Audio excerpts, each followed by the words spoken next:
721 BC, the Assyrian king, he took us down, we fell. Come on, hit the like button for us, brothers and With sisters. a great escape, we went through the Euphrates. The Lord held the water still. To a land where no mankind dwelt, we went. The 12 tribes of Israel. That's who we be, Manasseh, the Cubans, Ephraim from Puerto Rico, and Valley from the Isles of Hawaii. The Lord is calling back Israel. Zebulon from Panama, Gad, the North American Indians, Simeon, the Dominicans. AHAYAH's gathering Israel.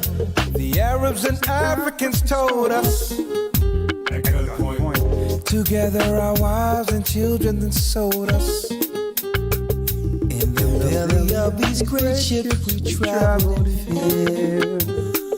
By the rivers of Babylon we found our brothers here. AHAYAH gather us in Colombia, Reuben from Australia, Issachar, the Mexicans. AHAYAH's gathering Israel. Judah, the Negroes, Benjamin, the West Indians, Levi, the Haitians. AHAYAH's gathering Israel.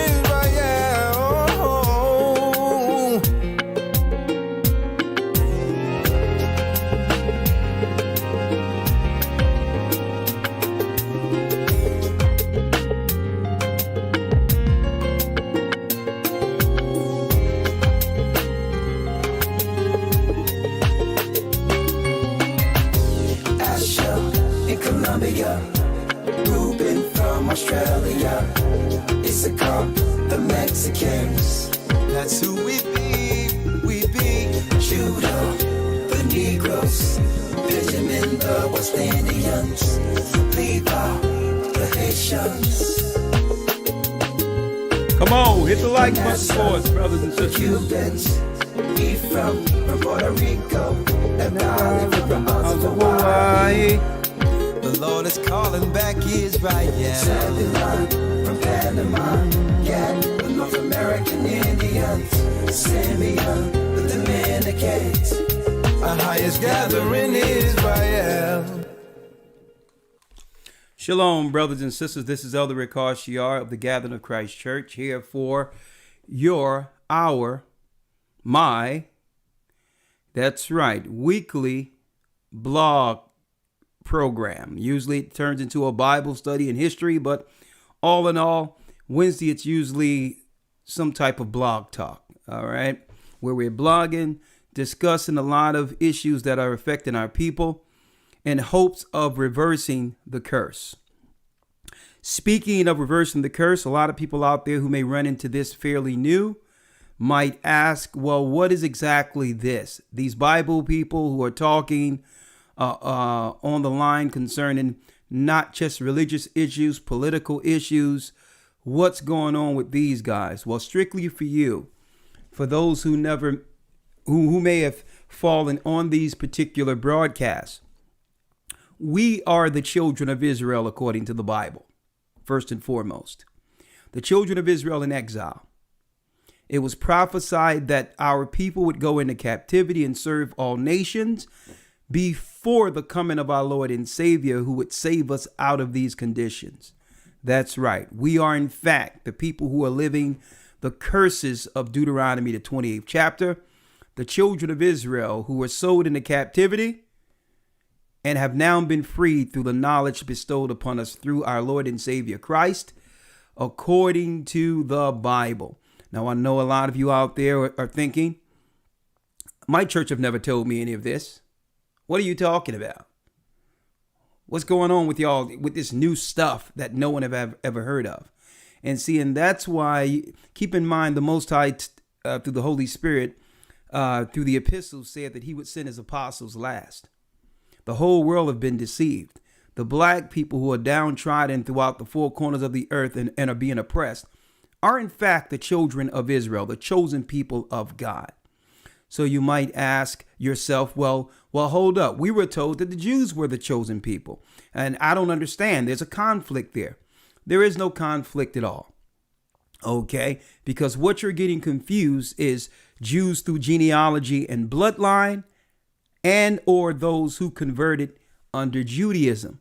These are two separate things altogether. Like, for instance, if I was to become a Buddhist, and that would never happen, but if I was to become a Buddhist, it doesn't change my ethnicity to Chinese. Okay? Hence, just because someone converts to Judaism, it doesn't make them the original people, according to the Bible. You can't go into DNA and try to study DNA and all these things to try to figure out who the children of Israel are. It's simple. The Bible is a prophetic book. You look at the prophecies concerning the people who've suffered in the earth according to the curses, where one particular people have fulfilled all of those, not just one or two, not just something that just happened as a blip in history, but still someone, been oppressed marginally or whatever the case is, but still are what? Are in authority and power in the earth. That's right. The children of Israel are suffering all of the curses written up in Deuteronomy 28, including slave ships. Okay. Now, does that make us racist? Do we hate other people, white people or what have you, because history books don't reflect these Bible truths? Absolutely not. We don't hate white people. We don't hate any other race of people. It's because no matter what the other races of people did to us in ignorance, we as a people, as black people, children of Israel, have free will and know the difference between right and wrong. So no, we can't judge white people or any other people for what they've done to us. Okay, what we can do is understand, read the prophecies, understand the law to reverse the curse. Okay, we're not looking for white people to fix our people. We're not looking for any political agendas out there that can fix our people, because people or politics didn't put us under the curses in which we would serve 4 empires before Christ returns and do what? That's right. Restore the children of Israel back to our original place and promise.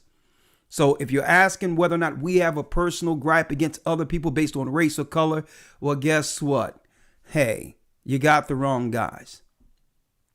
Okay. To us, that's in of itself is immature. Okay. So we've graduated beyond just color, even though we're talking about color today. Okay. So if you don't understand, you probably ran into some people who all their whole religion and they use the Bible just to talk about color. If you're looking for that, that's not what you're going to find today. You're not going to find us trying to berate another race of people to uphold ourselves. Okay, if that's the case, then we're no different than our oppressors. We're here to discuss colorism with the sheer fact of showing according to the Bible, what is the curse behind that? How is it that you have a people with such rich history ashamed of their own hue? Is it deeply rooted? Is it religious? How do we overcome the curse is our discussion today. Okay, so just stay tuned. Okay, before you prejudge or make some type of opinion or have some opinion on how you think this is going to actually pan out. But what we're talking about today in general, and we'll be opening up the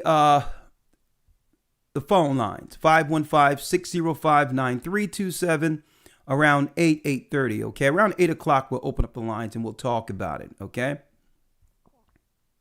Now, a lot of you, again, may wonder, well, what are you talking about? The people of the Bible, the chosen people are Jewish. Well, no, reel back a little bit and understand history. Okay. Okay. And this is no slight on them.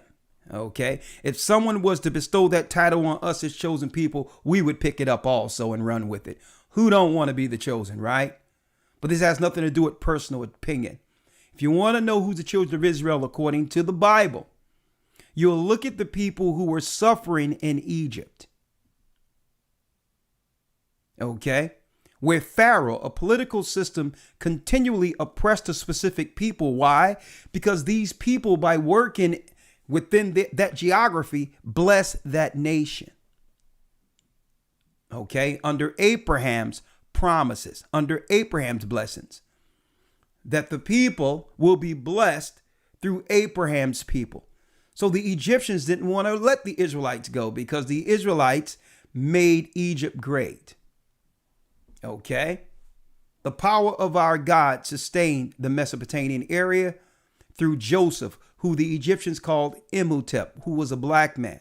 And through those blessings that came into Egypt during that 7-year famine, 7-year plenteous and 7-year famine, the Egyptian Pharaoh was able to do what? He was able to accumulate power through his food storage program that began with our people, Joseph, the Semites who came into Egypt. So once there arose a new politician who knew not Joseph, he began to oppress us, what? In hopes of keeping our people there. Okay? He hardened his heart against us, and the Most High sent Moses to free the children of Israel. If you want to parallel that, look at what's going on in America today, and look at what happened in ancient Egypt. Once our people realized our true purpose and wanted to be independent from oppression, the Pharaoh, or the politician in charge, began to do what? Oppress the children of Israel even more, to have us become even more dependent on what? Pharaoh's tyranny. So if you want to know who the children of Israel is in the earth, look at the people who are suffering right now, who was thrust into third world status, living on rich oil, rich resources, and everything. Look at these people suffering for handouts right now, while the people in position who claim to be the chosen are actually prospering from the downfall of our people. So if you want to know who the children of Israel are, just parallel that. Do yourself a favor, read the book of Genesis and Exodus. And look at how our people were oppressed to a degree. And guess what? They were oppressed to a degree in which we had to band together at the very end and do what? Call on our God. The Gentile gods, the gods of the Egyptians couldn't save us. Okay? So what's going on in the earth politically and otherwise is forcing our people, is forcing our backs to the wall, just like we were during the time of Egypt, to do what? To pray and ask, that's right, the God of Israel to deliver us out of tyranny. Now, this doctrine is different than anything you've ever seen, because why? You cannot find this type of doctrine in the Christian church. The Christian church taught a doctrine, or continue to teach a doctrine, that further oppresses our people, rob and destroy our people, destroy the consciousness of our people. Okay, so that's what I have to say on that. Let's go into it. The curse of colorism. The curse of colorism will be our topic today. There must be a demon behind colorism. I said, you know what? I'm going to attack this entirely different than we've ever discussed this before. Because there's something about colorism that beats down on the esteem, the self-esteem of a people. That touches sensitivities, that makes one insecure. All of these are psych jobs that would do what? Make a person feel less than, to a degree where even if someone isn't oppressing them, what's going on between their ears have them oppress themselves. Okay? It's a serious psych job where one wouldn't even strive to overcome or to accomplish something, thinking that no, that particular thing belongs to a white person. If I go over here, that person is going to choose a lighter skinned person over me. Or if I was to approach this person, because I don't like myself, they can't like me being this dark. And it's not that these outside things is really affecting that person. That person have created a prison for themselves. It must be a demon that would stop someone from progressing, believing that no one loves them or cares about them based on the color of their skin, which is a curse. Which is a curse. Now, I'm going to handle this entirely different, because normally when one think of colorism, we think of predominantly black people, crabs in the bucket,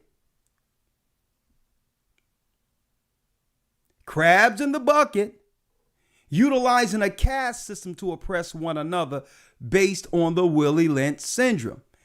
Every time we talk about colorism, Willie Lynch comes up. That's the first thing we think. Folks, is more deeply rooted than that. And unless we understand and get to the bottom of this, we will never reverse the curse. We will never reverse the curse. And guess what? The Bible holds the keys to totally, that's right, destroy that demon. Only the Bible holds the keys. Folks, colorism only exists because we allow it to. I'm going to say it again. It's all between your ears. We bought in to the oppressive psychology that's out there. And I'm going to go into it. It is a demon. Here it is. Oh, I like a person, but maybe they don't like dark-skinned people. So I'm afraid to be rejected, because don't even know that this person cares about you and probably been waiting for you to say something to them. But it's all between your ears. Battling these demons in between yourself that person wasn't responsible for. That has nothing to do with it. And the majority of people who can achieve anything realize rejection is a part of, it's the steps that leads to success. Rejection are the steps that leads to success. But if we start looking at ourselves and say, well, hold up, I'm dark skinned and maybe he don't like me, or maybe she don't like me, or I'm working at a job and a bunch of white. Let me tell you, folks, every job that I've received in the corporate world, every job, every position I've ever received managing in the corporate world, that's right. There was always white people, no black people, white people up for the same job. And it wasn't because of some quota or because they needed to hire black people for a status quota, even the balance. Nah, it's because I was better at the job.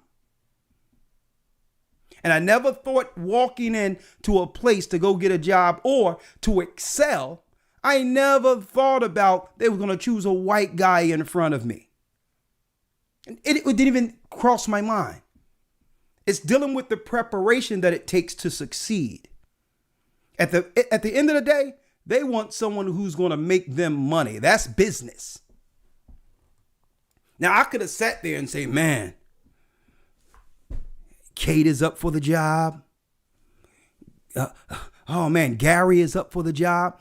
Two people that I knew was interviewing before me. A white guy who came from an Ivy League school and a white woman. And guess who came out with the job? I did. I didn't try to impress.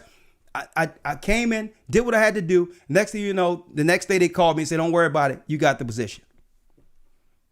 And that's just from a worldly standpoint. How much do we keep from ourselves strictly by believing our color restricts us? See, the Most High didn't tell Abraham, well, guess what? because of your color, all people will be blessed over you. Abraham was a black man. Isaac was a black man. Jacob was a black man. And I'm going to prove it today. No. The Most High told Abraham that through you, Abraham, all nations shall be blessed. Cursed are those that curse you, and blessed are you that bless you. Blessed are those that bless you. See?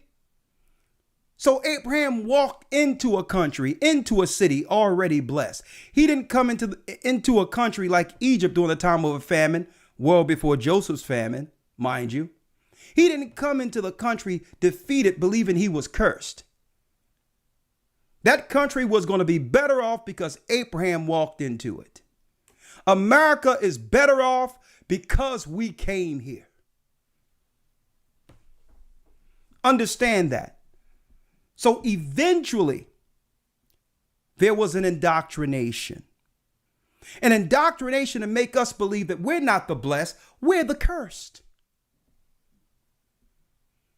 So first and foremost, hold up, let me see here. That's somebody. First and foremost, every time I get going, boy, something happens like this, but it's okay. So what I'm going to do, I'm going to deal with the stereotypes first of what everyone expect to see or what everyone thought they was going to see. I'm going to deal with the stereotypes first. And then after that, I'm going all the way back to the East. I'm going into India today. For the first 5-10 minutes, we're going to talk about India. And then we're going to go into biblical times to show you how they reversed the curse. They took the curse of Ham off of them, the Canaanites, and put it on us. I have history, folks, that I'm going to unfold with you today. That's right. A lot of you don't even go into history anymore, but don't worry about it. I'm going to help you out with the DNA from the Bible's Canaanites. And I'm going to talk about that through National Geographic. Dovetailing, going into our future classes, Who is Edom? Information that's readily out there, but yet is what? Not read by our people, being distracted through social media. So we're going to talk today. Let's first go into the stereotypes, what most people expect to see and hear when the stereotypical word called colorism comes up. Look at your screen. Fair use. Now, this woman was darker, but she has a line. And this is not to minimize, because I got a brother I'm going to show too. This is not to minimize her business. That's why I don't have nothing there. I'm going to move it here. Hold up. And she's going to talk about some of her products. Fair use. Listen. We're going to deal with what you expected to see first and then do a whole 180. One moment. Skin care and skin lightening. I am the CEO of Nalos Hair and Nalos Skin. I have a bleaching cream line and a hair care line as well. My products sold out online. I have always been on YouTube. I have been one of those quiet followers. People that just look at stuff and don't say anything. But honey, my spirit was just yearning for videos on skin lightening and skincare tips and just skin. Like, Jesus, y'all girls are using so many like products and pills, and honey, I'm here to tell you, all I use is cream. And I started off darker than a lot of you girls that's on YouTube. This skin stuff is also serious. Also, you have to take care of your skin. Skin is like one of the biggest organisms of your body. It covers your whole body. So whatever you put into your skin, it will show on the outskirts of it. Okay, one thing we're hearing here is a contradiction. That I have skin bleaching products, but we must take care of our skin. So that's a contradiction in of itself. All right, let's keep going. Like I said, honey, this is just flesh, but baby, we have to take care of this flesh that God gave us. I want y'all to get familiar. Okay, and also let's bring God into this. Let's bring God into these products that we're blessing our people with. with me and who I am and what I'm coming to y'all with. I'm not a chemical person. I'm not into pills. I'm not into injections. I'm not into all that stuff. I just wanted to lighten my skin and do it enough. And this is what we're going to not have today, folks. This is not going to be a thing where we're just bashing people or coming down on people. We're not going to have that, okay? It's not the point about this. So we're going to, but we need to understand what our children are hearing, what our people are talking about, okay? I'm going to show you how we got here. Healthy way. I couldn't find it on YouTube. So, honey, God has sent me here to tell you girls about skincare and how to take care of your skin without using pills and hydroquinone and all these things that'll give you cancer. My stuff is the purest skincare stuff ever. And then it will get you light all over. It's just not just one area where, hey, I'm light skin here and I'm not light skin there. It's all over. Be safe about skin lightening. And I want y'all to do it in the healthiest form. Y'all be very careful about the things that y'all putting inside y'all, consuming, drinking, putting in your mouth, getting injected into your skin. You all have to be very careful at doing these things on your skin lightening journey, on your skin bleaching journey, or even if you just here to tone. I'm going to give you a little backstory on me. I had chickenpox. When I was about, I don't know, like 6 or 7, probably younger than that. And it was a younger sister. I have 6 sisters, 6 of us. And I had a sister that was right under me. And we both had chickenpox at the same time. My mother said, do not, I repeat, do not scratch. Me being Kobe, I scratched. I mean, I went to town. I was like scratching this. I mean, okay, that's enough. But y'all get me. She sell products, hair products, as well as skin bleaching, right? Now, that's the females. Let's get the males real quick. This is Sammy Sosa. I seen someone in the chat mention Sammy Sosa. Okay. Now, as far as I'm concerned, there's some people out there. There's people in this earth who would give an organ, a kidney or an organ, to have the brown skin Sammy Sosa has right here. There's some people who would bake in the sun with the threat of actually coming down with skin cancer to have the hue of Sammy Sosa. A matter of fact, that vitamin D we're talking about is the same vitamin D that's deficient in those who are suffering under the sickness right now. Okay? Not too many people are talking about vitamin D, but we have it naturally when the sun shines on us, right? When the so-called fallen gods of this world allow us to get sun, look outside. But anyway, this was Sammy Sosa in all his splendor, in all his splendor. And this is Sammy Sosa now. That's Sammy Sosa now. Okay? So something is going on. Something more deeply rooted than just, this is not something that's just amongst sisters, which I believe you'll find it more rampant amongst sisters for various reasons, and we'll talk about it. But colorism affects black men too. Now, I'm sure I'm going to hear some of your stories today where y'all can tell us how colorism has negatively affected you if you have allowed it to. But does he look better here, brothers and sisters? Does he look better here? Or did he look better here? Did he look better there? Or does he look better there? But guess what, folks? And within his mind, he feels, and it could be something deeply rooted from his upbringing, he feels better like this. Now, I said I'm going to jump right into it. So let's jump right into it. We understand the stereotypes that have affected our people. right? But let's go now. Let's go. Let's get to the bottom of it real quick. In the middle of your screen is a caste system that's widely known in the country of India. Elder Lawyer, I sent you the link. I sent the link to you. You have it? Yes, sir. Let me check here.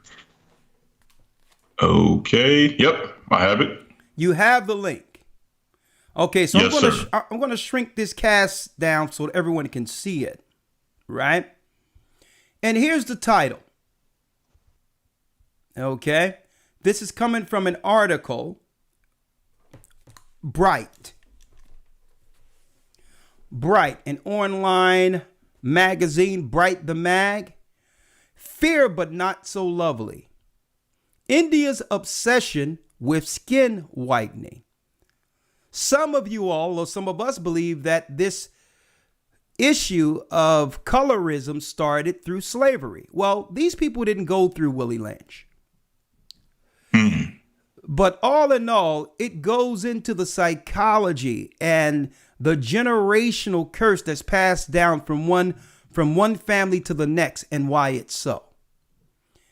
And I haven't found an article that hit so many areas that we could relate to like this particular article.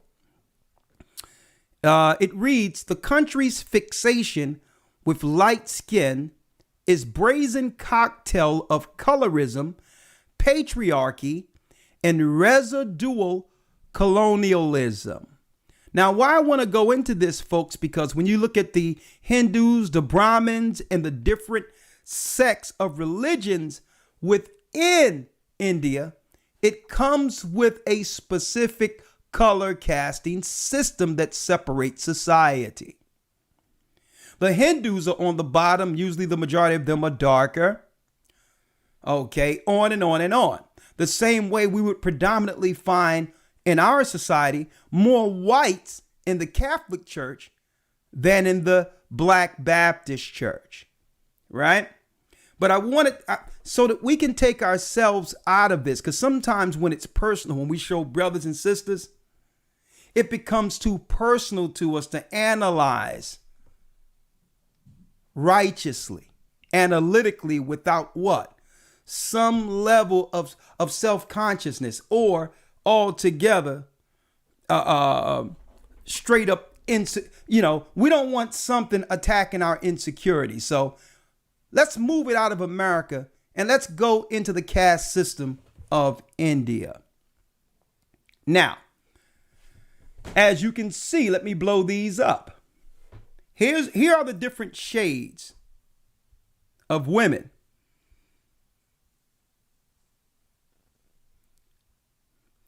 Now, the one here is at the top of the casting system, and then they vary. They vary. So whoever thought this was just a black woman thing, you got something coming.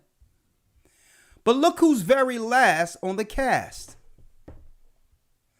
Look who's very last on India's caste system. Check it out. Look at it. I need you all to see it, brothers and sisters. Look who's very last on India's caste system. So let's go through them. Let's go through them one at a time. Indian jackpot. You hit the jackpot if you marry her. Almost foreigner. She's blessed. Matrimony ad material. Okay, magazine material. Still fair, so she looks good. Desi white supremacist. The post-colonial glow. Now here is around the Kim Kardashian type of deals right here. Under Indian's caste. Still eligible for marriage right here.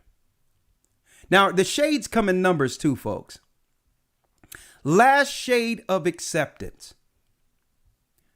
Now, when you get here, this is the wheatish. Okay. It's called wheatish. Like you got white bread and wheat bread. This is when things start going downhill for women. Shady 149921 says home remedies may work. This is where we start bleaching at, where home remedies might work. Try makeup and see if that works for you if you're this shade. Oh, here we go. Poor girl. So unfortunate. Beautiful for a dark girl. This is where you start hearing the backhanded, the right out backhanded offenses out of one's mouths. This is where you start hearing the backhandedness. Yeah, she looks pretty good for a dark girl. An insult wrapped up in a bow. Just try some treatment. Oh, the one eye. Maybe she needs to join the other side to get accepted. Don't wear bright colors. So now it's about putting on certain colors to get accepted. Hiding what? The fact that you're dark skinned. So you're going to start wearing some outlandish stuff just to distract people from the self-hatred. Okay. Before a fairness ad. So this is the ad you will have first if you're really trying to insinuate the white beauty. So you will put something in the exact reverse, and then in the same scene on the next page, you would have the standard of whiteness. See? The same way on our television shows now, you have a white woman with long hair. She's fairly feminine, soft-spoken, but next to her, they'll put a loud black woman with no hair. That's intentional. That's intentional. Okay, it's a psychological oppression on our children. Automatically, when you see the two, you'll automatically choose the white woman. It's strategic. Every dowry won't help. Even dowry won't help this woman. See? Now, to me, she looks better. She looks better than her. To me, both of these women looks better than her.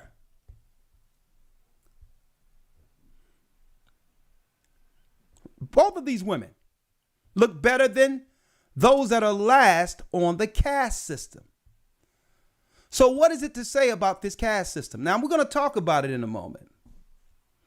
But if you over here, and this is what so many of our sisters suffer.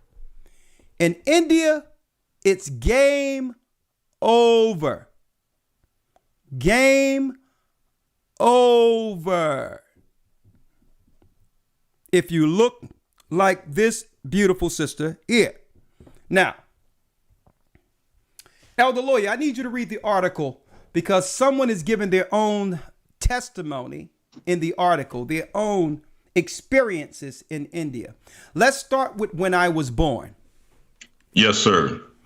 When I was born, my paternal grandmother wrote a letter to my maternal grandfather. A girl is born. She is dark complexioned. You better prepare for her future. You better prepare for her future. Which means if a dark-skinned child was born, in India, what they do is they begin to prepare finances and other things to compensate for what she'll not be able to get in the world. They feel there's no man is going to take care of her on the same level as a lighter skinned girl. But I'm going to tell you, even though I disagree with the caste system there, at least they're getting in front of things, understanding how society works. They love their daughter so much that they begin to prepare her for a world that will, if not prepared, chew her up and spit her out and totally minimize and destroy her self-worth. So the family found a duty, had a responsibility of knowing what was on the outside of their house concerning racism, the caste system, and saying, well, you know what? Let's start preparing her for what's out there, because a lighter person isn't treated like a black person. Come on. It is not clear if my grandfather was offended by the doomsday prophecy for the dark-skinned me, or if he just wanted to win the upper hand. He wrote back to her, those who think her future is bleak should look at their faces in a dirty puddle. His response created a rift between my paternal and maternal family that is never healed. I grew up in North India in the 1990s. My Brahmin family was full of government servants who were still carrying the colonial white man's burden of racial prejudices and superiority complexes. Growing up in the close proximity of a large extended family, I was the only dark child. Kali, Kaludi, Bayaganludi, Blackie Black smeared, she robbed the color of an eggplant. My cousins would taunt when they wanted to have a laugh at my expense. I laughed along with them, eager to fit in. And that's another thing that people ignore, that we ignore as a society. The unforgiven assaults we exhibit growing up. The unforgiven insults and attacks that adults allow within their home when it comes to their children, not realizing every adult is a child grown up. And we allow this. Caste systems, these caste dynamics within our society. And another thing, and you're going to find out in this, is that there's no harsher people on each other growing up than young girls. Young girls. It's going to go into it. Let's read it. My skin color was particularly concerning to my mother since we were in an upper-class Brahmin family. My skin color was particularly concerning to my mother. Now imagine her growing up, or her growing up in a home knowing that her mother views her less than. Her mother loves her. But my skin color was particularly concerning to my mother. Now, it's deep in of itself, because the mother who is the one who instills what? The pride, the tradition, and the trajectory of her daughters. Men are out making the bread. We're doing what we have to do to sustain the home and security. But when it comes to self-confidence, usually that's instilled with the mother first. Now imagine growing up. My skin color was particularly concerning to my mother. Now she'll be sent out into the world with all these issues, attacking other people, when really who instilled that insecure psychology, that insecure mentality? Read it. Anytime someone would call me dark, my fair-skinned mother would correct them and tell them I was wheatish. I was wheatish. And that's the point right there. In protecting her daughter, because she loved her daughter, she protects her daughter in India with an insult. That's the point. The point was saying, well, no, she's not dark, she's wheatish. An insult within India in of itself. which would put her daughter somewhere in the caste system right outside the white fair norm. Now I know y'all wondering, wait till you see how we flip this around, folks. We're going to come left field. You're not even going to understand how we got to where we're going. But I needed to put out first the psychology that have been holding us back under this cursed demon called colorism. Finish reading the article, Elder Lawyer. Yes, sir. Anytime someone would call me dark, my fair-skinned mother would correct them and tell them I was wheatish, one of the many euphemisms in India for brown skin. One of the many euphemisms in India for brown skin. Come on. It was her way of comforting herself that her daughter was a tad bit higher in the hierarchy than truly dark people. It was a way to comfort herself. To make herself feel comfortable, she cast her own daughter a tad bit higher in the hierarchy than truly dark people. This is India, folks. So don't think we need to get well beyond the Willie Lynch thing, folks. You have to realize, folks, this is a deeply rooted religious curse. And I'm going to show y'all in the Bible.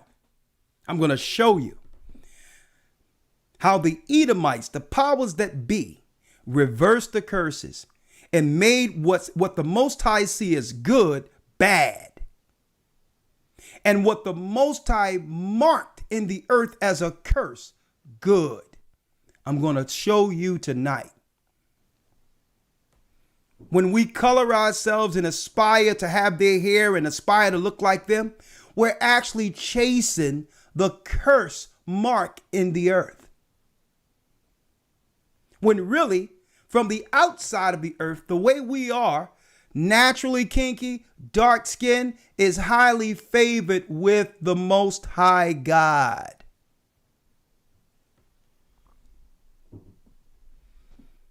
Finish reading.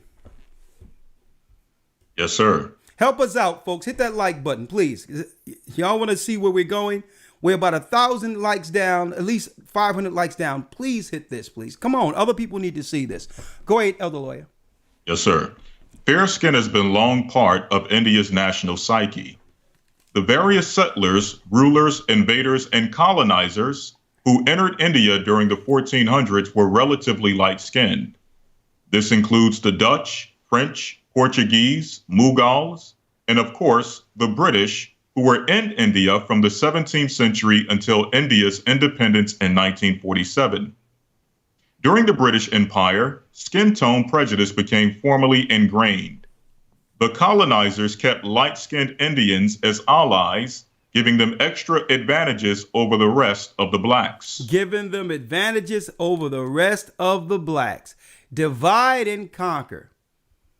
Now, what would have happened if they didn't instill this division within society? Well, they were afraid that the dark skin and light skin, who actually outnumber them, would come together and overtake the authority. See? That's all it is about them. They don't care. Let me tell you, folks, the powers that be understand the value and the beauty that comes with a dark-skinned person. They'll take it for themselves. But it's upon them to make that particular black person feel less than or insecure as a way of empowering themselves, at the same time dividing the masses of people who should come together against them. See? Come on, Elder Lawyer, finish reading. Yes, sir. The British East India Company even named their settlement at Fort St. George White Town and their Indian settlement Black Town. And they did what? They separated by calling the white area White Town and the Indian settlement, which was predominantly, believe it or not, Israelites in this area, folks, Black Town. Okay, Timothy, the disciple, was buried in India. But I digress. That's a whole different story. Keep on going. The British colonizers were able to build on India's existing caste system, a socio-economic hierarchy with origins in Hinduism, but which now permeates across Indian society. The upper class, like the Brahmins and the Kshatriyas, were traditionally powerful and also fair-skinned. What would be synonymous to that in America? Something like the boule, or those who were from the quarters, the French quarters in Louisiana, who was fair-skinned, that made out the boule. Okay, a caste system, folks. It didn't start here in America. They did these things all over the earth, reversing the curse. What do I mean by reversing the curse? Hold on, and I'm going to show you. Finish reading, Elder Lawyer. Yes, sir. While lower caste, including the untouchable Dalits, performed manual tasks and had darker complexions. I know this dichotomy intimately. Growing up, my relatives would often look at me and say, never trust a dark-skinned Brahmin or a fair-skinned Dalit. Never trust a dark-skinned Brahmin. Now, folks, what y'all don't know is Brahmin comes from the word Abraham. Okay, and this particular religion in India, they uphold Abraham as one of their gods. It's called a Brahmin religion. So the Hebrews who went into India practiced more so the Brahmin type of religion, because Brahmin or Brahma is another name for our father Abraham. Never trust a dark-skinned Brahmin or a what? Or a fair-skinned Dalit. So here it is again, using slight euphemisms and insults to divide cultures, to divide us, that's right, between color lines. Finish reading. Kathy Russell Cole, author of the book, The Color Complex, The Politics of Skin Color in the New Millennium, notes that many people from lower castes have darker skin because for generations they have been subjected to hard labor in the sun. Since caste and class often intersect, fair skin is also perceived as being evidence of a better financial and social status of a person. Now check this out, folks. Now, what happens if people who naturally are raised under caste systems to see darker skinned people as less than? What if you open up the borders and allow hundreds of thousands, if not millions, to come into your country where there's already racial rifts between blacks and whites? What happens when you allow a people that comes in who naturally believes, institutionally and otherwise, that blacks are less than lighter skinned people? They're trained like this from birth. And according to those in India, they don't see this as racism. It's a caste system that everyone, according to their hue, agrees upon. They get in where they fit in and make it work according to that caste. So that way of living is natural in the country of India. But what happens when you bring them into a free country? You think those ideals just stay on the plane, or that they leave their idea of dark skin and light skin in India? So what we're seeing is Edomite reinforcements against the children of Israel in America. But I'm going to show y'all today how you reverse or break the curse. They need reinforcements because we in America, the tribe of Judah, the Negro, are telling the whole world that the children of Israel are back.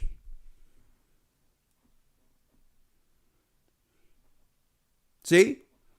So they're bringing in reinforcements of those who grow up naturally believing that blacks are less during a time in which our people are being empowered beyond colorism. Finish reading, Elder Lawyer. I see you, Elder Gabar. I'm going to bring you in one moment. Let's go.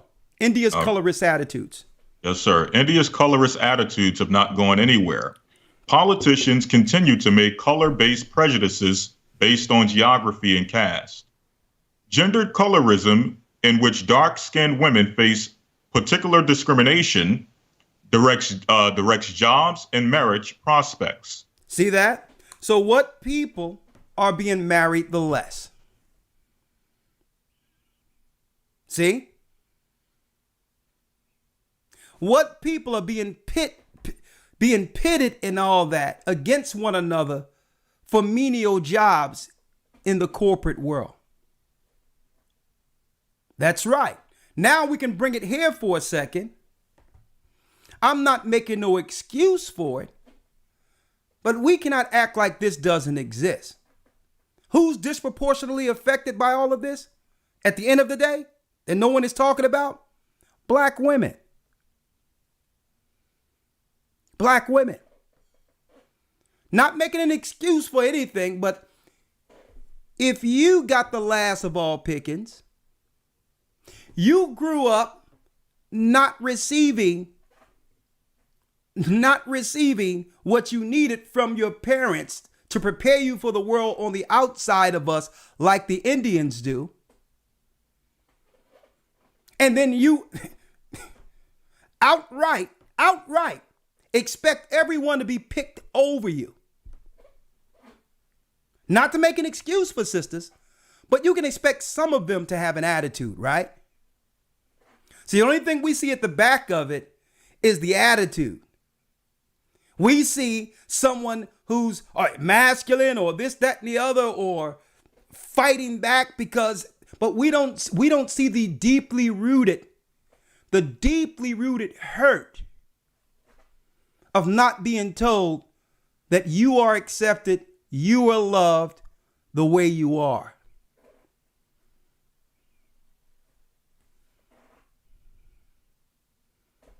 And I'm not making no excuse. But when you throw out all the numbers and put all these other things, we cannot ignore that component that starts from a time a young black girl is born.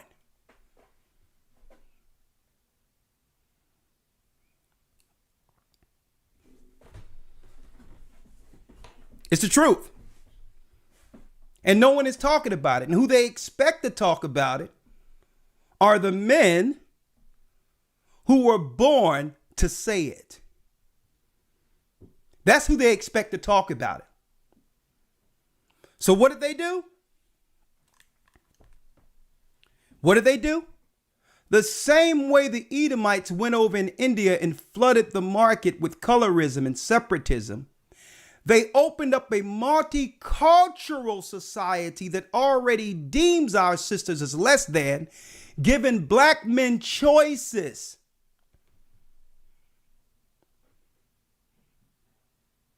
When they're already predisposed in their thinking to believe white is better. Now they open the floodgates up where a black man goes, well, okay, well, I'll just choose something else. That was the plan. But I don't want to go there. I said I'm going to flip this entirely different than how you all are expecting it. We're going to actually pin down and show you the face of the devil and his indoctrination behind all of this with this program. This program on colorism will be the go-to video when someone want to talk about colorism going forward. Let's finish. Come on. It says, and Indians continue to lighten their skin using a variety of creams, bleaches, and homemade products. Look at that. And it says, and Indians continue to lighten their skin using a variety of creams, bleaches, and homemade products. So, folks, this didn't start in America. They're doing this in a caste system over in India in order to be accepted or to get ahead. So to some degree, I can understand. If someone is used to being rejected all their life, Now, I never had to deal with that problem. I think that's more so a female problem than it is a black man's problem. Okay? The first desired man in society in America is the white man. Deservedly so. It's his empire right now. And the next desired man in line, and I went there, when you go to blackdemographic.com, is the black man. Not the Chinese, not the Arab. Right after the white man, a close second to be desirable in this earth after a white man is a black man. So we don't have to go through that because there's another number that's out there. Women disproportionately, brothers and sisters, outnumber men. So because of that disproportion, someone is going to get left out. And you have a lot of women in competition for a small lot of men, where the open market is every other race now. Right?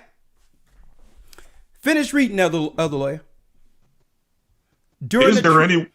Where are you?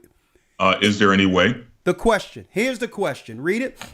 Is there any way to remedy India's obsession with skin color? Is there any way to remedy India's obsession with skin color? Now, I'm going to tell you, elder lawyer, I had to set this Indian straight in Home Depot. I told you about this in the academy one time, right? Yes, sir. I had to set this Indian dude straight, right? I got a whole thing of wood, tools, and all that. You know, I spent a lot of money in Home Depot, right? And elder lawyer, I'm standing in line, and I'm about to, everybody's 6 feet apart dealing with their nonsense. Okay, because I'm not dealing with none of that stuff. I buy my products. I don't listen to the news, and my life is fine because I'm not inundated. I'm not dealing with none of that crap. As you believe it, you make it so.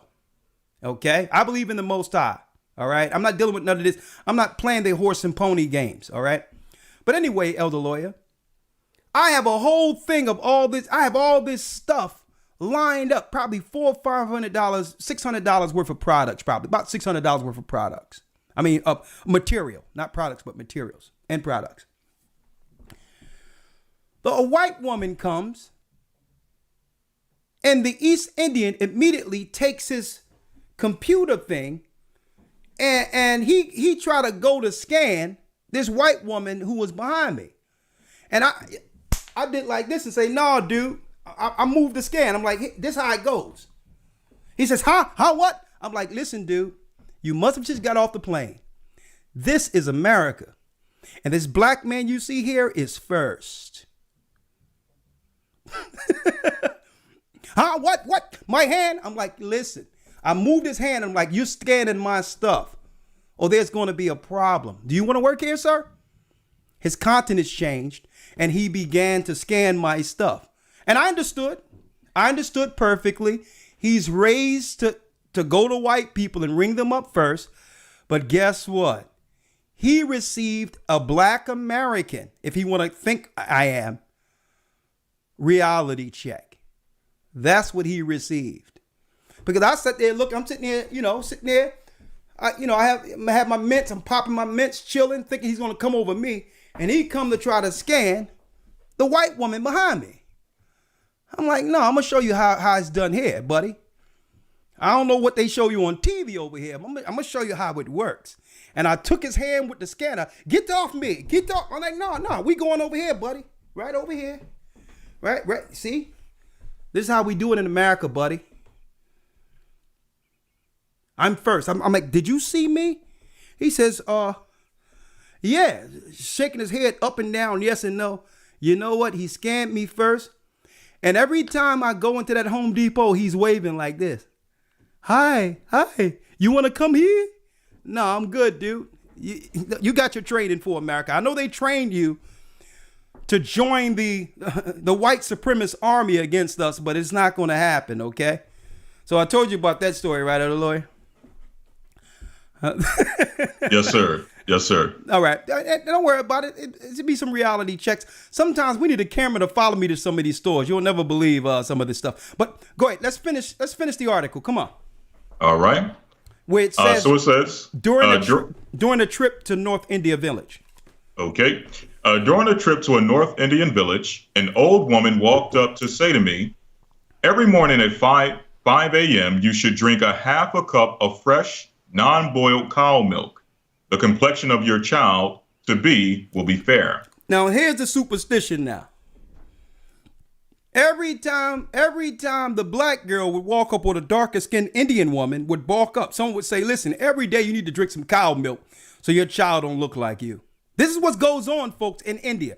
If you live in India, I need you to call in and affirm or not. If I'm exaggerating, call in and tell me this caste system doesn't exist. Because I'll double down. I'll raise you my Home Depot experience. I know this exists. But come on, other lawyer.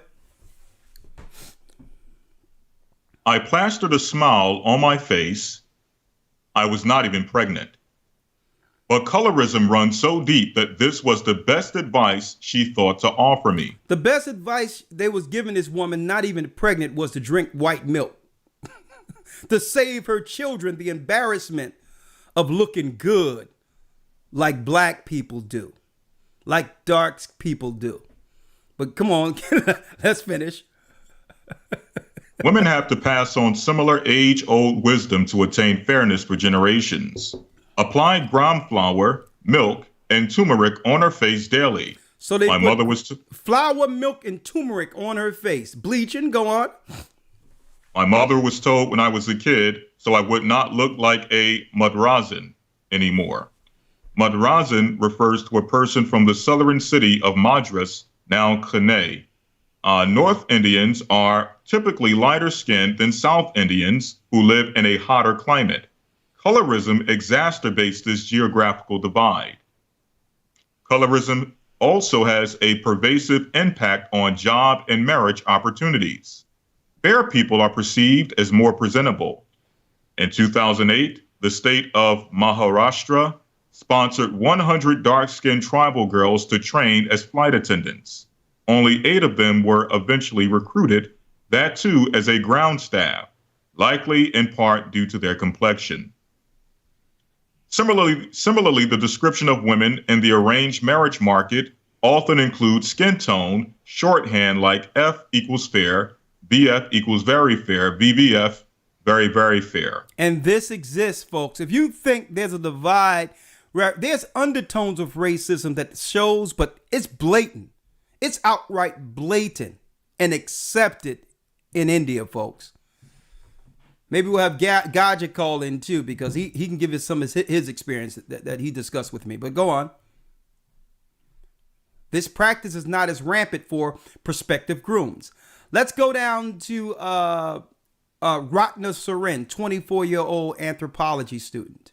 Yes, sir. Ratna Soren, a 24-year-old anthropology student from Hazaribagh, a small district in the eastern state of Jharkhand, is seen as a misfit in her family because she is still single.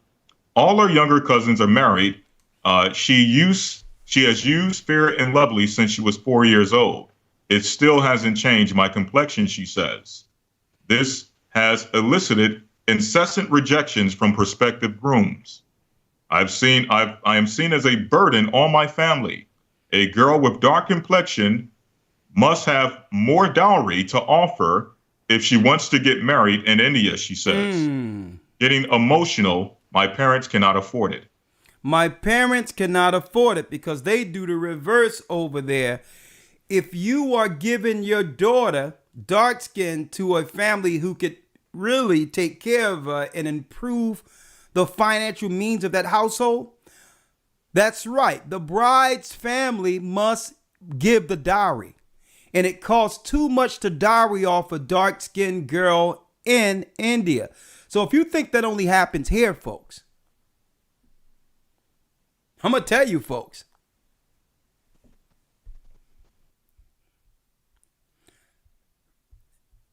Now, there's more. Let's go to finish. I'm going to let you read it all the way through, and then we'll segue. I have Gabar on the other line, and there's some history I want to go into. Let's go. Yes, sir. In some extreme cases, colorism has even taken lives. In 2004, a woman in posh suburb. That's 2014, Elder Lawyer. Salakia. In 2014, a woman in a posh suburb of Delhi hanged herself because her husband abused her for being dark-skinned. The same year, a school teacher named Broderi Das set herself on fire, fed up with the constant humiliation she suffered from her family for her dark complexion. Yet another woman poisoned the food during a family function, killing 5, allegedly tired of her family's taunts over her skin color. All of these women were under the age of 25. Now, why did this happen? A serious psychological, a mental illness developed in these young girls, which led them to harm themselves or others. After being rejected over and over and over again. Now, no one excuses this type of behavior, but imagine not being told as a young girl you're not good enough. And see people that you're just as pretty as in comparison, or more smart, or may have more to offer, but only to be denied strictly based on the color of your skin. Now, this is not to make no excuse, because really it's like this. Okay, I'm dark skinned, whatever the case is. What must I do to compensate for knowing society isn't going to change? Society is going to be what it is. What can I do to compensate for those areas to win anyway? What I'm not going to do is accept the world's negative view of me and put myself in that prison. I will not accept that. I will not accept anything but being treated and believing and knowing what? The importance of being what? A child of Israel. A child of God. And through my people, the whole earth is blessed. So I'm not going to let Satan's program impact my thinking. That's number one. That's number one. This is how you reverse the curse. I'm not going to be what the world expectations of me. The Most High already have an expectation in all of us. Okay? I'm dealing with his view of me, not the world's. Okay? That's number one. Number two, okay, I know the world is this way, but now I must compensate by being what? I must operate now with more kindness. I must operate in a different nature than the world that sets me apart over the rest. I must grow in intellect, my spiritual prowess.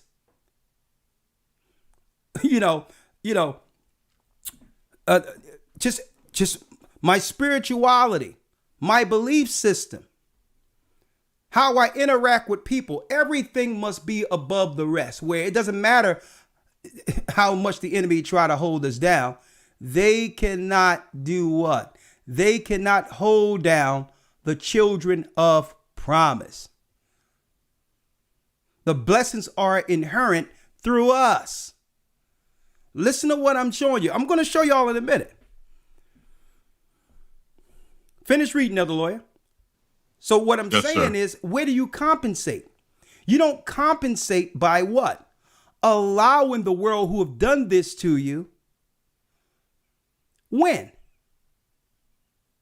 You don't allow them to change your behavior to negative. You don't allow them to say, well, this is the standard of beauty, and in order for you to accept it, you must acquiesce to who and what we are to be accepted. No, that means the enemy won. See? Go to color discrimination, Elder Lawyer. Yes, sir.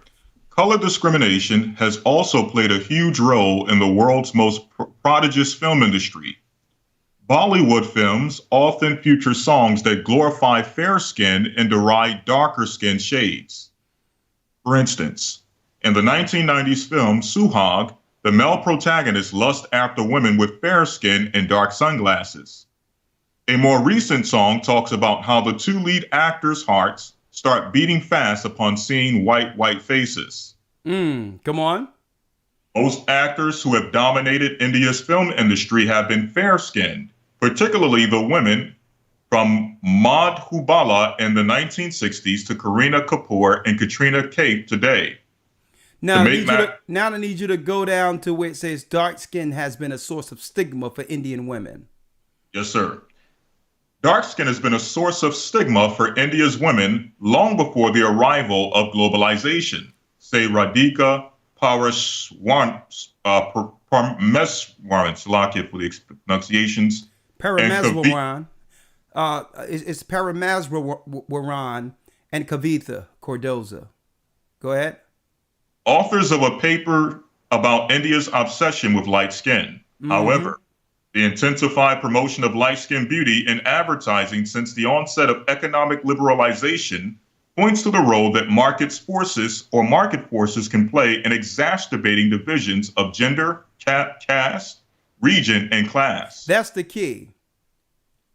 Promotion of light-skinned beauty in advertising since the onset of economic liberation points to the role that market forces can play in exacerbating divisions of gender, caste, region, and class. This is done to sell products, to have a challenge in the beauty market. See?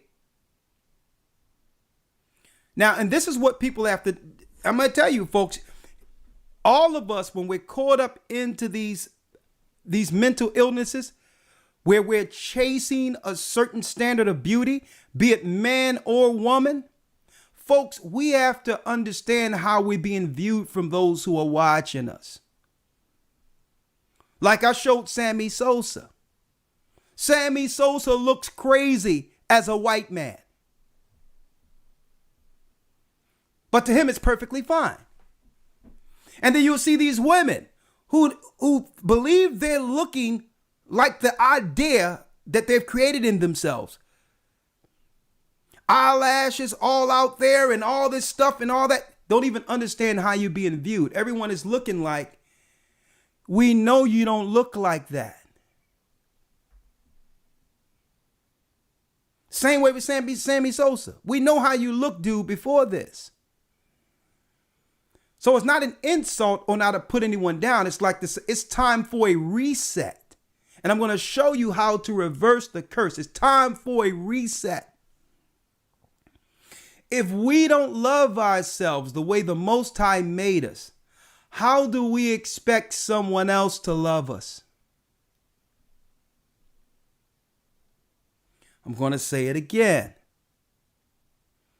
If you don't love yourself the way the Most High made you, with no aesthetics and all that, how do we, and without the cake soap, and without coloring ourselves, without discoloring ourselves, how can we get mad at someone else for not loving us? Just think about that for a moment. Because there's a fix. There is a fix. Let's read India's whitening market, Elder Lawyer. Yes, sir. India's skin whitening market is expected to achieve an annual market revenue of $720 million by 2013. India's skin whitening market. Now, I'm not even talking about America right now, folks. Is expected to achieve an annual market revenue of $720 million by 2023. Read.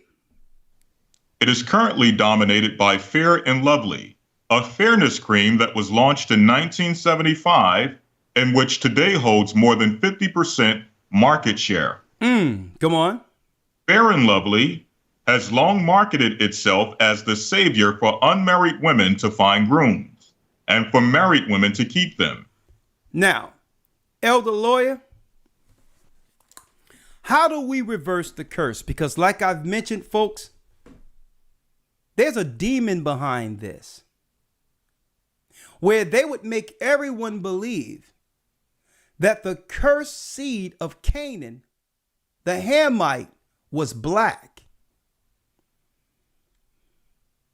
and that the righteous Israelites and the righteous people in royalty to be perceived as masters over the world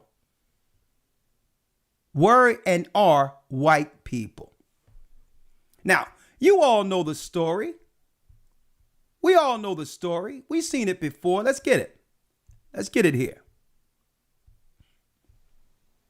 Let me get it. Hold on. Let's see here, one moment. Here it is. We talked about this criminal here by the name of Cesar Borgia, a white man being propped up to be Christ. See, that was a religious imposition against the children of God that would have our people believe we're less than. Now, a couple of weeks ago, I went into, now this is a criminal right here. They put up to be Christ. For those who don't know, Cesar Borgia, the second son of Alexander VI, Pope of Rome, a murderer, a deceiver, a destroyer. This guy here. He's from a book. There's a book that was written about him by Jean Plady that's titled A Triptych of Poisoners. The story of the Corleone family. Michael Corleone murders all of his father's enemies to do what?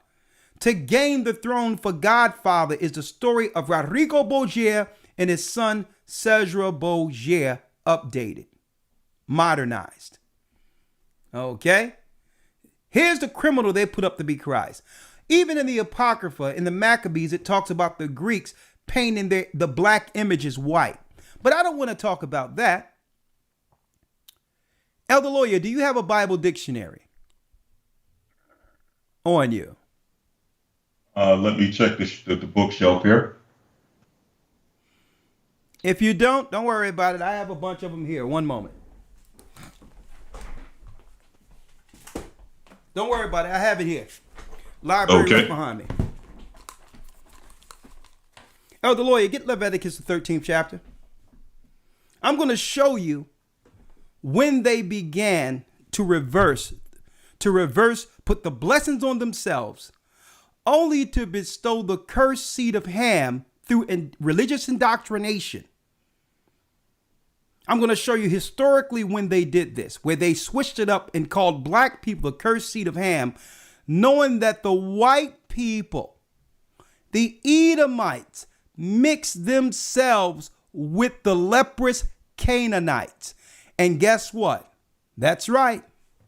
I have the history right here. The history from National Geographic, who went into the archaeology of the Canaanites and linked them directly to the people connected with the Caucasus Mountains. And I'm going to prove that according to their history, white people are part Canaanite. The curse of Ham is on their families, not black people. Now, of course, the historical background and all that, you got to get in the academy to get that. I'm going to go into that.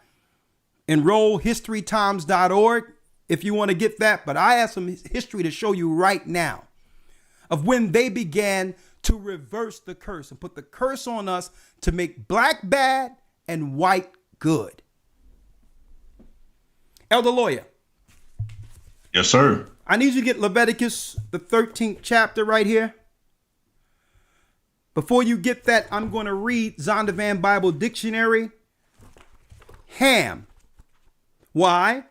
Because in the Bible Dictionary, in the Bible, it speaks of a cursed seed that came upon not all Hamites, but Noah's son, Ham, and his son, Canaan. Canaan over the Canaanites. They made everyone believe that black people in America were serving the curses of this particular son, Canaan. That's a lie. That is a lie. White people are mixed with Canaanite blood, and it's mixed with certain families of Edomites. And I'm going to prove it right now to reverse the curse. Once they realized the curse was on Esau as well as the Canaanites, them two colluded together to make white right and black bad. Let's get it here. Ham. And then they begin to teach that in Western churches. Ham, let me grab it right here out of the Bible dictionary.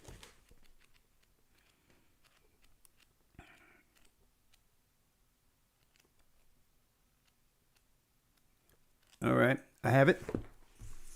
Now, Ham. I'm on page 330 of the Zondervan Bible Dictionary. Now, get this Bible dictionary unabridged. Why? Because when they found out we had this information, they began to change the new editions of these particular books. Ham, on page 330. Ham, the youngest son of Noah, born probably about 96 years before the flood, and one of 8 persons to live through the flood, he became the progenitor, which means the father of the dark races. Now, we're dark, right? But listen to what Zondervan, a white man, says here. He became the progenitor of the dark races, not the Negroes. Not the Negroes, but the Egyptians, Ethiopians, Libyans, and Canaanites.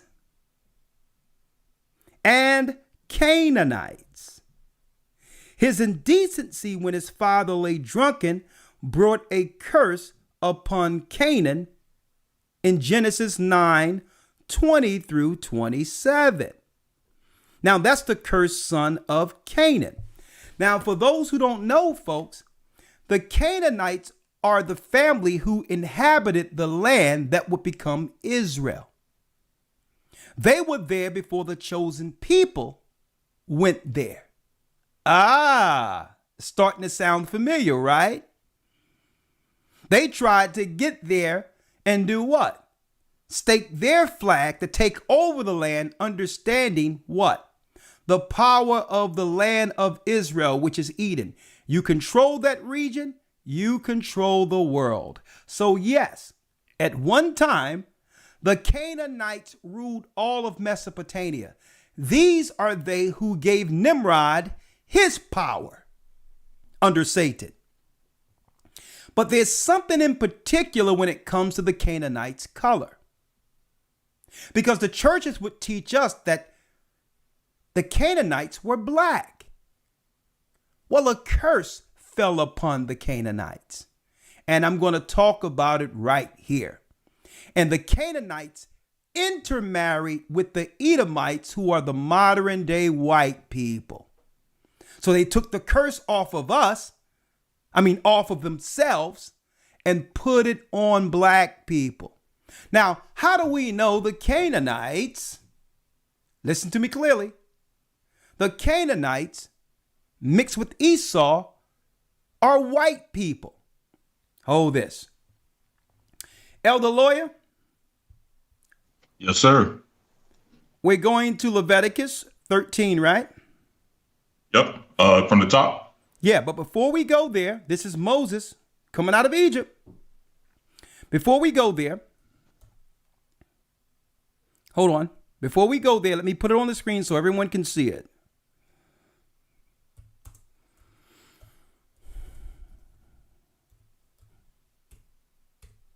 Reversing the curse. Let's read it. Hold on. I'm going to put it here so everyone else can see it also.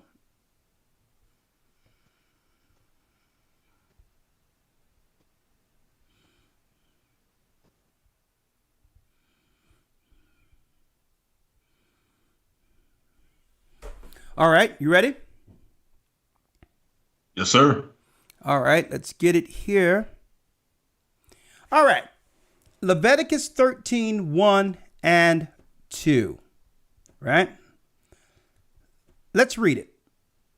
Leviticus chapter 13, verse number 1.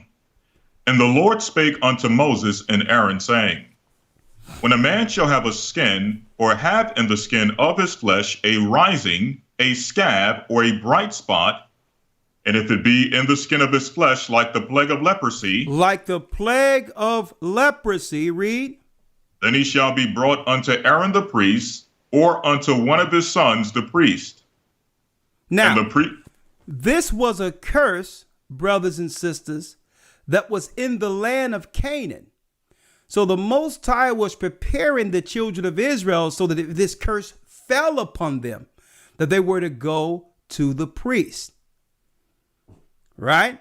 Let's talk about this particular curse of leprosy, because some believe, well, it was just a sickness or some type of sickness. Folks, no. Vertigo,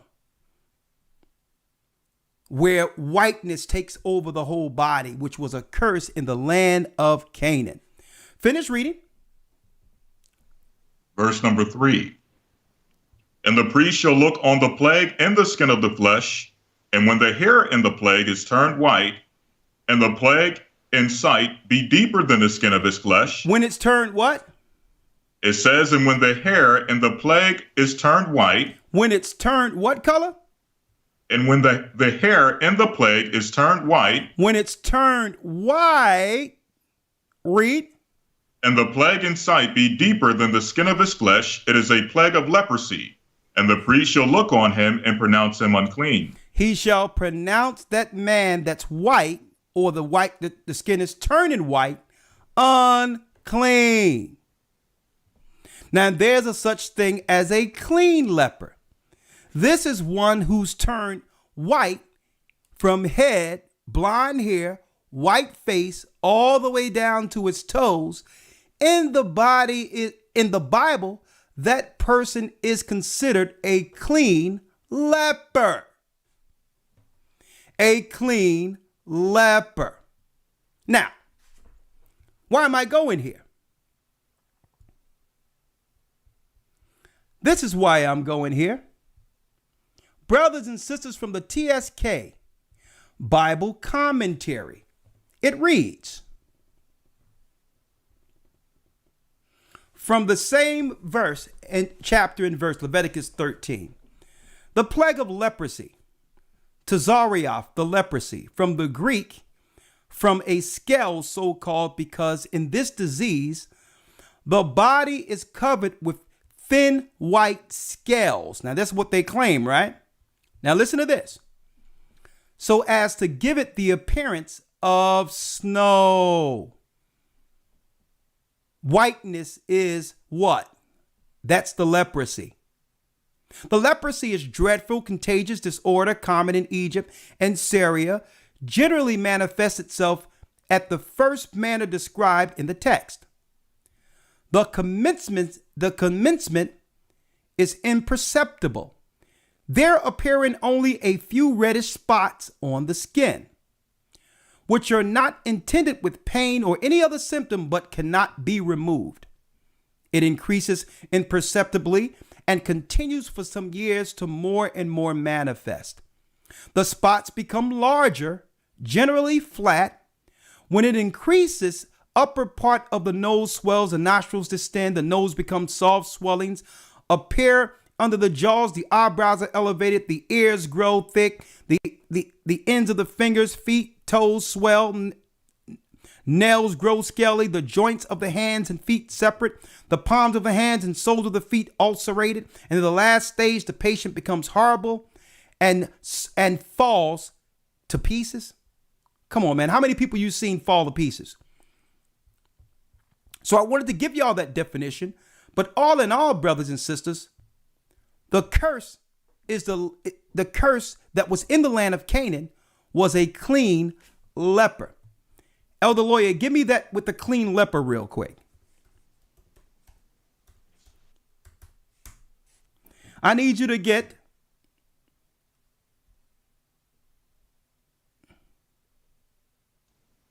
Okay, Leviticus 13, verse number 13. 13 and 13. Read it.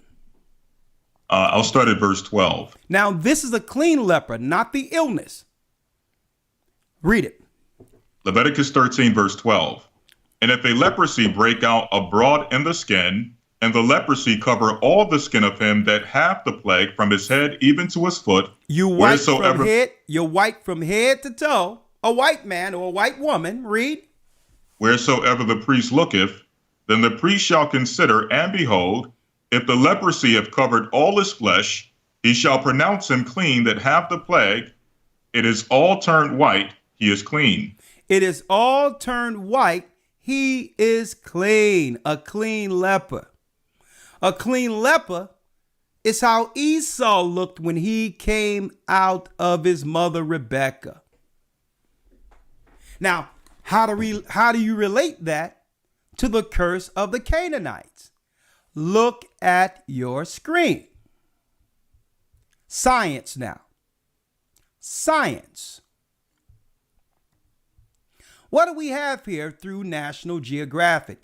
Now, folks, usually a lot of this stuff is dropped in the academy, so please enroll in the academy where you get the you get the real stuff.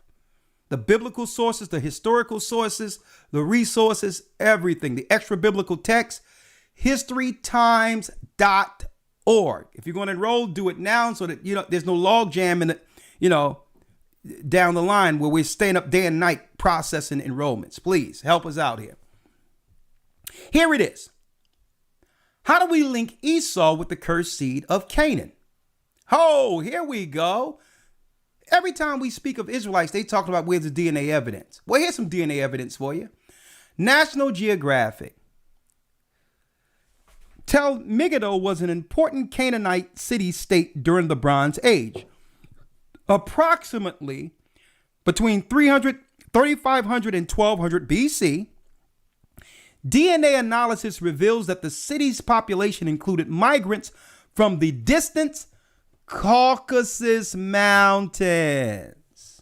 Canaanites. That's right. Genesis 36 shows us where Esau began to have children with Canaanites, and what came out? That's right. Leprous babies, part Edomite from the seed of Shem through Abraham, and part Canaanite. They became your rulers over Europe. DNA from the Bible's Canaanites lives on in modern day Arabs and Jews. I wish I had a bomb. I wish I had a bomb sound. Because they tell you Canaanites don't exist. And I told y'all in a lesson I did, Who's Edom, that Canaanite hides himself within modern day Jewry. DNA from the Bible's Canaanites, they have DNA now to link white people and some Arabs to the Canaanites of Mount Seir. So the curse of Ham or Canaan isn't on black people. They reversed the curse. We were supposed to be looking at the white as the curse, not the black. So it's time for brothers and sisters to embrace your being, your beautiful hue. Every time you whiten your skin, you are erasing the blessing of Abraham with the Most High looking down on a chosen people. You are erasing your value. When you cover yourself and have that long leprous hair, different colors, you are putting the curse on yourself, thinking you're covering a curse. Hold up, there's more. They are best known as the people who lived in a land flowing with milk and honey until they were vanquished by the ancient Israelites. Now, see, there's a difference between Jews and Israelites. According to what? According to National Geographic. Oh, I can't wait to get in this academy, but watch this. They are best known as the people who lived in a land flowing with milk and honey until they were vanquished by the ancient Israelites and disappeared from history. The Canaanites just disappeared, and out of nowhere became black people in America under white supremacist Christian ideology. But a scientific report published today reveals that the genetic heritage of the Canaanites survives in many modern day, current day Jews and Arabs.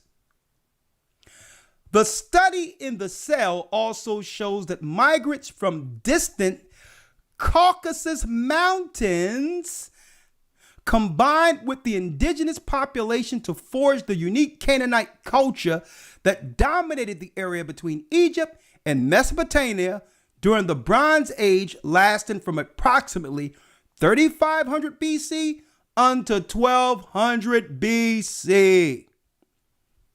This is DNA. The team extracted ancient DNA from the bones of 73 individuals buried over the course of 1,500 years at 5 Canaanite sites scattered across Israel and Jordan. They also factored in data from additional 20 individuals from 4 sites previously reported. Individuals from all sites are highly genetically similar, says co-author and molecular evolutionist Loran Carmel of Jerusalem's Hebrew University. So that means they know. They always knew. They trying to, but you know what? They didn't think that we would find out. See, but while other people on social media scrolling, having fun, looking at entertainment, folks, this is what we're doing. Listen to this. It says, so while the Canaanites lived in far-flung city-states and never coalesced into an empire, they shared genes as well as a common culture. The researchers also compared the ancient DNA with that of modern populations and found that most Arab and Jewish groups in the region owe more than half of their DNA to Canaanites.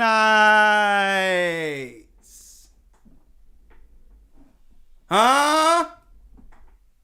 You want to talk about the science? Huh? You want to talk about the science? Elder lawyer, get me. The turning of things upside down shall be esteemed as the potter's clay. Get it? And the Bible says, woe to them that call good evil and evil good. They turned it upside down, folks. And it's to a degree where the white man don't have to divide anymore or try to use any caste system or racism. Why? Because the ignorant people of the world who are in our communities are continuing the caste system, believing that we're not the chosen people, believing that the curse of Ham, according to their religion, falls on black people. Now, how many of you are going to take some cake soap and try to scrub off the blessings of Abraham? How many of you are going to continue to hide what the Most High deems beautiful? Songs of Solomon 1 and 5, Elder Lawyer. And then I'm going to bring in Elder Gabar real quick with us. Then I'll open up the lines. The lines just open. I'm right on cue, 8 o'clock. Song of Solomon 1 and 5. Let's go. Oh yeah. I wish I had a bomb. I would blow it up right here. We've been teaching people for years who the Canaanites were and how they inbred themselves. They intermingled and married within the families of Esau. And now there's unadulterated what? Proof. There's DNA proof. Since they want to say go into DNA. And all you people, why do y'all have the Hebrew and Bible Academy? Listen, we be dropping a lot of stuff on these programs. And the Hebrew and Bible Academy is a class that's structured so that we can have enough control over it. So what? So that because usually people appreciate what they pay for. Okay? If we opened it up and didn't have no structure, trolls would come in, people be speaking, attacking each other. I'm like, no, if you're going to pay for school, if you're going to value the school you're in debt with, you could at least come and learn something that you've never learned in your churches with all the money you paid out there. $150 isn't nothing. For $150 for 3 whole months of information where all these sources are sent to you. It's taught to you in a structured class. You get up-to-date news on what to do in times where you need up-to-date reports. You get Hebrew. You get classes. Where can you find anything like that on earth? So we're just dropping caveats here, but I'm perplexed how people can look at the academy and say, well, how can they charge for that? And you're paying for the computer that you're paying for the computer you're watching us on, and you're paid for the Bible you're learning from.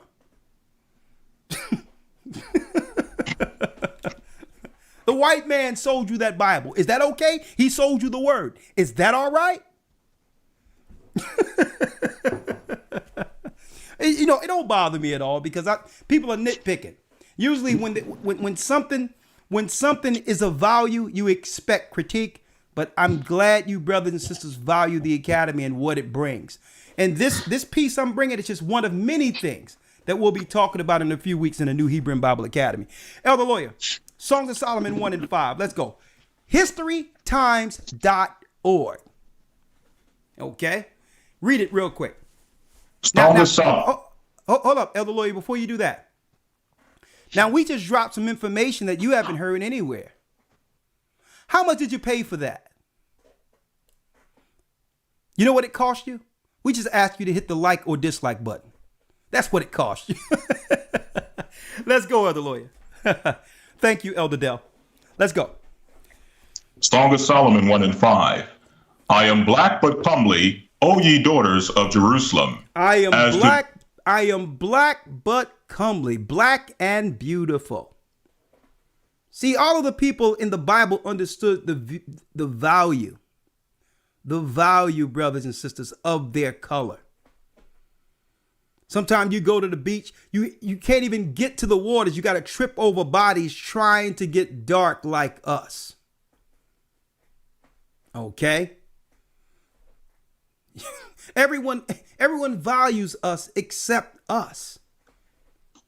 And then we hear that stuff, well, I'm not going to get hired because they usually hire people, they ask you about your hair. Don't let no one put you in a bubble. Don't let no one impose their will on you. Guess what? If they're not blessed with your presence, go somewhere where your presence will be appreciated. You don't change yourself for other people.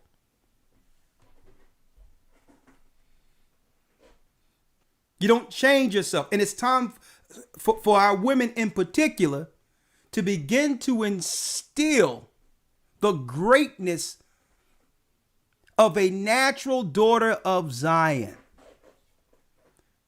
So what? There's the peer pressure out there. We can't be covering ourselves. It's like Sammy Sosa. I'm like, man, this guy went down so many points doing something like that. He's a rich man, have everything going for him, and still doesn't feel good about himself. He's going to turn himself to what?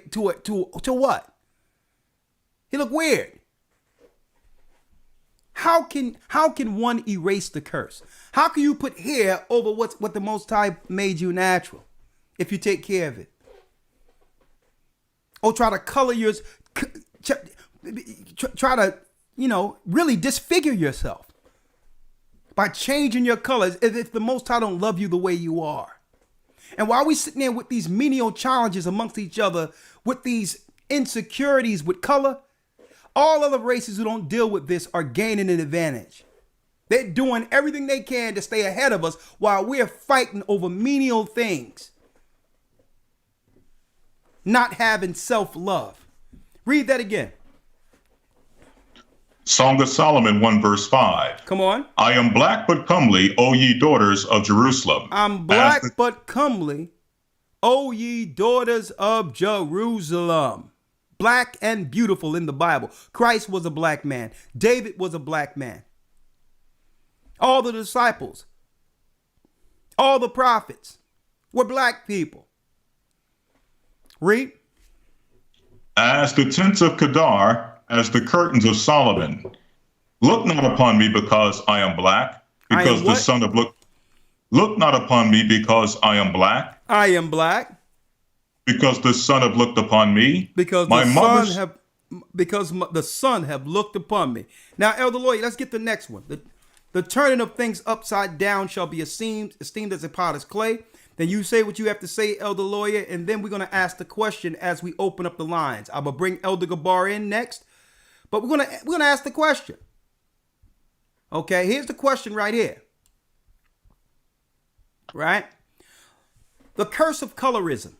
When the curse was originally put on the Canaanites, who was meant to be a servant of servants, Esau, Genesis, the 26th chapter says, the elder shall serve the younger. And the first came out red all over like a hairy garment. And he called his name Esau, a servant.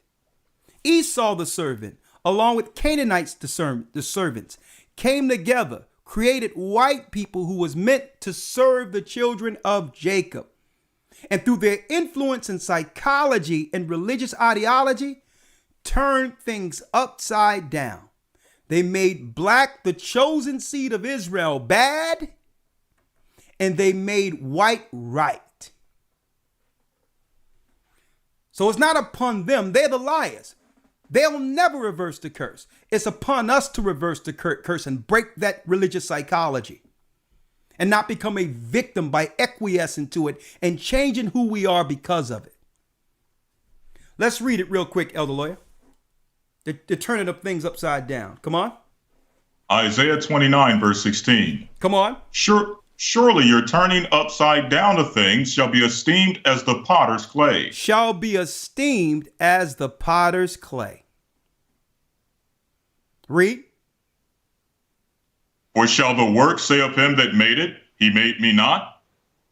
Or Because- shall the thing Go ahead. Finish reading. Or shall the thing framed of him say that framed it, he hath no understanding? So now that the truth is coming out, they can't change it now. See? Now they can't say, oh, I didn't know. No. The turning of things upside down shall be esteemed as the potter's clay. Once someone makes a lie out of clay and it hardens, guess what? It hardens as a lie. And there's no way you can change it. If you made a lie, it is a lie. And it shall be esteemed as the potter's clay. The liars made it, and now we can all see it. What did the potter make? The potter made the example of beauty the curse in the Bible.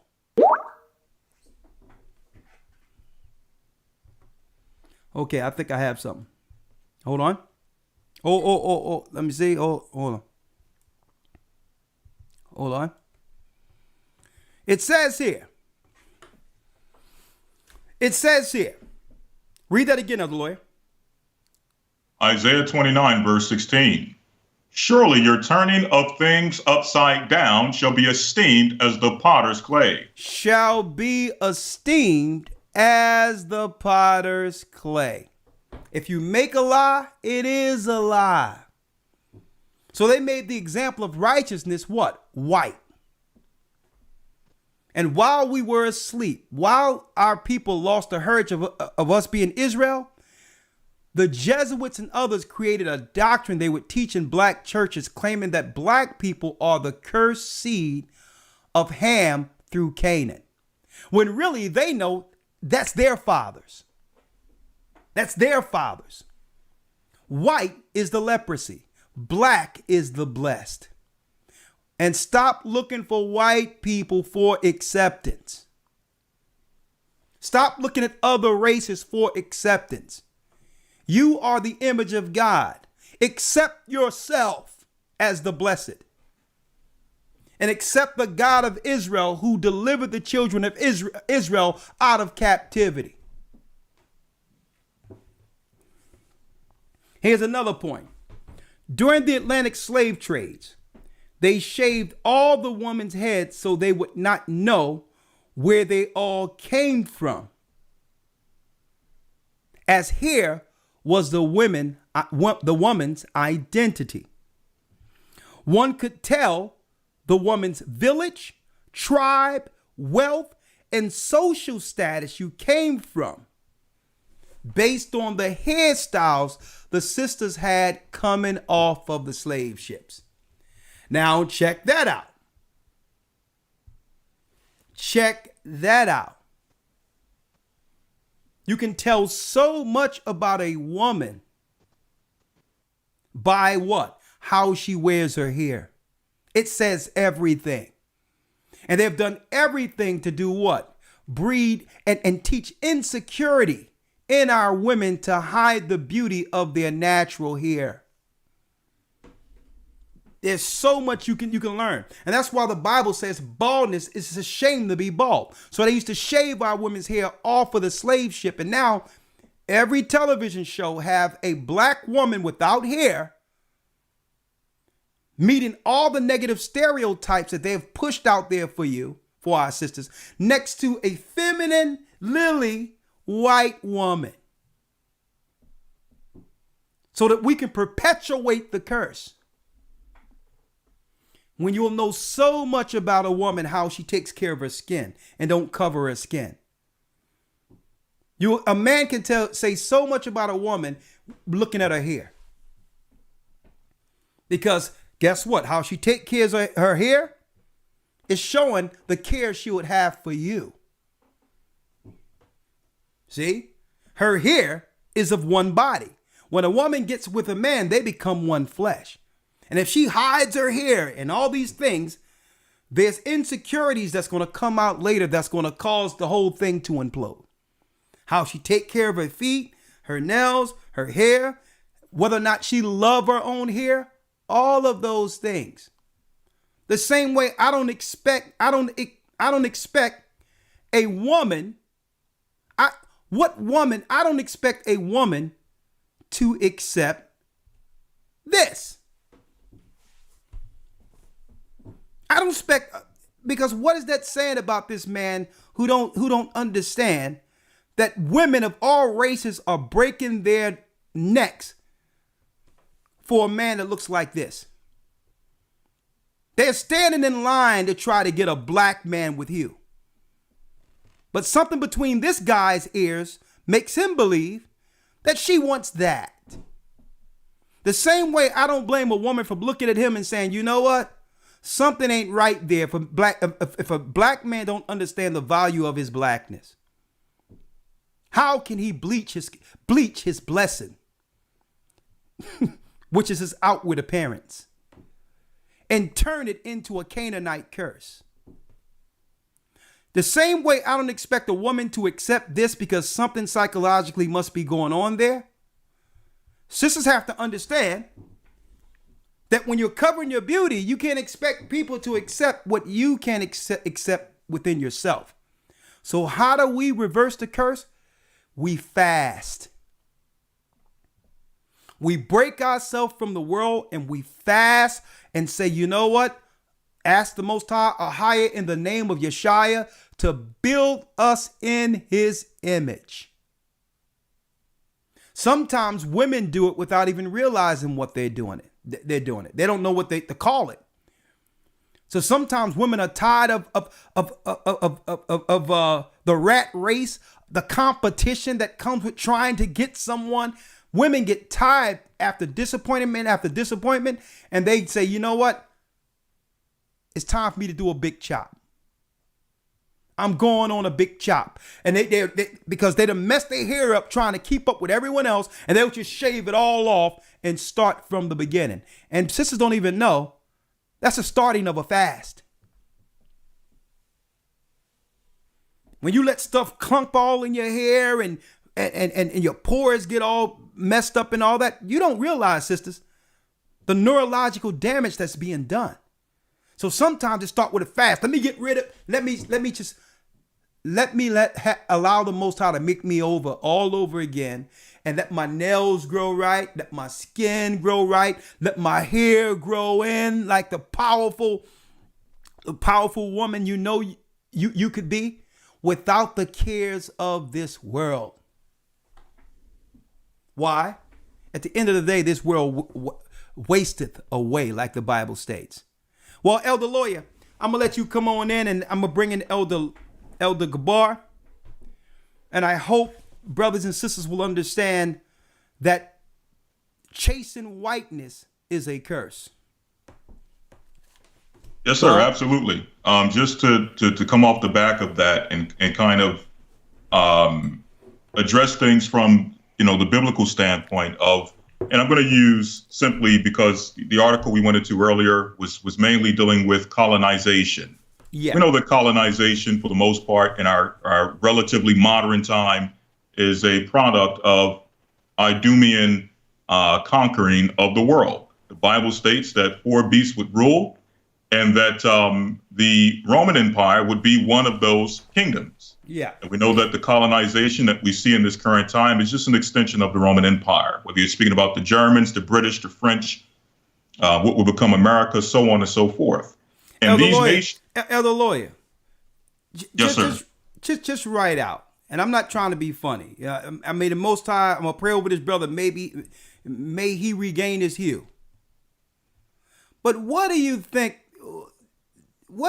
would happen to the internet if one day, Elder Lawyer, I come at the Sabbath service and I have a Mitri on instead of this red hat? And I come out I come out the same color of this guy with the Mitri on. And I'm standing next to Lawyer after being dark skinned last Sabbath. Yeah, I think GOCC will be finished. We'll be done. We'll have to pack up. It would have to be some explaining. First of all, I don't believe you'll let me go on coming downstairs or walking into the room with this thing on. So the whole thing is, folks, this thing, accept me the way you are. We had to get out of that. I don't expect no one to accept what I'm going through. I don't want no empathy, no nothing. I don't expect you to accept me any other than how the Most High made me. That's right. Go ahead. I'm sorry, Elder Lawyer. Go ahead. Yes, sir. Just continuing on. So just making a point that this current empire that's ruling, they're really just following in the tradition and vein of other Idumean empires that have ruled in the past, but more so using a more modern tool of division, I'm going to say. In the ancient times, they more so used, in the case of, for example, Antiochus Epiphanes, they more so used religion and culture, through Hellenism as a means of subduing, dividing, and eventually swallowing up nations to make them more so, come up under the culture, the way of thinking, and the philosophy of Greece. You go to 1 Maccabees 1:41. It says, moreover, King Antiochus wrote to his whole kingdom that all should be one people, and everyone should leave his laws. So all the heathen agreed according to the commandment of the king. Yea, many also of the Israelites consented to his religion and sacrificed unto idols and profaned the Sabbath. So this was a tool in ancient time, using religious philosophy, using Greek culture as a means of dividing and subduing nations and eventually bringing them under Greek rule. Whereas those who were now subdued and adopted this mindset now began to think that they were better than the Israelites who upheld the actual laws of Moses, those who continued to follow the Sabbath, those who continued to be circumcised. They, within themselves, thought that by adopting Greek culture, they were better than their brothers who stuck with their culture, which came through Moses. Okay? In the modern time, again, they more so used the color thing. And this whole dividing along color lines is a relatively modern invention. When you go into the Bible, the Most High don't necessarily divide nations solely upon the line of color lines.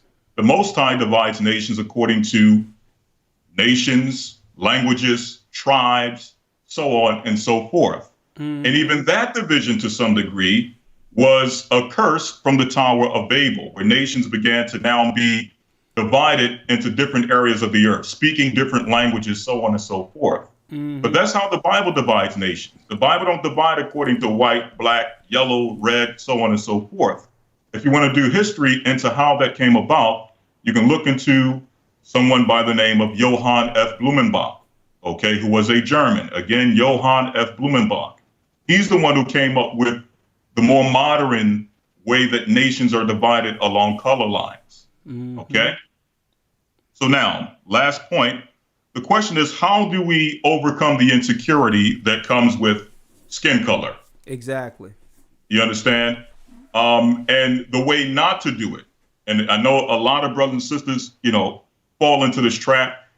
We may have, before the truth, fallen into this trap where instead of looking at the insecurity for what it is and actually overcoming it and addressing it for what it is and attacking it for what it is and dealing with the insecurity within ourselves, what we do is we reverse the insecurity. Instead of us just saying, look, the Most High made me this color. I have no control over that. Okay? And you know what? I'm beautiful this way. Okay? There's people in the Bible that are this color, so on and so forth. Just other ways to overcome the insecurity for what it is. Okay? Opposed to doing that, what we do is we reverse it and now try to make it a thing of blacker is more spiritual. Blacker is better. Light skin shows a sign of weakness, or light skin means that you were raped by white people, or your ancestors were raped, so on and so forth. So now you're lighter. So we try to now flip it by making or imposing the insecurity on others. Yeah. And making it seem like having a different hue or a different complexion outside of the one that we feel insecure about is somehow a weakness for others, when that's not the case. The Most High makes all the color we are. Exactly. And according to his plan. Every white person should be proud of their color. Exactly. Okay, they should be proud of how they were made. Who has control over that? Exactly. So it's like there's another side of the racism when we began to look at other people as inferior based on how they look. We're still playing into that color game. Great point. Exactly. Great point. Exactly. And that's the mistake. That's the Most High made us all what we are. Exactly. I'm not, as a brown-skinned person, going to now make someone who is lighter skinned or even a so-called white man feel some type of way because of the color they are. Yeah. I'm empowered in my color based on what the Most High made me. You be empowered in what the Most High made you. Yeah. Okay. Don't make it a religion. Don't turn the whole thing. People take the dark skin color and turn it into some type of religious philosophy and mythology, melanin. And, because they begin to sensationalize it and make it into some like superior thing. And usually it seems like Elder Lord, they're doing that to compensate for something missing. Exactly. You know what I mean? It's like, check out my blackness. That make me powerful. And here it is. Listen, the hood is not short of blackness, and we're on the bottom.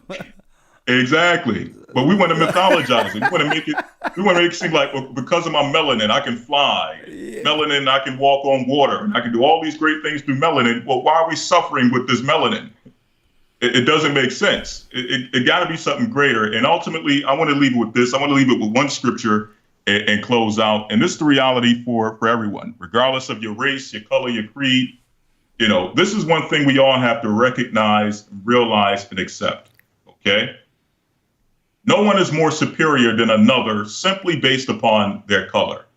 Obviously, there were 4 beasts that were predestined to rule according to the will of the Most High, the last being the Romans, who just so happen to be so-called white people. Yeah. However, their color, just because they are on top, does not necessarily make them superior according to their color. Exactly. That's not what makes them superior. The Most High gave them their power to rule, not their color. Okay. Exactly. So leaving it off with this one scripture. Okay. Yeah. This is Romans 3, verse 9. I'm going to read it down. It says, "What then? Are we, meaning the Jews, better than they, the Gentiles? No, in no wise. For we have proved both Jews and Gentiles, that they are all under sin. Exactly. So no one is more superior than another based on their color. We are all under sin. We all need what? Redemption. We all need salvation. None of us are greater simply based upon our skin color. And there's more, but I'll yield with that.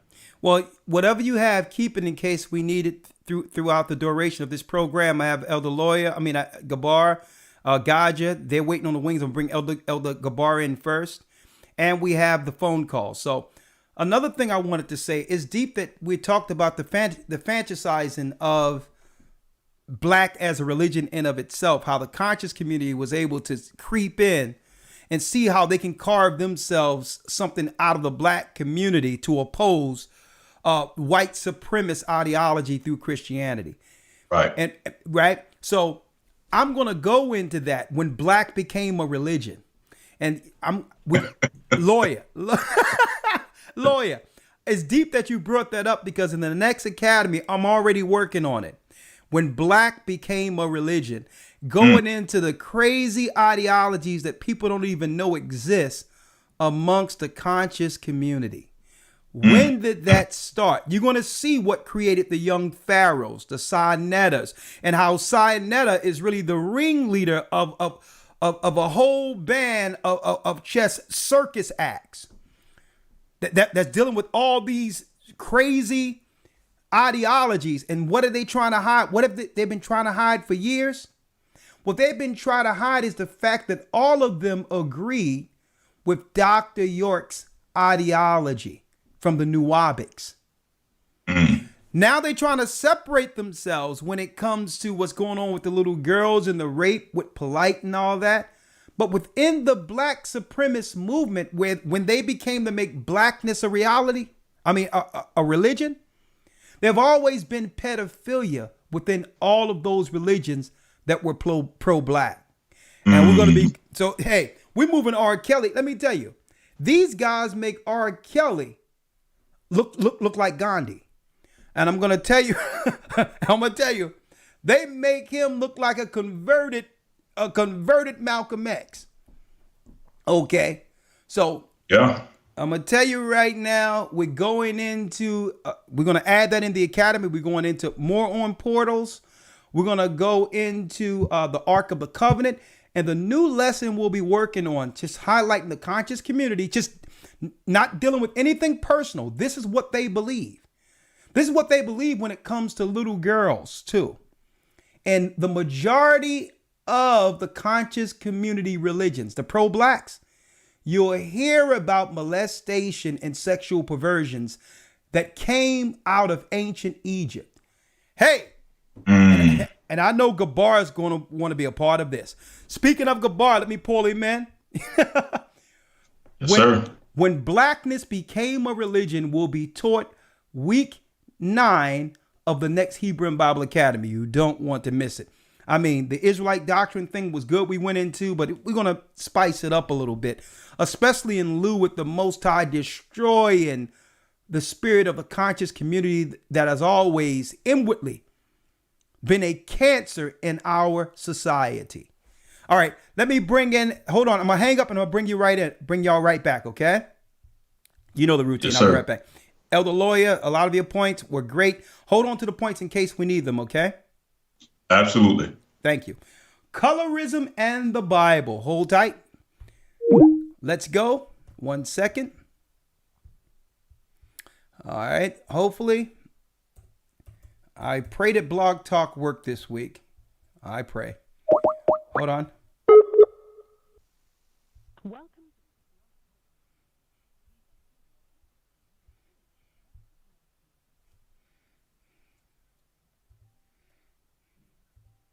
All right.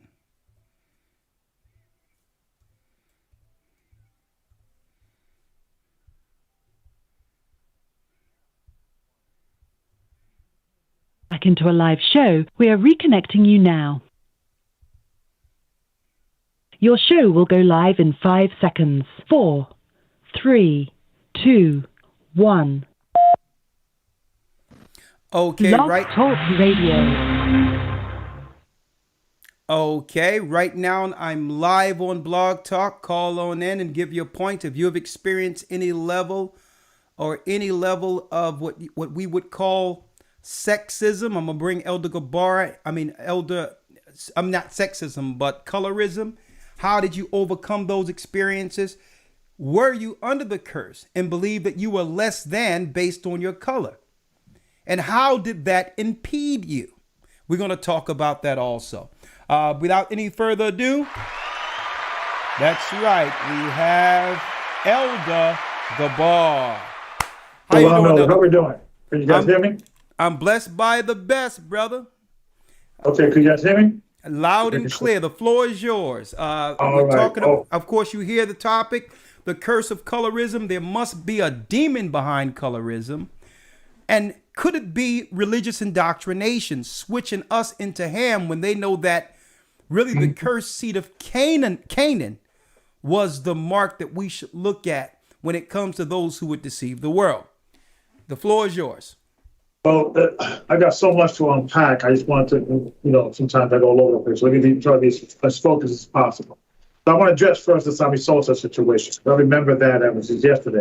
Being an Afro-Latino Dominican man from the island of Española, Dominican Republic, of the tribe of Simeon, I felt some, I was proud of my brother Sammy Sosa when there was that whole Buck McGuire and Sammy Sosa race for the home run. And I remember feeling proud as a Dominican man saying, hey, here's a brother that, he's in the elite of baseball. So I felt some pride with that. He broke my heart, although, because I remember that was when I was in the height of the One West ideology, right? Okay. So I remember when that whole thing was coming out in the early 90s, with him and the other brother, Mark McGuire, and there was rumors that Mark McGuire was taking steroids. You could clearly see he was a broke white man, and I was like, you see, our brothers, Israel don't need steroids, brother. This is a natural black man from the Dominican Republic, a tribe of Simeon doing it, right? He's gonna cheat, right? So he broke my heart when I found out that not only Mark McGuire was taking steroids, my boy Savage Soldier came out taking steroids. They gave it a big scandal. That was like, no, not brother Sammy Sosa. And then after that, when he began to bleach his skin, he broke my heart again. And the whole thing behind that was that his wife was, she was like a famous Dominican soap opera person in the Dominican Republic. And he wanted to kind of tap into that whole soap opera, Telemundo novella type of situation. Okay. But his wife kind of encouraged him, like, babe, you're a little too dark. They're not going to accept you. Because when you look at these South American countries, most of the soap operas and all that, they usually choose the lighter skin people to represent their people. So, he bleached his skin and it went terribly wrong. So he broke my heart, dealing with that. But, Elder, going back to the colorism, right? Mm-hmm. I think it is profound because when you went into India, the caste system, and this is not only something that is in India. I remember in the Dominican Republic in South America, if you date lighter, you are advancing the race, as they used to say. Always advance the race, man. Date lighter. I remember my father was a darker skinned man, and my mother was a lighter skinned, and my grandmother didn't want to marry my daughter off. Now, in those countries, in my country, my grandmother already was a widow. She had a son and a daughter. And, at that time, when a man wants to marry your daughter, that's a less mouth to feed in your household. And if you're poor and you don't have much resources, you welcome a man wants to marry your daughter. Mm-hmm. So racism went so deep that my father, it took him a year begging my grandmother to marry my mother. And she said, listen, I'll do it, but and my father, although he was a dark Dominican man, he was a successful businessman in the Dominican Republic. He had business in the Dominican Republic. He had a cab company over here. He also had a bodega. He had a partner, also a bodega, and also he was a pastor. So you would think that this light-skinned Dominican woman would be like, "Hey, you hit the jackpot." Yeah, that she would have preferred him, right? With his accomplishments, but his accomplishments in the Dominican wasn't really enough without the whiteness, without the lighter skin. It took her a year to be convinced, right?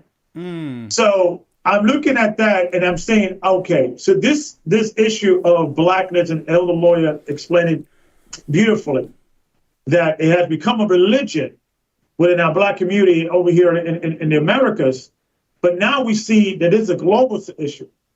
And I'm looking at something, right? Check this out, Elder, right? And I think you and I talked about this. I look at the word Ham, right? Or let's go to the word Cush, right? Now, Cush, we all know, is the father of Nimrod. Now, when you look at the word Cush, right, and it tells you Cush means black, right? It gives you definition. So it's going to give you the first definition. It says a Benjamite mentioned only in the title of Psalm 7. I guess there was a Benjamite brother that his father and mother called him Cush, being the word Cush means black. That's proven, white people would name a son black, but that's a side note, right? And the second definition says a son of Ham, the grandson of Noah, and the progenitor of the southmost people located in Africa, right? Now, the definition came from the people that put this website together, the Blue Letter Bible. But when you go into the Bible, it says that Cush had his first son, Nimrod. Yeah. Nimrod established the kingdom of Babel in the land of Shinar. Now, the land of Shinar is not Africa. Exactly. So I think what's happening, Elder, is psychologically messing with us, because now we're saying, okay, if the Bible gives us a record that Nibala is another country that the Kushites set up, that's all the way in India. Yep. So I need to know the history. And this is a question on, local school education, people in the education field. Where was this major migration of Cushite going to Africa? It doesn't exist. Exactly. It doesn't exist. Africa was always an extension of Israel. Exactly. There was no migration of Hamites and Cushites. And now all of the families of Ham are predominantly North African. Exactly. The Canaanites end up linking in with Esau and developing the royal families we see today. And our people, after being pushed in 70 AD by the Edomites, ran into Africa, which was an extension of our homeland, Jerusalem. Mm-hmm. So there was never no thing. They try to put Cush on us, Ethiopia on us. And this is what I'm saying. Brothers and sisters, Elder Gabar, they have to cut these cats off when they start talking about black pride and begin to invoke Ethiopia and Cushites. That's clear deception. Mm-hmm. But go on, I'm sorry. Yeah, because even when you go into the book of Jubilee, and it gives you more details on the land that Ham took, and the Cushites and the Puts and all the Hamitic tribes. They mention Greece, Lebanon, Shinar. It mentioned mostly, I would say, the Middle East, a little Europe, with a little Africa, somewhere in the Levant region. As far as they went, it was Egypt. It would be Egypt, in regards of or maybe North Africa. Yeah. Right? But the majority of them, the majority were more in the Middle East. Yes, sir. Yeah, what people don't know is the land of Shinar was based in Iraq, but it went from Iraq all the way into, that was the base of Shinar, from Iraq all the way into India. Exactly. So no, Shinar was never a part of Africa. Mm-hmm. But go on, I'm sorry. So you would think, Elder, and I was calling Deacon Aaron because I wanted to, see if he came across anything, that in the tongues being divided, Yeah. the Cushites, Nimrod, and we'll know through history there were different Nimrods, right? Because there was a family tree, Yeah. right? That they were probably stood there in that area. If what you're asking, and I have the proof of, it is correct. Exactly. The original Cushites are and were East Indians. So all the evidence, and I'm going to yield with this, and I want to use calling to the modern time. Yeah. That even when you look at ancient depiction and artifacts of the Hittite, for instance, they are credited historically with the first of chariots in dealing with war, right? They're credited in history for being the first people to create chariots, right? Whether that be true or not, but they're credited with that, right? When you look at their phenotype, they look more Middle Eastern than African. And they did DNA testing on the people of Lebanon. They have a high percentage, 90% of the population that had Hittite DNA. Exactly. Yeah. So I think there was a mind control that they touched. First of all, they created a caste system throughout the whole world. They find out what were the majority of the tribes of Israel. They have not been mixed among the nations, Africa. Yeah. They, about 100 and something years ago, well, I would say about 200 years ago, I don't know, give or take, when Darwin came in, and he began to teach that Africa is the creative civilization. Prior to that, all the historians used to use the Bible as the guideline. If they had a biblical centric perspective on the origin of man. Exactly. It was not until Darwin began to shift it to Africa as the creative civilization, but it wasn't Africa. It was Shinar. Exactly. Iraq. Exactly. That's why all the ancient artifacts are found in where? The Middle East.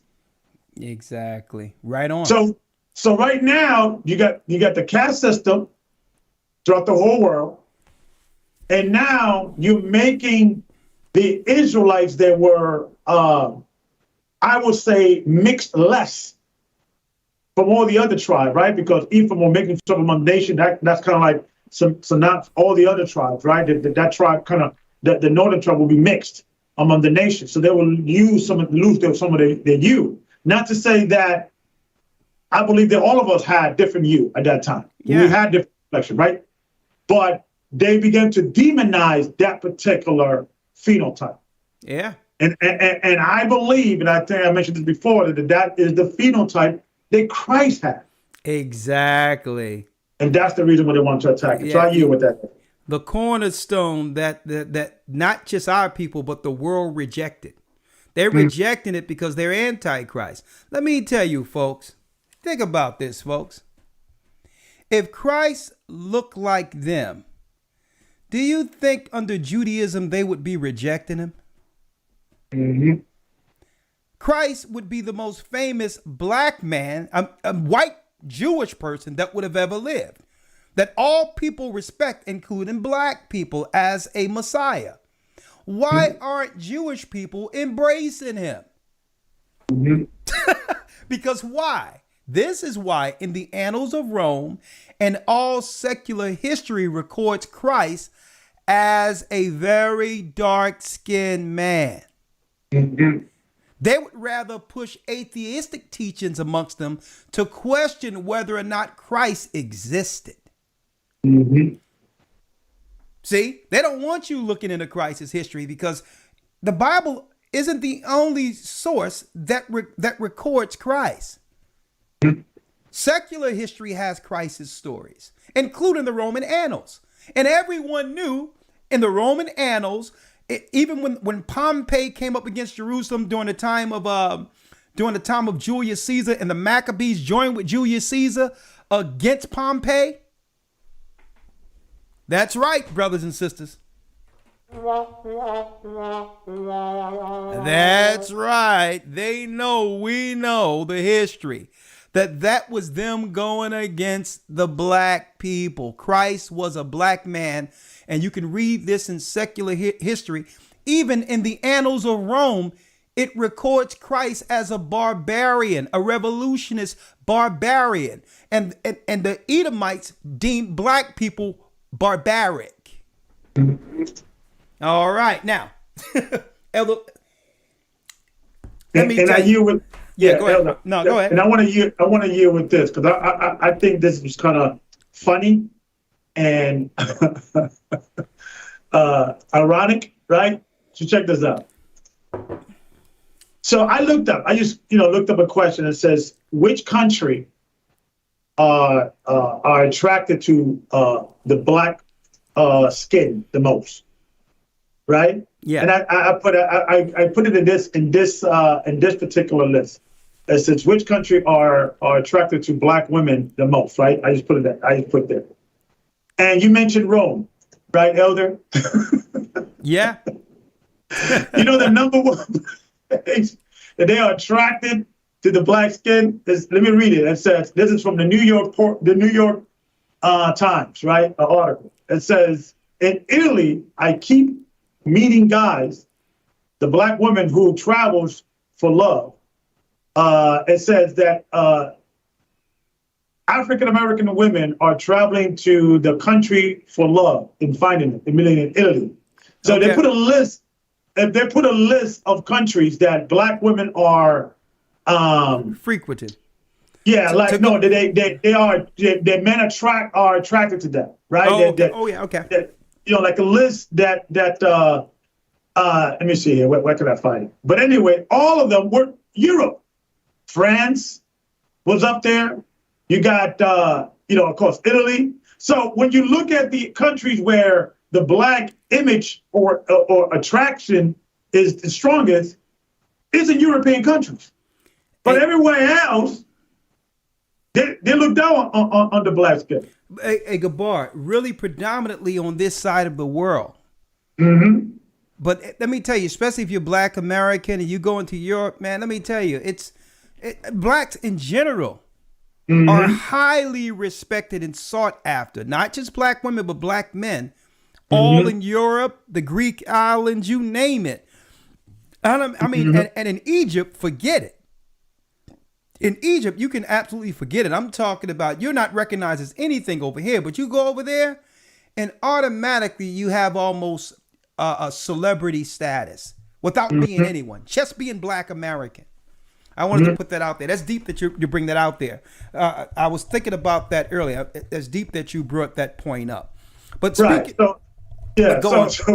So everybody wants to be white, but when you go to white Europe, they want the blacks. Or when you want to go into the place where black women or black people are sought after in regards of for a romantic relationship. Yeah, sought after. Right? Yeah. It's in Europe, not Africa. Let me tell you, they love black people there. What's going on?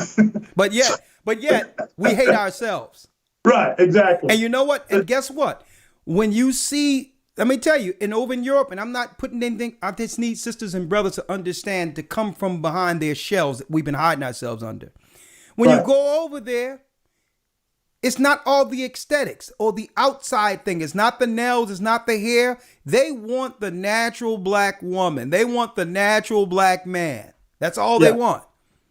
It's over here. They've been pushing this androgynous mix, hide yourself behind aesthetics and all those things over here. And we're still not getting accepted with all the outside stuff.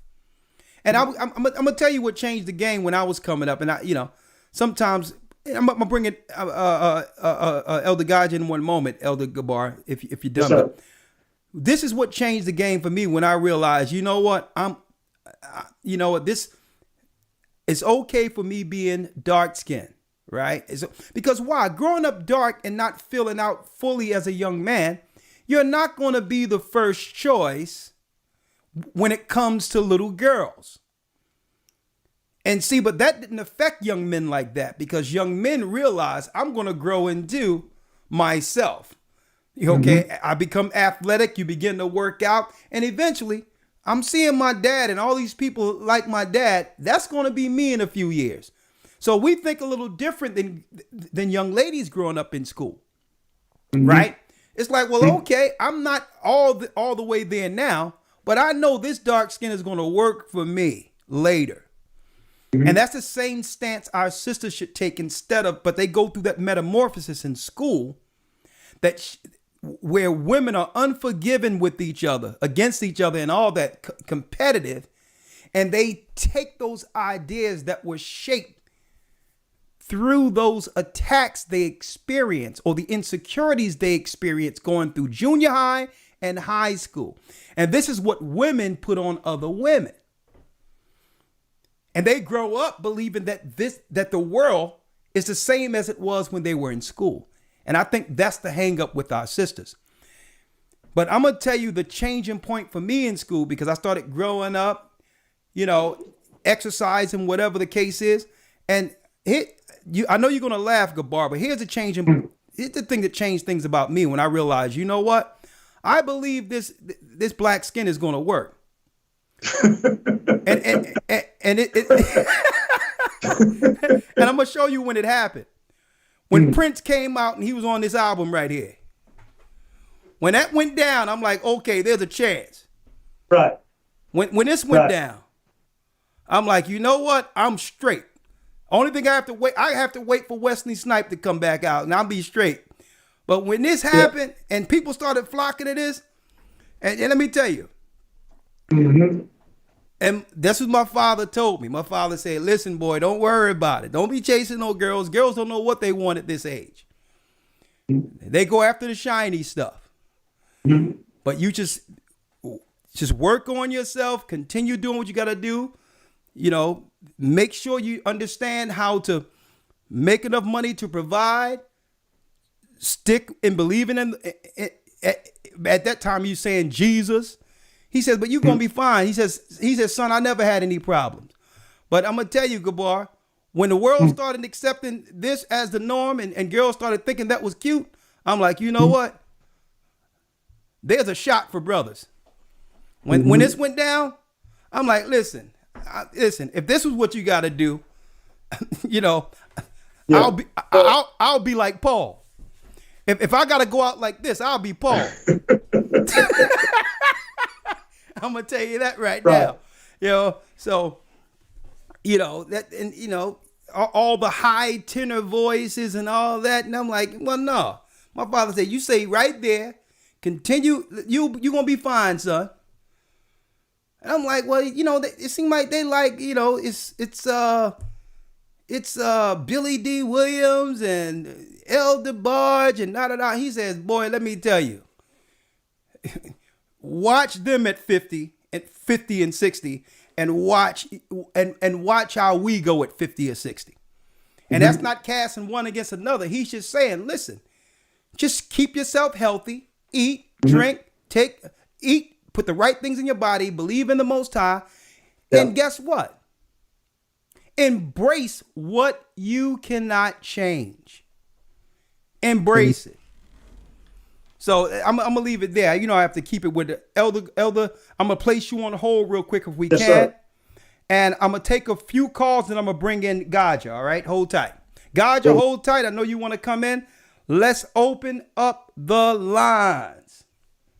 All due respect, because Prince, the late great Prince, was a serious talent. I'm not going to say anything negative about that.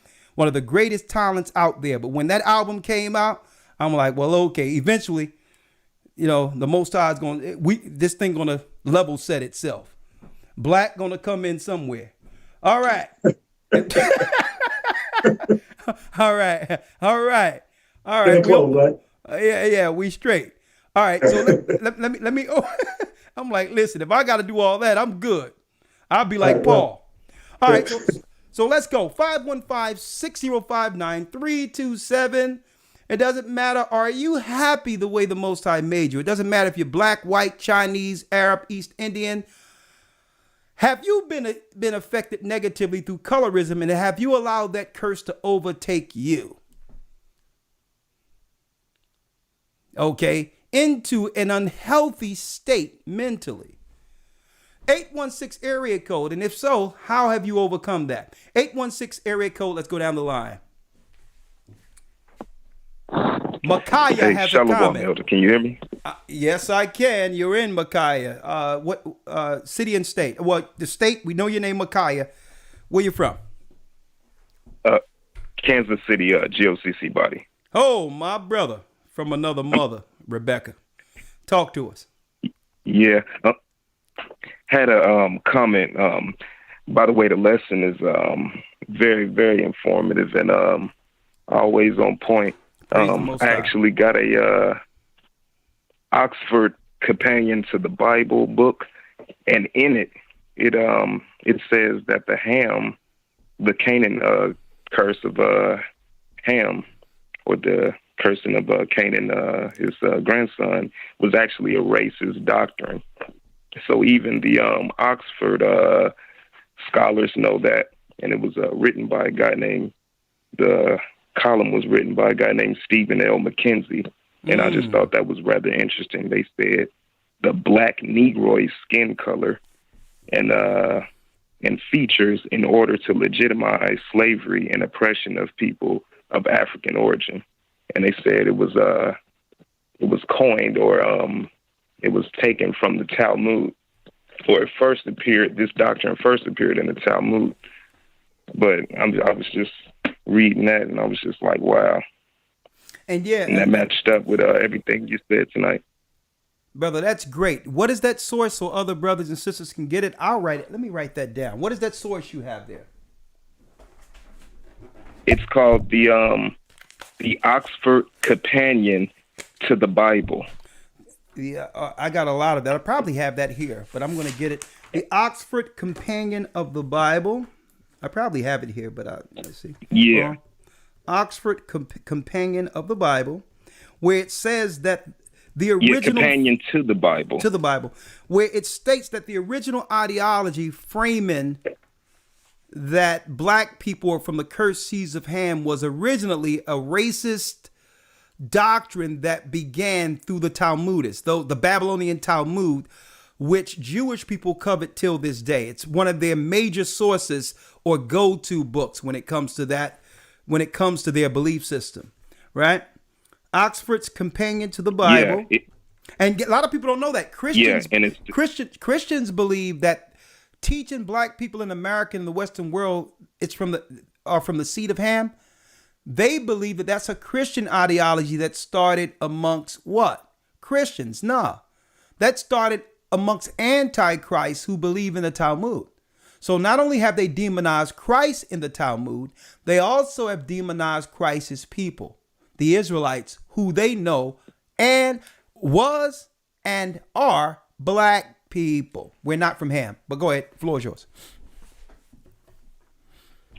Yeah, that's pretty much all I have to say about that. I just find it pretty interesting that it's just out there, you know. Yeah. It's just out there for us to see, and all you got to do is pick up a book and bam, it's right there. But hey, I just want to say praise be to the Most High, and thank you for bringing this information out so we can start the healing process for our people, because I see a lot of this. But appreciate it, Elder, and Shalom. Shalom, brother. Good point, and I'm going to look into that book. And I like to say it, and I said it earlier, brothers and sisters. It doesn't matter what the world think of you. We can't expect no one else to love us any more than we love ourselves. We can't expect it. So if there's something we don't, if there's some insecurities as these hang-ups we have concerning how we look, know that there's nothing you can do. Nothing you can do about how the Most High blessed you or the hue you were born under. Be proud about it. Whether you white, black, it doesn't matter. Be proud about who you are. And another thing is just fix the things we can control. That's what makes us better.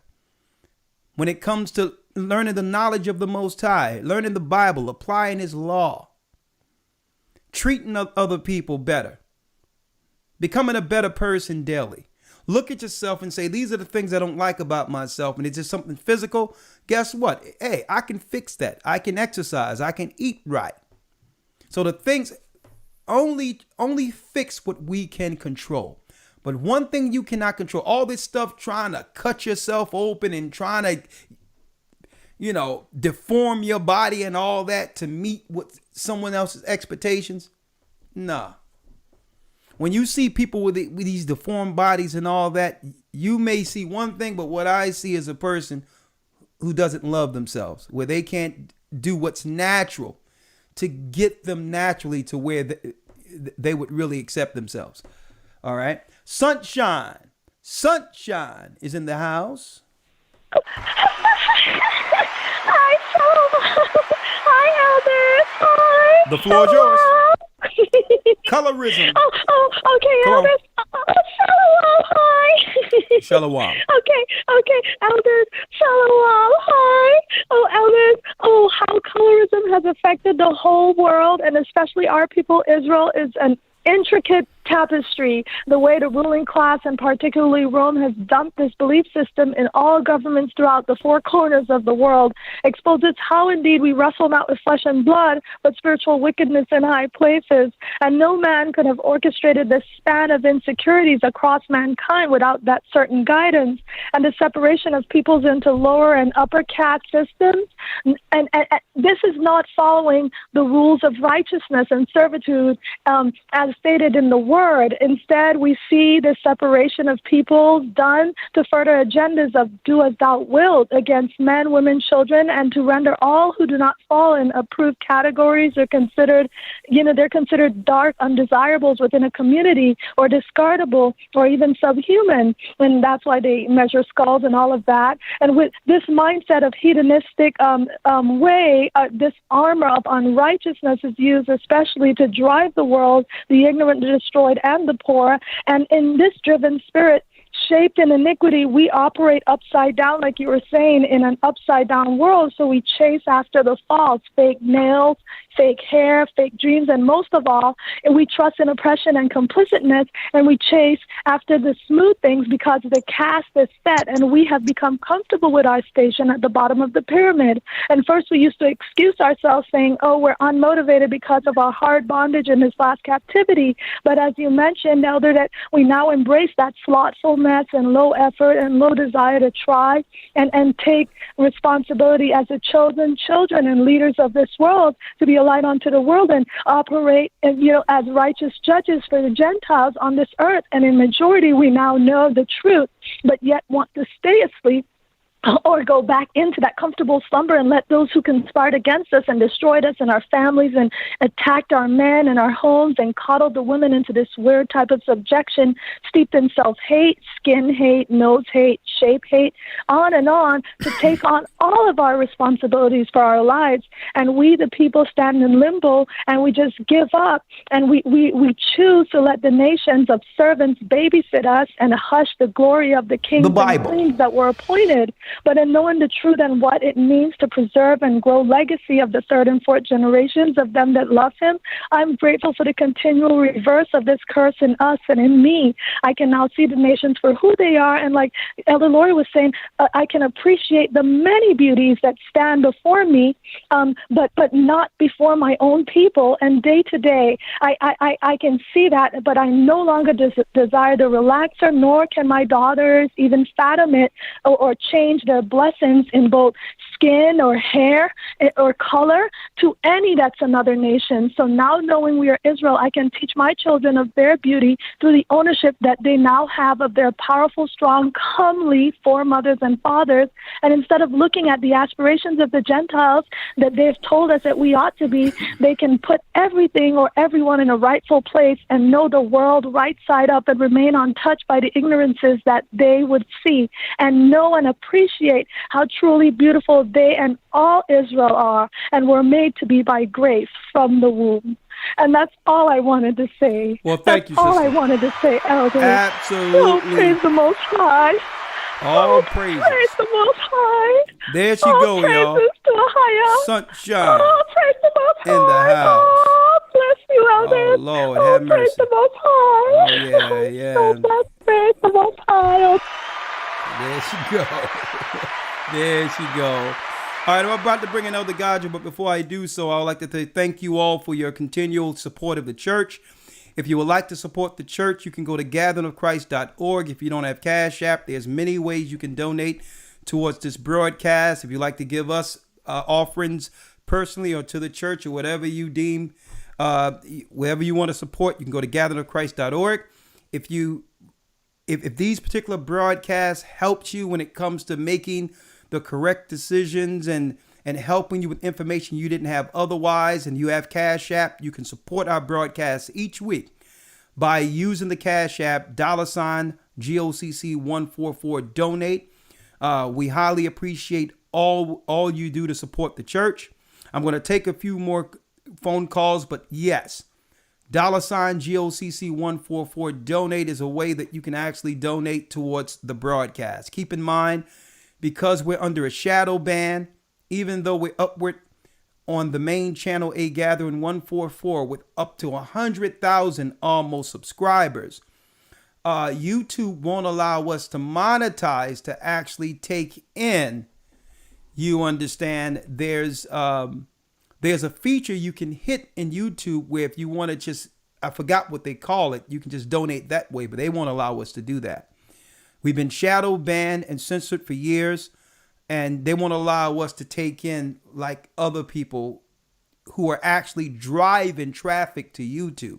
So we'll appreciate it if you can use your Cash App, if you have it, to support our weekly broadcast by typing in $ GOCC 144 donate.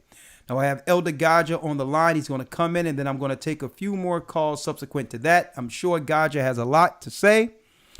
Hold on tight as, oh yeah, y'all heard me prepping the Hebrew and Bible Academy, right?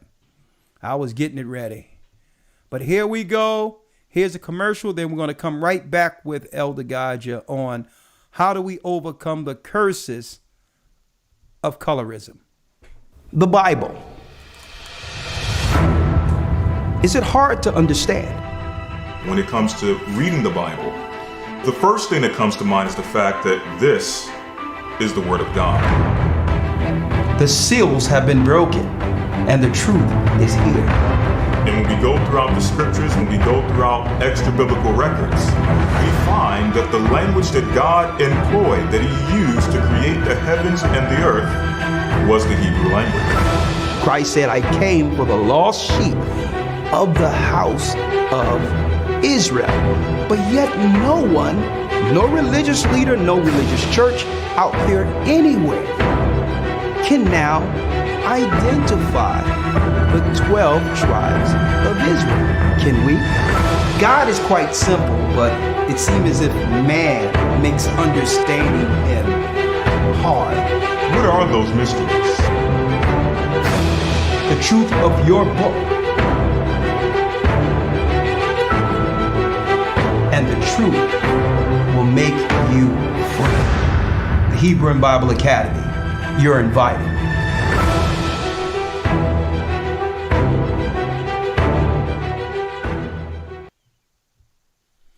Go to historytimes.org. Historytimes.org. The next academy begins October 31st. That's right. And I'm going to have a show coming near October 31st on how the Satanists have come out straight out and in full sight where they're targeting single sisters. Usually this time of year, sisters are under attack, children are under attack. So they're using social media to actually seek out women who they know are living without a man in proximity. And right now, when people are knocking on the door, delivering food to your house, delivering things to your house, it's not out of the norm to see a stranger in front of your house on a regular basis. Well, Satanists are operating in the midst of that, targeting sisters who's on Instagram, OnlyFans, as well as Facebook and other platforms. And they're using computer systems to actually understand how many people who are actually logged in to the Wi-Fi on your house. They know exactly when you are alone. And these people are posing as delivery men. So you're going to hear a lot about sisters coming up missing and all that. You understand? So we're going to get in front of that because that's a new thing that's happening in the midst of strangers coming in front of houses. So we're going to talk about that probably next week. But all in all, thank you. The Hebrew and Bible Academy, October 31st. And since we're going into Samhain, Halloween, last week I said, watch your children. Sisters, if you are single, you have to watch how you're operating with social media. Everyone is watching everyone, including the nut jobs, the serial rapists and all that. So that's going to be for another program. I got Gaja on the line now. That's right. My brother from another mother.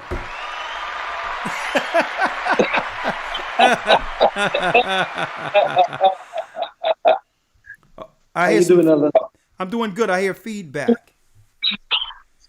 No, I'm in a hollow room, so it might be the room a little bit echoey. Is that too much?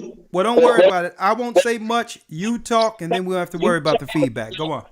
And then Christian, I'm going to bring you up after Gaja. Christian, I'm going to bring you up next. And Sister Lydia, we have you as well as Jackie. Don't worry about it. I'm going to go through all the phone calls today. Okay, don't worry about it. If you're waiting, I'll make sure I get to you. So if you're waiting on Blog Talk, I'm going to get through all the calls before the broadcast ends. All right, go ahead, guys.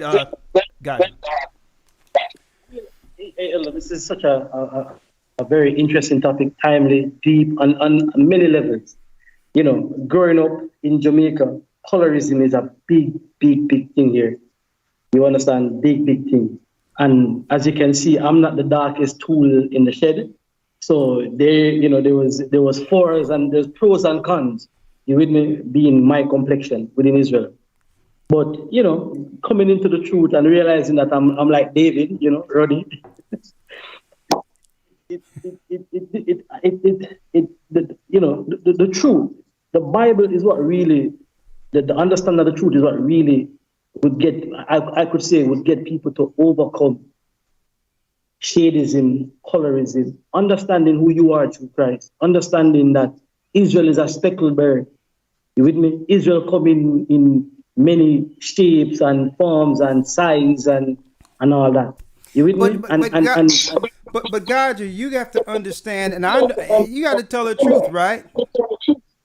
Like, there is some benefits being the I'll be sure of Israelites, right? Like my boy, the nice hair, like my man Ryan. I call Ryan the Drake of Israelites. They must have their perks. Talk to me.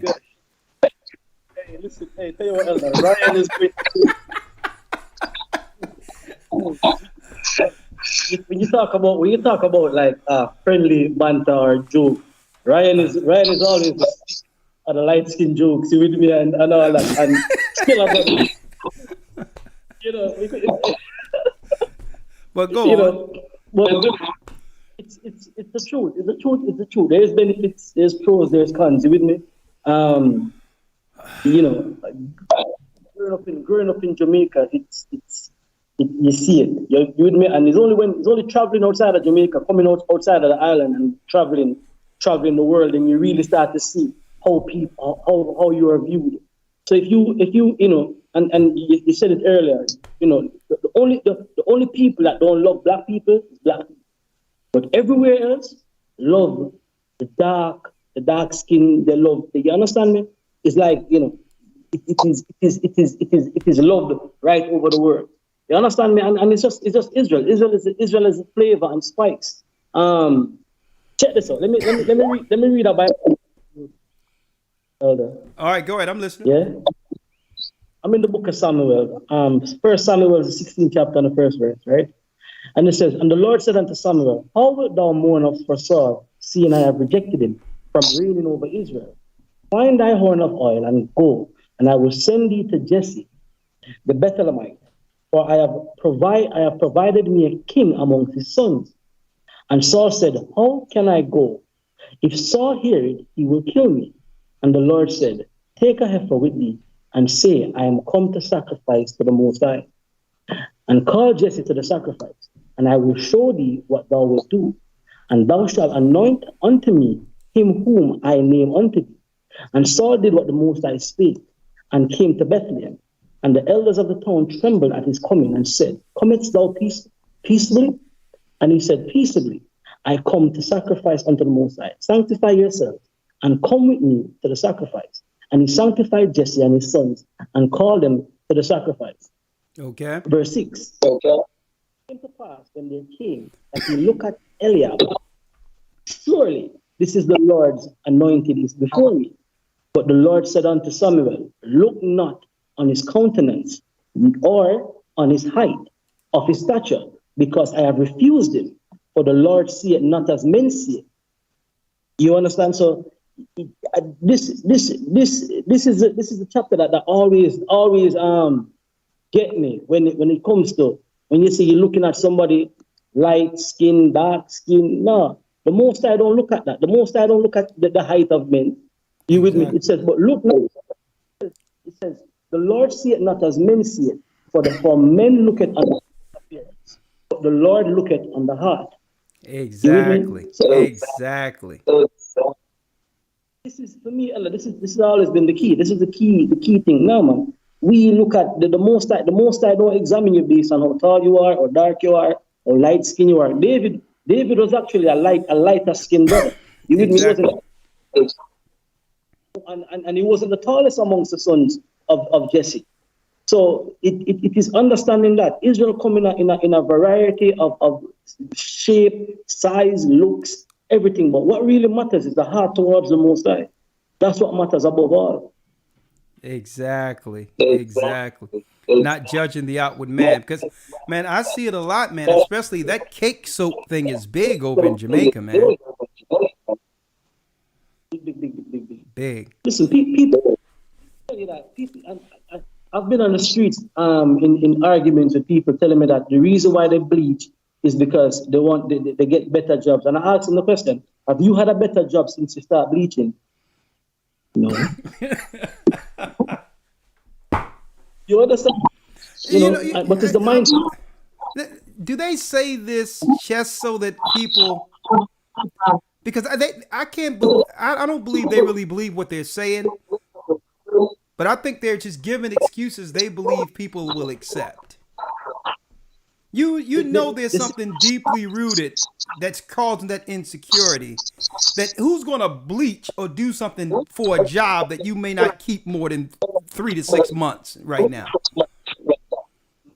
So I think people say that just to hope that others would accept that excuse. Well, I'm doing it.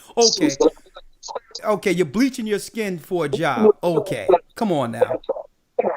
And listen, I worked in the corporate world, and I see people make excuses. Well, I do this because the corporate world don't accept me this way in the corporate world. I'm like, nah. When I worked in the corporate world, I was a full-fledged Israelite, and guess what? I had dreads and all that, but I had it plaited down to my hair.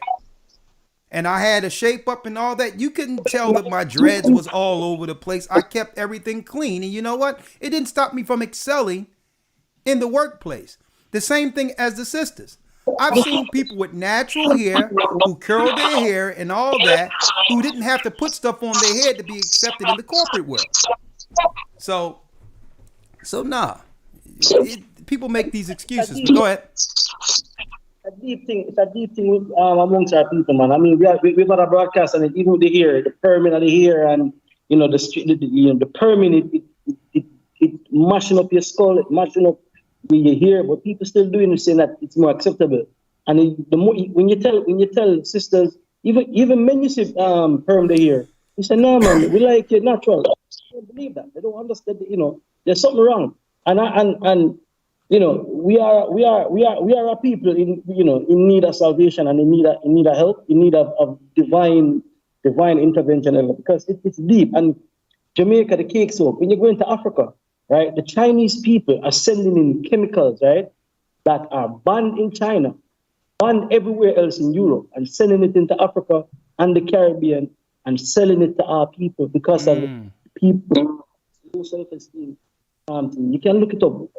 In downtown Kingston, all of the Chinese stores are selling chemicals that are illegal in other countries, illegal in North America, in parts of North America, illegal in Europe, illegal in the countries that they're coming from. You with me? But they sell it here. They sell it to our people. They sell that poison to them. You with me? So people coming out there. What is that to say about the leadership, about the men who are allowing this in our system? It's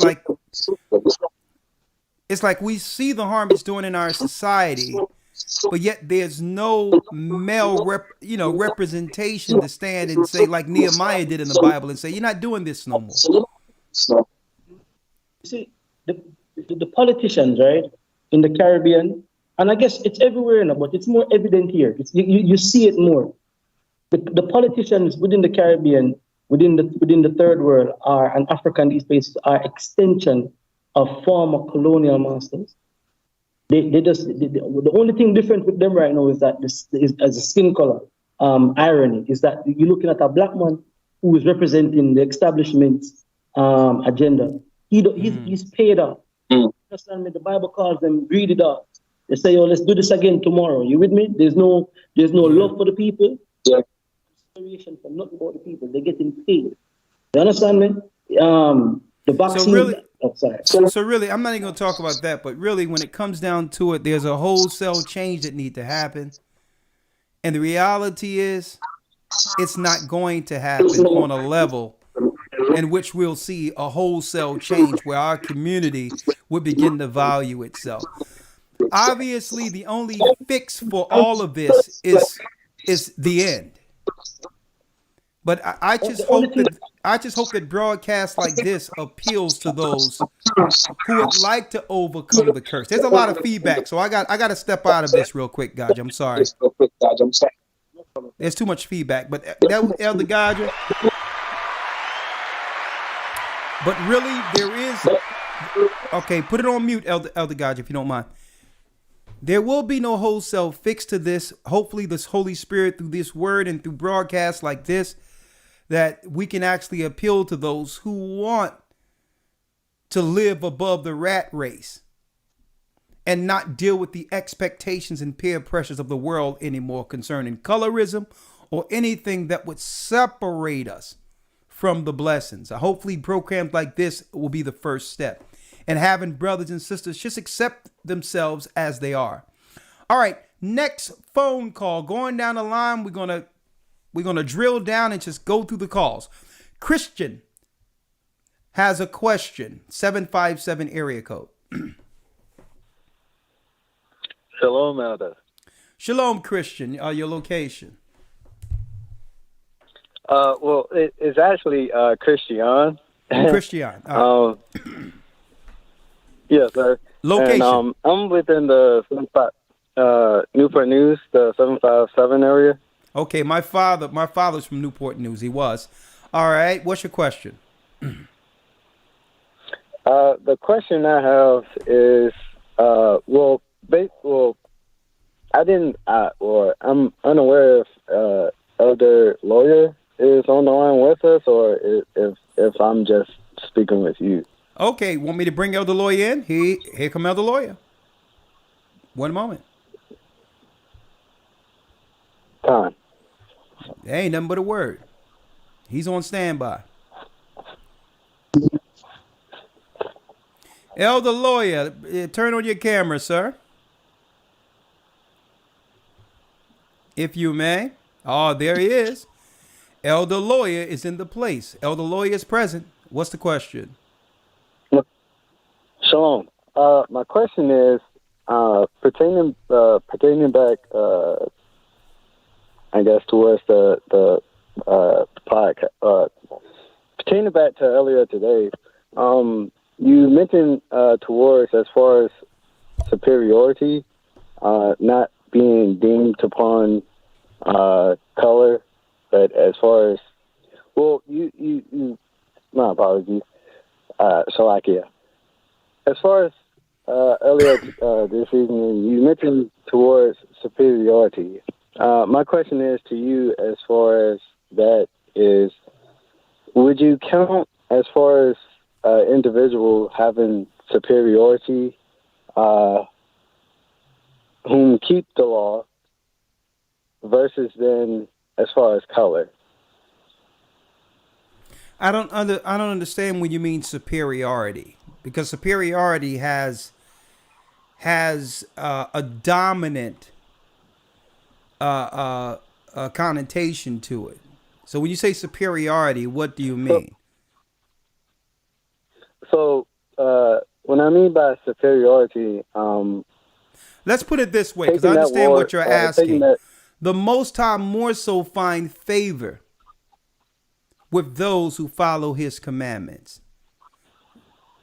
Okay? That's prominent more so than color. Like, for instance, you can have a man that's blacker than Sidney Poitier who looked the same hue as Christ. If he's out selling drugs and harming his people, the Most High would have more favor with a white man who have a conscience towards people to do good and follow his law. That's who the Most High would find favor with. That white man who's following the law. Not the black man who's killing his people. That color means nothing if you're evil and wicked. Absolutely. And if I can read real quick, just a... Go ahead. Read it, Elder Lawyer. Yes, sir. Yes, sir. Just a quick scripture, which hopefully answers the question. Joshua 1 verse 8.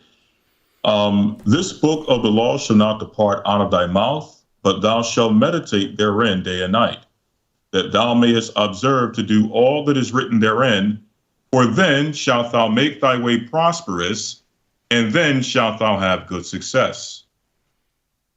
So if you're asking if the Most High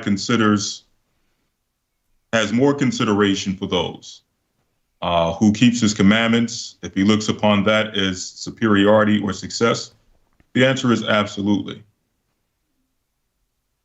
More so than color, if that's the question you're asking. Yes, Elder. And the only reason, or my reasoning behind that question is to kind of go back into last week's Sabbath with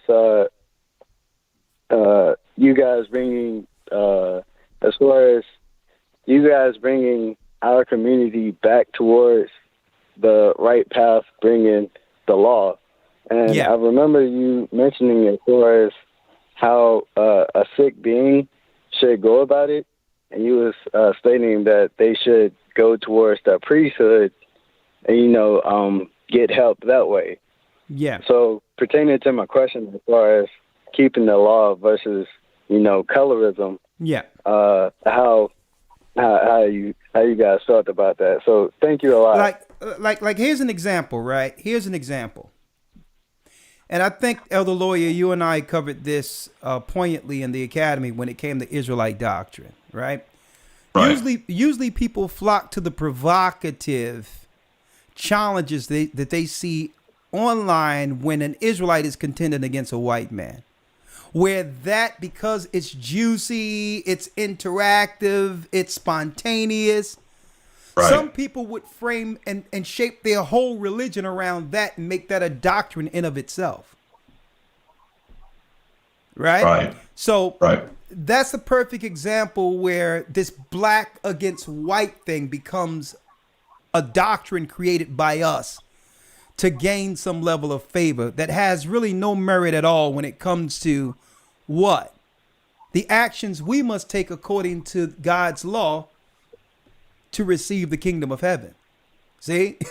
Absolutely. So many people are focused on this Jacob and Esau debate to the degree where they have omitted the weightier matters of the law and have totally ignored the fruits of the Spirit, which gets us to the next level of spirituality towards Christ's kingdom. See? Absolutely. We talked about that. So it all's juicy when you see a white guy come up who don't know anything. He probably just came from a shelter somewhere. He be like, you know who this guy is? This is Esau, and y'all going into slavery. And this guy just want a piece of bread and some soup.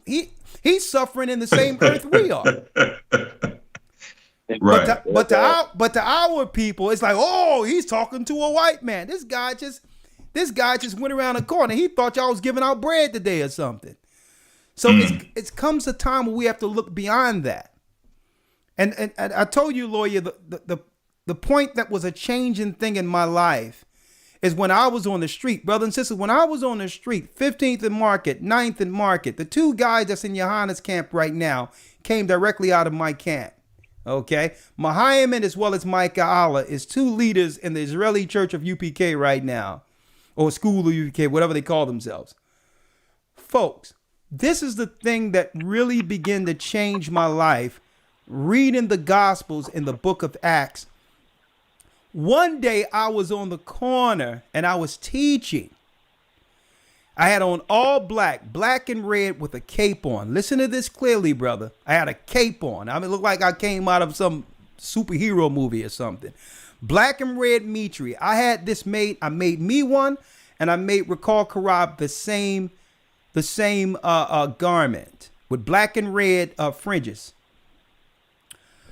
A white guy came up. And everyone in the camp was like, and I heard them in the back, and I seen the look on this white guy, and he didn't like no racist.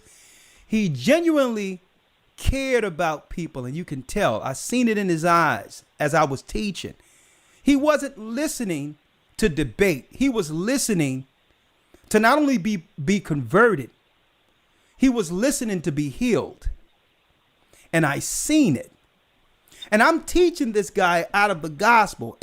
I was well beyond that stuff. Caesar Borgia, the white man is a devil. I stopped all that crap because I started reading the gospel in Acts and how you need to take this word to the next level and get out of the doctrine claiming that you need to bash some white people that's walking through the hood who are just as poor as you.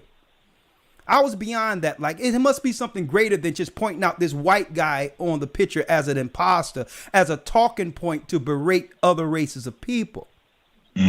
Listen to me clearly, brother, what I did. I heard a brother behind me. His name is Kashabia, and I would never forget that. He stood beside me, and he looked back, and he told the brothers in the back, Rikar Shiar is in it again. He's about to do it. Get y'all boots ready for a boot licking. He said, get your boots ready for a boot licking. And I heard that. And when I heard that behind me, it pierced my heart. Because what we used to do when white people came is to have a white man bow to kiss our boots, as taking that as some level of reciprocity or payback for what white people did. And folks, it pricked my heart when I heard that brother behind me say, they moved the crowd and everything, getting this guy ready to go on his knees to bow to black men. And in my mind, I'm like, you know what? There will be no bowing until Christ returns. Every knee shall bow and every tongue shall confess that he's Lord. That's right. How can I take the glory and have Gentiles bow to me when my Savior isn't here yet? So when he said that behind me, and he was about to get on his knees, and I said, brother, get up, man, get up. He says, what can I do to be saved? And I said, you know what, brother, don't worry about it. Come talk to me on the side. And you know what?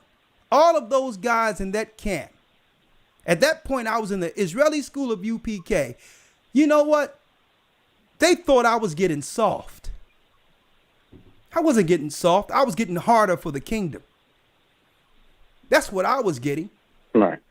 They was ready to get all their boots ready to be kissed so that they can get glory in this world. And you know what I told the white dude on the side? I told him, y'all go ahead and teach, man. And I took the guy to the side and I said, you know what, brother? Accept Christ as your Lord and Savior. I said it one-on-one to him. You accept Christ. That's what you do, brother. I'm not in no position to berate another man. The Bible says you can't judge the outward appearance. Suppose that man has a father who's Israelites down the line, a grandfather or great-grandfather. What, I'm going to have my own brother lick my boots or kiss my boots? And brother, that's what it's down to, brother. Because they have made this whole thing a circus to the degree that the gospel of Christ is what? It's with bad reputation with those who should be taking the gospel instead of berating other people based on skin color. And it's really down to elder lawyer what they choose to focus on. The gospel is vast with healing for our people, understanding to get us out of the curses, and pointing to the things we're doing to ourselves. It's filled with information that can help our people, and they can't get over the white man. But right. I'm off my soapbox. But brother, you understand that? Yes, Elder. And my second question that I had is, the last time we spoke was like a couple months back. And you informed me as far as a body that was near within within Newport News area. You provided an email that was South GOCC. I have not heard back from them, so I was wondering if there's any other way that I can try to find a body close to me that I can start. Don't worry about, brother. You will have a phone call, Christian, tomorrow. How about that? Okay. I'm gonna text your phone number right over, and you're gonna have Brother AC is gonna reach out to you and link you in with the deacon over in Virginia. Okay, done deal. Okay, thank you for that, Elder. You guys have a blessed one. Okay.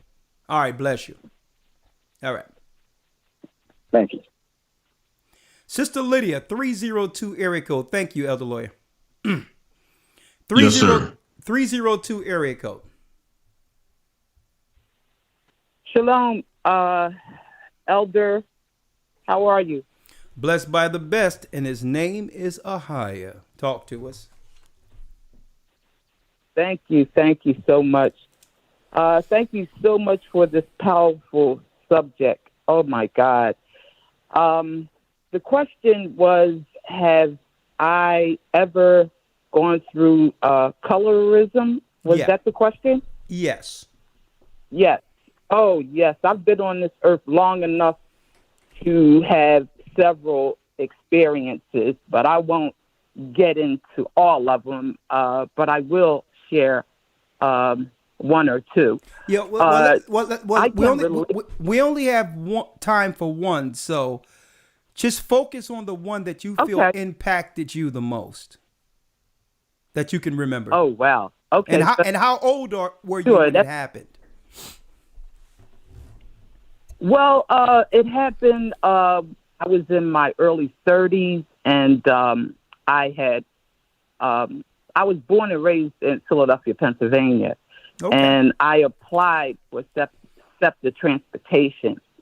And my family, they tried to do their best to discourage me from that job, because they were telling me that I was a woman and I was black, and they wasn't hiring black women at that time.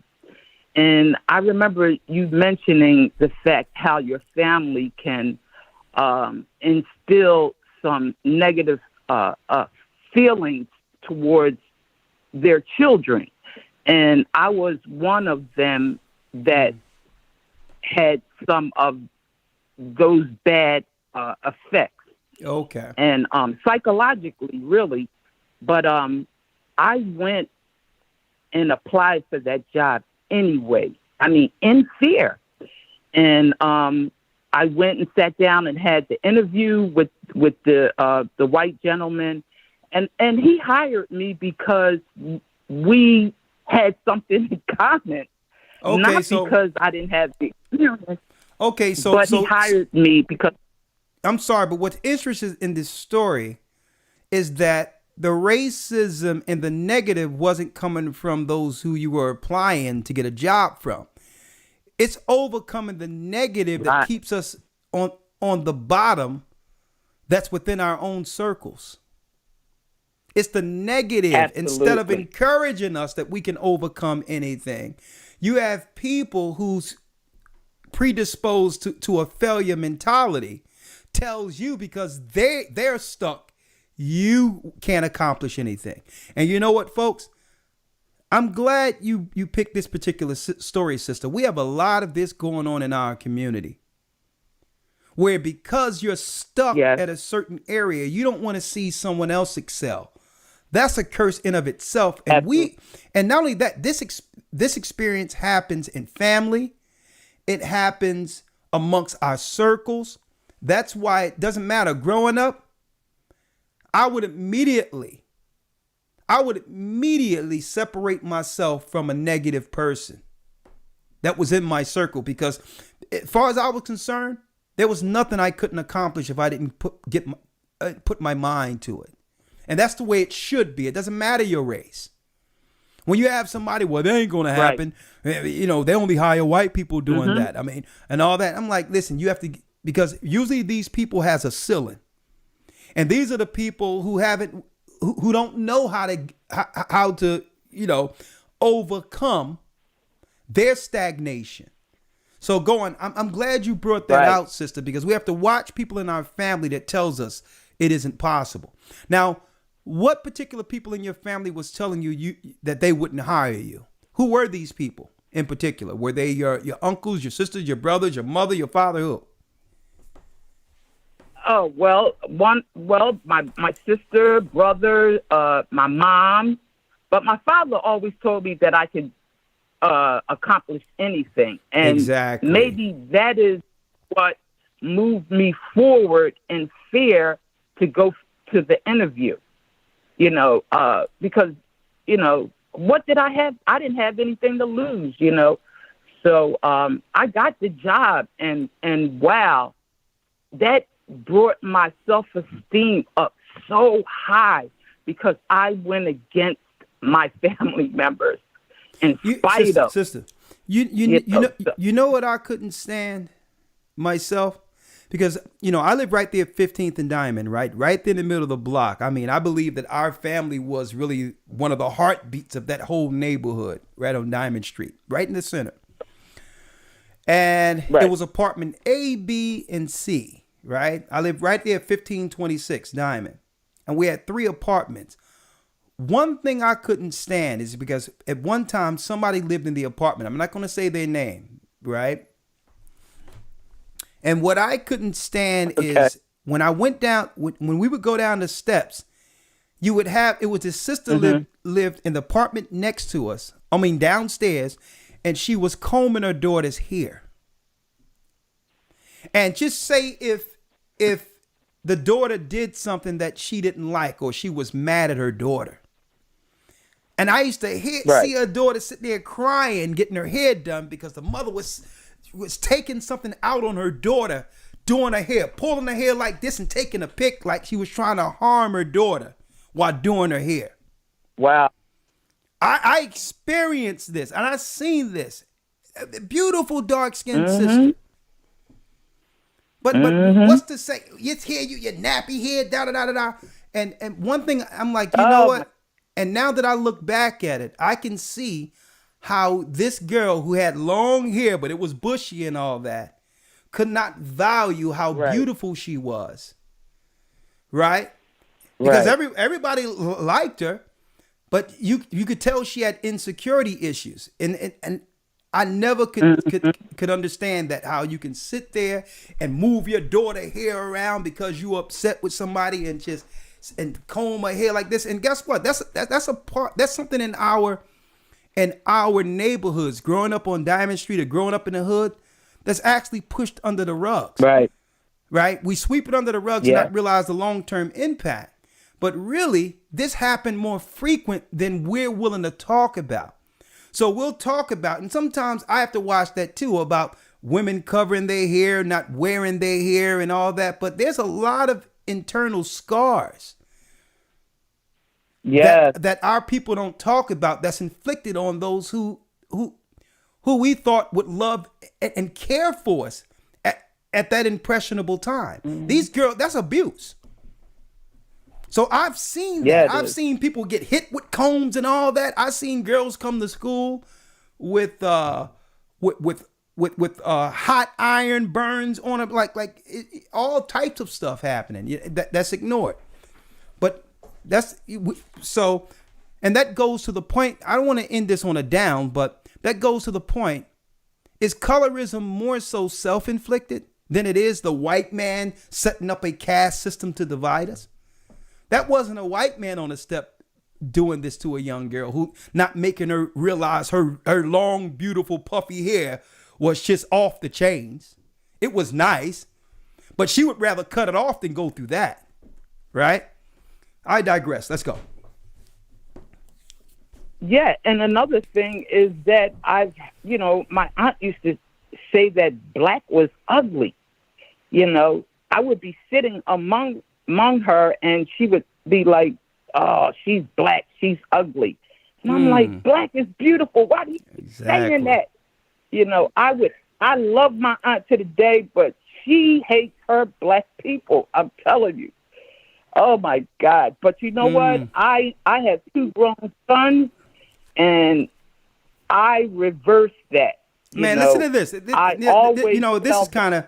Listen, I hear someone I see a chat real quick. I'm gonna let you have the last word. Then get to the next call because I have other calls.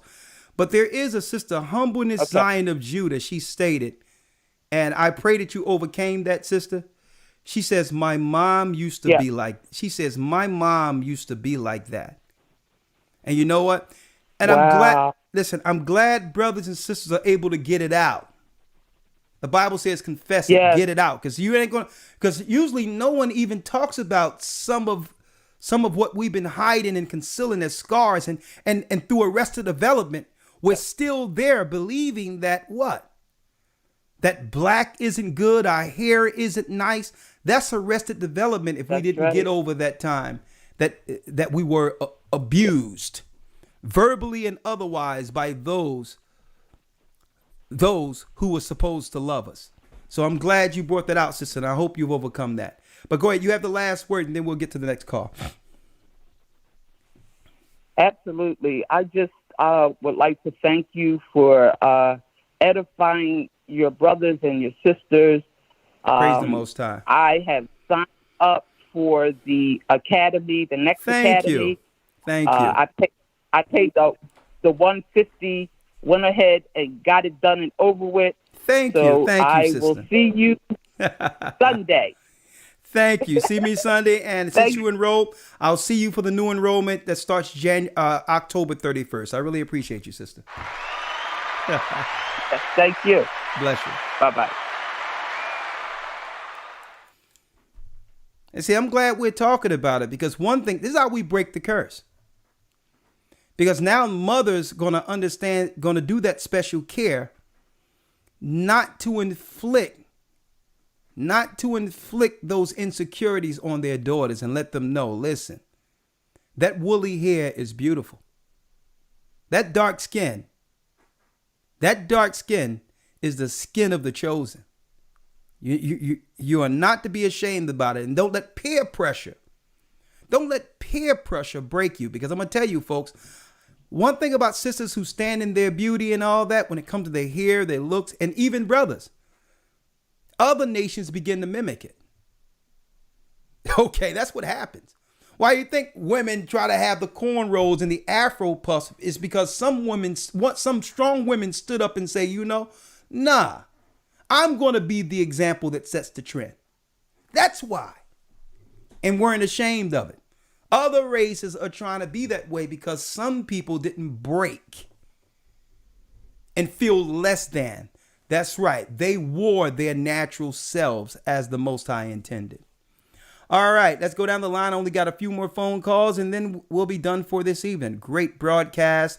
And I don't want to bring some level of, redundancy or overkill, because I would rather keep it nice to where it's at. I believe that this broadcast can heal a lot going forward. All right. So 313 area code. We have Sister Jackie, who've been waiting on for almost an hour. Seems like she's from the Detroit area, the Michigan area. And then we'll bring in Tony. 313 area code. Shalom, Jackie. Shalom, Elder. How are you? How you doing? Thanks for holding on. The floor is yours. So tonight's lesson was just absolutely powerful. I'm super passionate about what you were talking about. So my background has been in the beauty industry where I would cater to women, and I still do, women with hair loss, thin hair, bald spots, so forth. So even before YouTube came out, I was doing hair replacement systems for women and retiring women from wearing wigs and putting them in hair that looked really natural. Okay. So I know how humiliating that can be. The point is that I know how humiliating that could be when someone, wants to wear the hair because perhaps they don't have the hair. They don't have hair on their head. Every woman wants her hair covered because that's our glory. Okay, well, sister, I'm going to let you, sister, hold up. I'm going to let you go all the way, and I'm not going to interrupt you. But it seems like we go straight to the effect without the cause. Okay? So, because I'm in agreement if someone has damaged hair to do whatever they can to make sure, that's not shown, you don't want to show that, you want to cover up damage, right? Understandably so. But that's the effect. Yeah. Right. But this is how we've. But it's been a paradigm shift. Hold up. But this is what I'm going to ask you. Then I'll let you roll. I'll just let you flow all the way through. Let's go into the causation of hair loss so that we don't have to worry about fixing hair loss. What is the causation? Well, there are over 20 million women of color that suffer from hair loss. I understand. And when I say they suffer from it. Causation. Because I know girls growing up where the whole block, there was no hair loss going on. There was sisters with a full head of hair. Exactly. So let's deal with causation. So they didn't come out of the womb with hair loss. Exactly. Causation. So from yes, I understand what you're saying. So from my experience doing consultations with women, I found out that it was due to having their hair braided or track out of, having the weaves in too long, or their diet, or even medication that they were taking. Okay. So those are some of the causes, or putting chemicals into their hair. Okay. So those were some of the causes. Okay, so let's go hair loss. Let's go of it. Hair loss comes from sometimes braiding too tight, allowing the braids understand. And guess what, sister, I had cornrows, and I understand growing up during the Allen Iverson time. I was in UPK and all that, had cornrows, all that, and I would tell somebody in a minute, don't be braiding too tight. You know what I mean? It feel like your brain is about to bust out. So I understand that. Mm-hmm. Having tracks in their hair where they part their hair in the middle and eventually it'll pull out through glues or whatever the case is. And sometimes that's irreparable. Weaves and things of that nature. Keeping things in too long, not actually stimulating the scalp, letting oxygen in and all those things that you need. If you're going to have that stuff, you have to take special care of the hair that's under there. Another thing you pointed out, causation, diet, not eating the right things, not realizing that the pores of your head, guess what? You need to feed your head just like you feed your body. You feed your body all the good stuff, and guess what? The olive oils and the oils that actually goes in your body when you eat, and you know what I mean? You can put some of that stuff in your hair and make sure you condition your hair and make sure you're feeding your head. Your head is a living organism. Chemicals, where the enemy is coming in doing chemicals so that you can be what? A repeat customer to buy hair, so they'll give you the chemicals so that the stuff will fall out. So you'll have to deal with the wigs and everything else. And see, I'm glad you're bringing this out because we have young ladies, sister, who are listening to this and are taking inventory and saying, well, hold up. People just don't come up with alopecia and all these other areas. I'm not willing to suffer long term in my 30s and 40s due to the peer pressure I'm dealing with in my teens and 20s. You'll have more time living past 25 than you did in that short span between 15 and 25. So I'm glad you brought that out, sister, so that people can, even if you're going to wear the aesthetic sometimes, you still have to give your hair even extra attention if you're going to cover it sometimes. So I'm glad you brought that out. But go on. And one other big factor is stress. Like some people actually lose their hair due to stress. Okay. But, you know, Elder, there's been like a huge paradigm shift. Like people really like get the hair because they just become codependent. They're not comfortable with who they are. And so as you were talking, I was thinking about something that Martin Luther King Jr. said. He said, "Judge me not for the color of my skin, but for the content of my character." And so I think like we need to be more spiritual focus in terms of, like you were saying, we need to fast as women. We do. And being in the beauty industry, I can say I have been through an extreme process. Sometimes I wear hair, sometimes I don't. Sometimes I may wear lashes. But the difference is they don't wear me. My hair doesn't wear me. My hair is not who I am. Okay. Lashes is not who I am. And that's the problem. I've seen people, their whole character change into something that's not lining up with the word. Okay. So what I wanted to say is that as young women, we have to begin to just really examine ourselves. There are so many things we used to couldn't change our nose. We would say, well, we can't change our nose, we can't change this, and we can't change that. But the world has found a way for us to change all of that. And what we need to change ourselves on the inside, because true beauty comes from the inside out. It comes from building character.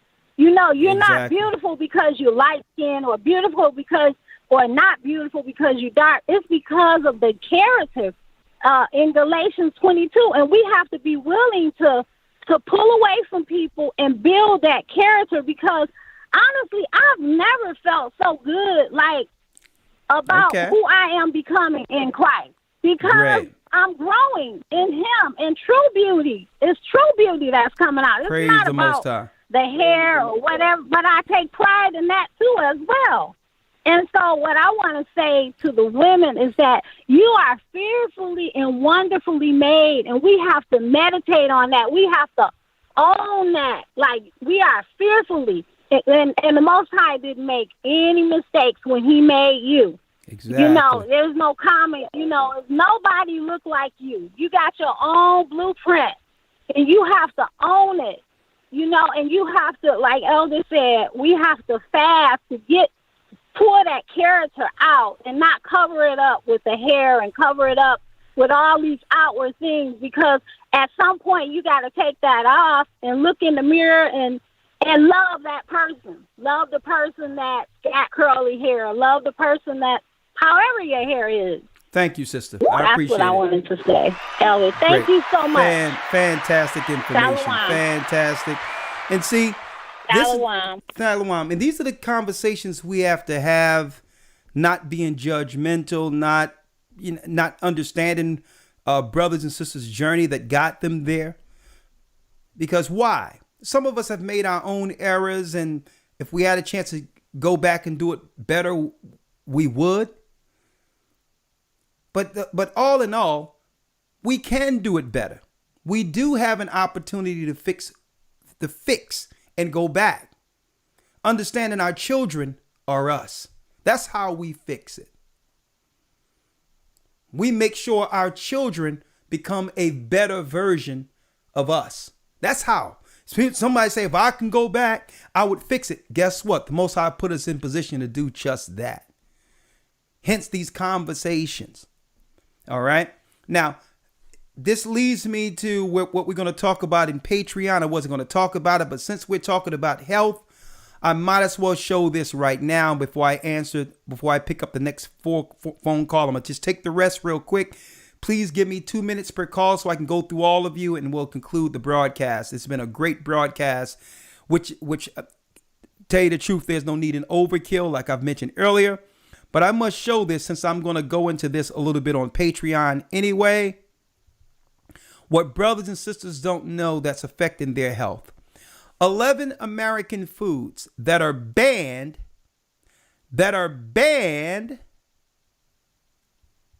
abroad. A lot of this is affecting our health inwardly and doesn't know it. Hair loss, diseases, whatever the case is. The number one thing, Mountain Dew is banned in most countries. I used to love Mountain Dew, but it's banned. Mountain Dew have been promoting an extreme wild lifestyle since its initial release. It contains brominated vegetable oil, BVO. BVO. Okay? And it goes into it. The countries Mountain Dew is banned is the European Union, India, and Japan has banned Mountain Dew.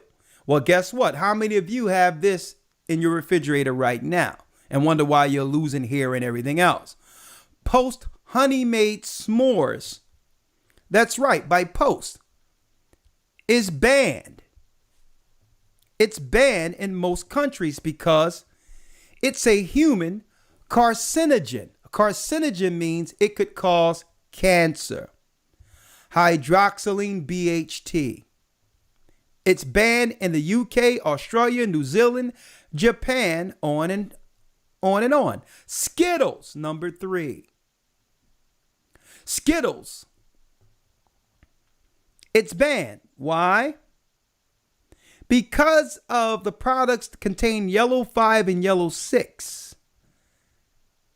These are causing issues in our children. It's the third, Skittles.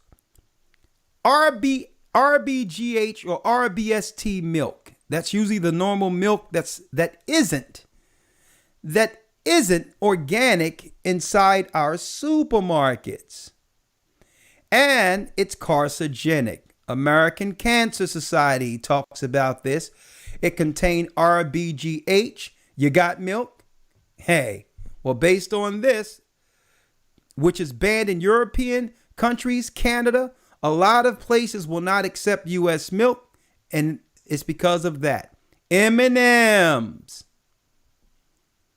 M&Ms are banned in a lot of countries. American bread products. Jimmy Dean Delights turkey sausage, egg, cheese, honey. All of these things that are made in America, including their bread. That's why we have to buy organic bread, or go to Google and type in a bread recipe. You'll be amazed how easy it is to make your own bread and put it in a slicer and slice your own bread. Australia and Europe have banned American bread. Oh, here we go. Having your chicken washed in chlorine, which is number 7, chlorine washed chicken. That's right. It's banned in most countries. Number 8, instant mashed potatoes. And this instant life, I don't know what's going on with this girl here. Instant mashed potatoes. Okay? It's banned. It has a carcinogen which causes cancer. It's banned in Europe, European Union, Japan, and all of that. Speaking of what's affecting our hair and our body negatively without us knowing. U.S. pork is banned in most countries. Why?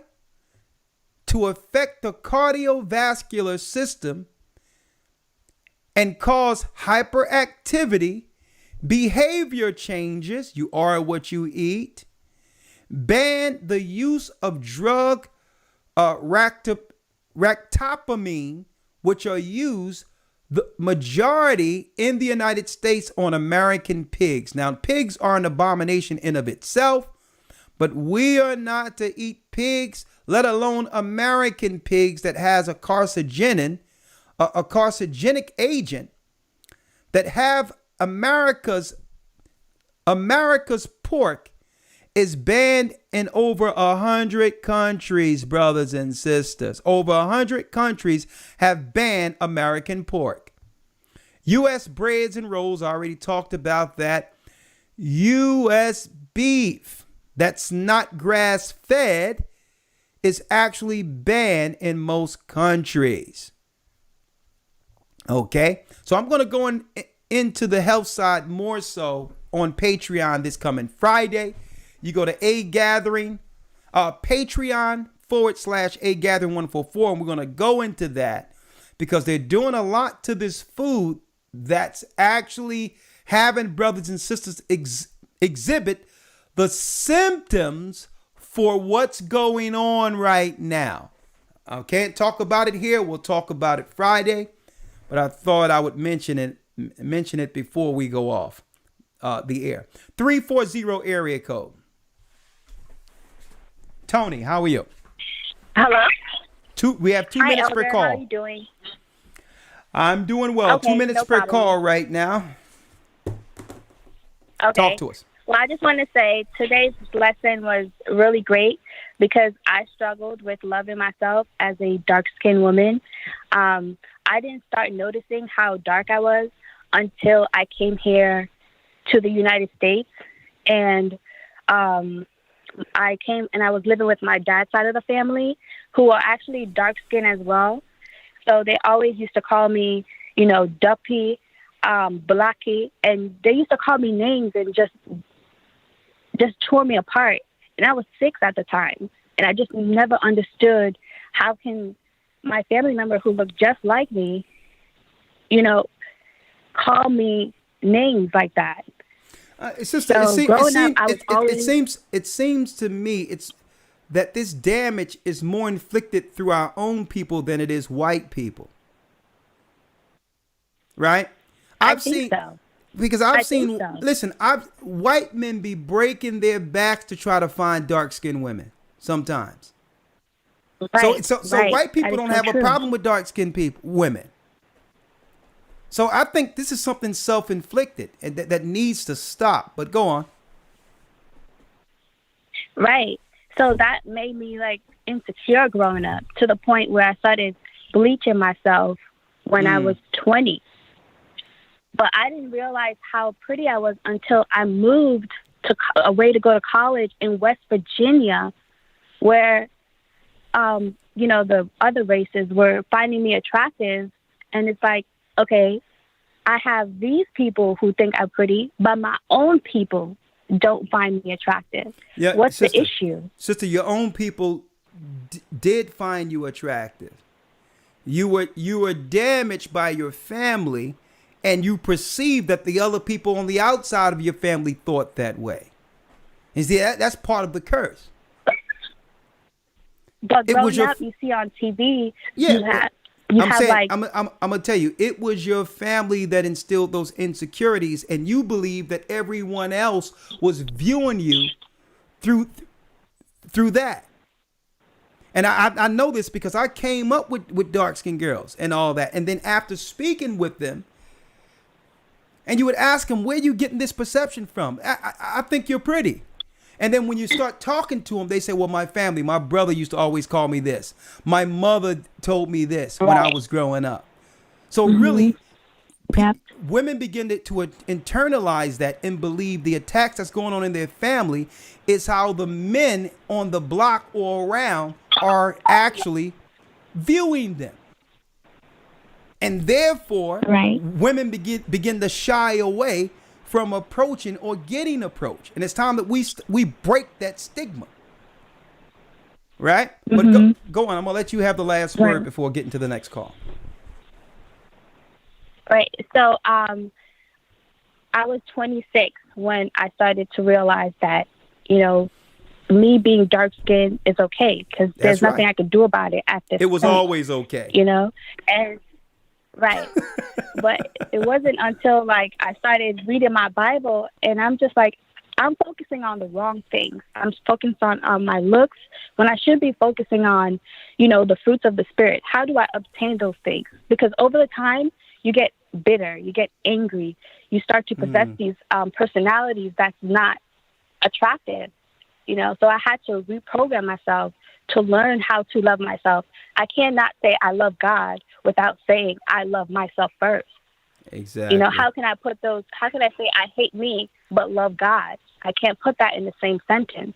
So until I started to get back my faith, and I had to realize that there's certain qualities that I need to have, which I don't have, which is love, joy, goodness, forgiveness, all those other fruits of the Spirit. I didn't have those, but I want someone to find me attractive.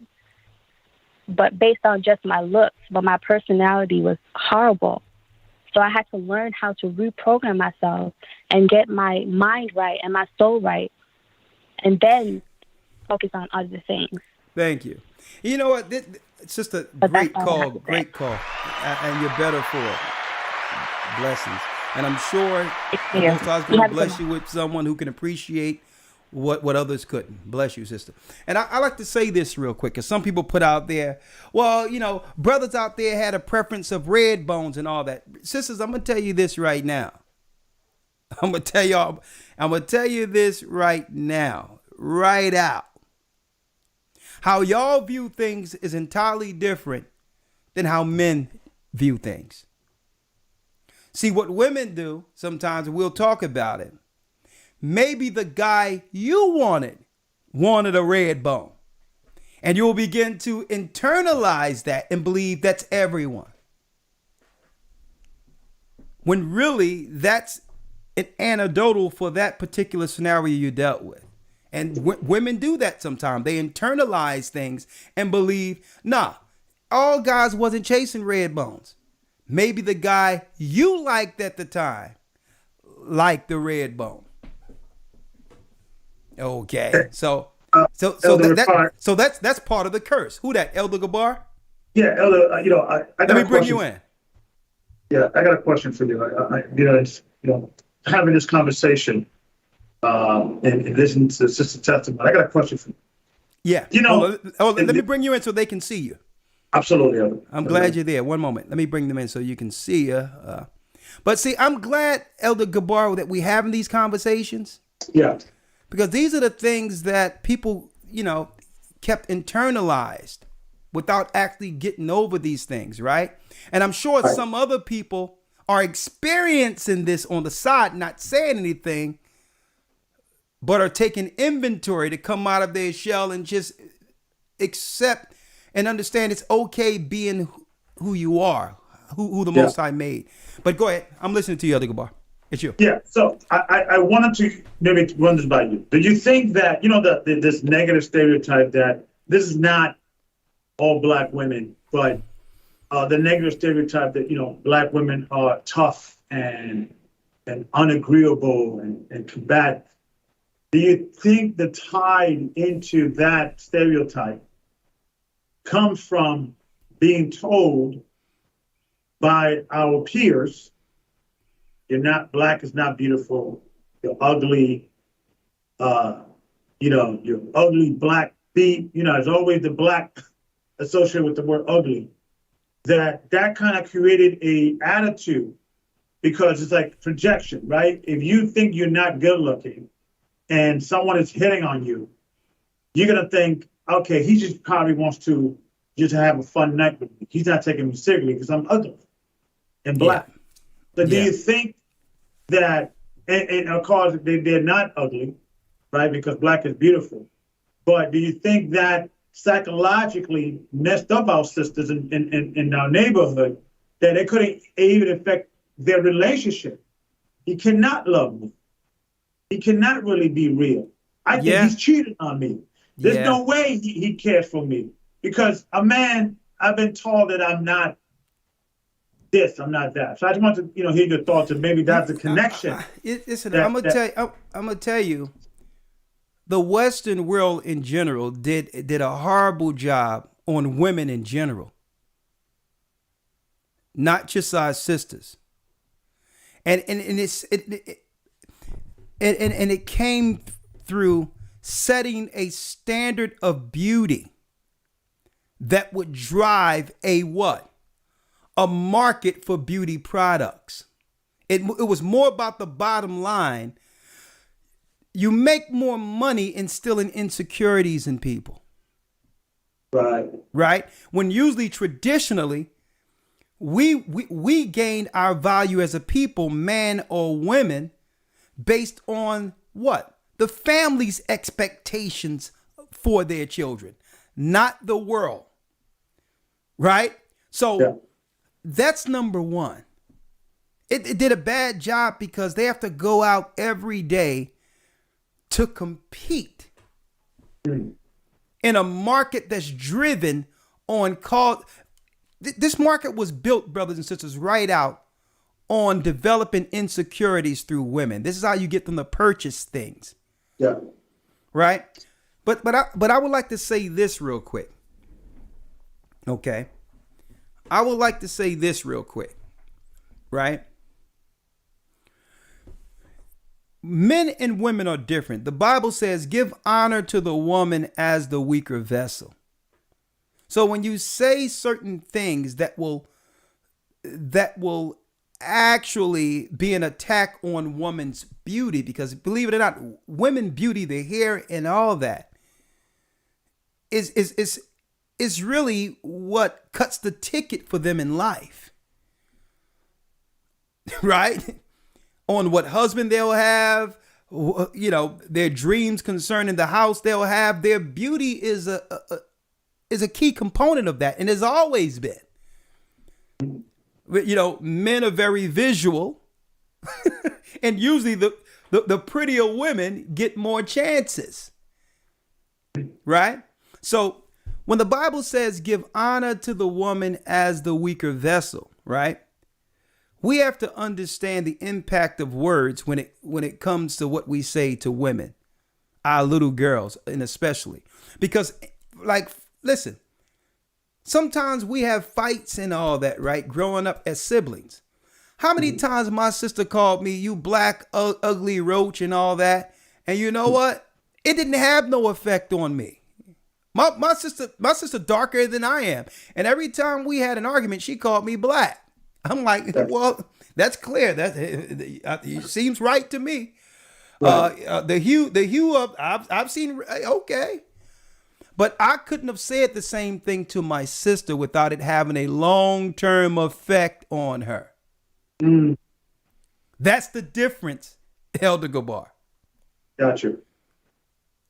You can't say that to a young girl in which beauty is all they know growing up, or the lack thereof. We can't say nothing that will actually compound the already negative thoughts they have of being dark skinned. So I could never call. Yeah. I thought my sister growing up, she was absolutely beautiful. All the guys around wanted her, right? So, but I know as a man, I could never say to my sister what she said to me, and it not have a long-term effect on her. It didn't matter what she called me black. I know. Listen, I was cool with being black. Right. I'm like, listen, hey, can I be anything else? I'm straight. But I could not have argued with my sister and called her what she was calling me, because women, they may build a tough exterior for themselves, Elder Gabar, but they're fragile. And when it comes to their looks and all that growing up, that can make or break them. Right? Mm-hmm. But go on. Yeah, and I think you're right, Elder, in the sense of this, because I know you're right, because I experienced myself. A man, he could know he's ugly, and it doesn't affect him in the same way. You know what I'm saying? Yeah. A man would know. A man was like, look, yeah, I'm this and that. And I think there's something in our DNA in regards to men, that even though we know our shortcomings, we will still try to compensate with money, a job, let me hit the gym, and somebody's going to like me. And women are not really attractive or visual as men are. So I think it's less important how a man looks than what a woman are, because women are ultimately more attracted in how protection, if you could protect them, if you're strong, if you're someone who they deem to be a protector, right? It's just human nature. Yeah. So the damn, like, a woman could be like, yeah, I know my man is ugly, but I still love him. He's good to me. He takes care of me. He's protects me, right? And that it's not like a big thing. For a man to say that, you understand what I'm saying? It's so I think it affects women more, because looks is part of the human nature. Us men were more visual, so we first attract a woman over their, a look. A woman could be won over by a man who's less attractive if he has other components, like, if he's wealthy, if he's charismatic, if he's a protector. Yeah. It's not as important to men in regards to look, physical appearance. So I think you're absolutely right. Yeah, beauty is absolutely important when it comes to women. Because women, and this is why I said that, and I'll say this, when it comes to any woman, when it comes down to it, we can't change, or a sister cannot change the color of her skin. But the things that she can control to become more desirable and feel better about herself, this is where the work must be done. And that's with a woman or with a man. Okay? Woman, or listen, I can't change who I am, but I can become a better person. And guess what? If there's something that I'm looking in the mirror that I feel need to be fixed, that I'm insecure about, it's my job to fix it, right? Thank you, Elder Gabar. Yes, sir. You can stay in. I'm gonna take the next few phone calls, and then this has been a great broadcast. All right, 443. It's good discussion, and above all, non-judgmental. I even gave some of my own examples. I remember people, growing up, would call me all types of stuff, and I'm like, hey, okay, good. My father would say, listen, boy, don't worry about it. And then you know what happened, right? Right, Gabar? You know what happened? What happened, sir? I'm gonna show you what happened, and it changed the game. New Jack City came out. Yeah, exactly. Nino Brown changed the game. And you go back to the Motown era, man. It was always known that the men, it was always, and I think a lot of it, we know that it takes much more than just looks to be successful. Exactly. I'm joking. With men. But let me give you one example. You see the size of my nose? You see the size of my ears? Yeah. I had this size when I was a kid. I caught up to my nose. Elder, I was gonzo. I was, but it was like, hey, listen, it's what it is, and let me give you the sisters an advice. Yeah. In regards of this. Because even us talking, Elder, they used to call you this, they used to call me that. And you see how we're comfortable talking about it? It's not even a thing that we Exactly. I gotta make note. Okay, so let's move on. And if sister starts just being that confident, because confidence is sexy, is attractive to people. Yeah. When you're confident, and you're, so I'm saying, sister, own your flaws and say it. It's not a big deal. It's just it makes you look even more attractive because you're not hanging up on these little short things. So exactly. It's like we can joke about things, but sisters, are nurturers and they're empathetic by nature. Right. So when I say my sister said that, well, why would she say that?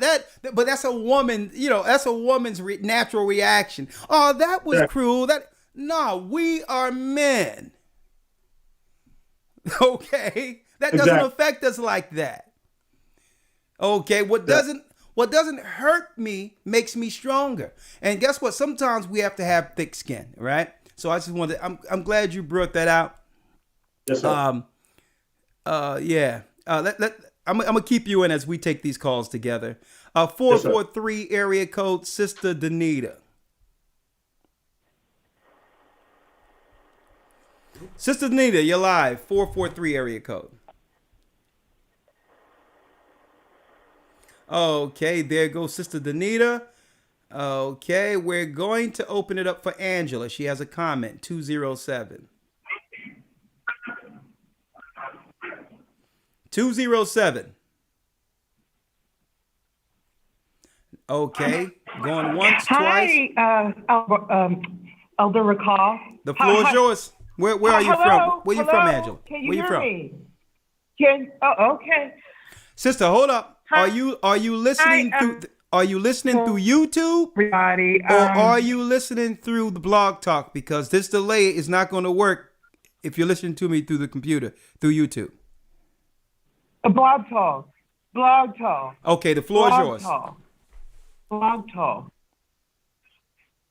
Okay.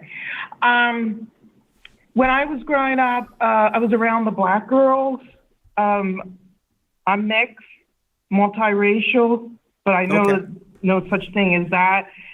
The black girls used to hate me because of skin and used to call me white girl. I know it sounds like at least you were called white instead of dark skin, but it affects me also. I'm a person, not a white girl. Okay. So it's good to hear it. It's good to hear it from a different perspective because we don't know we hurt on the other end too, right? But go ahead.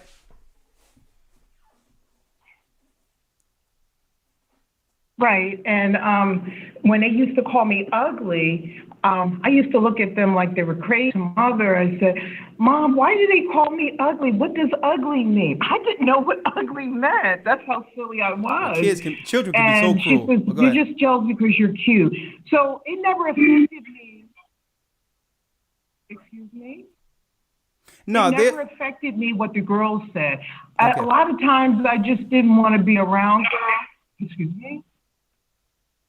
A lot of times I didn't want to be around the black girls because they had such insecurities. They were ignorant. I hate to say this, but that's where our mother left us there in that neighborhood.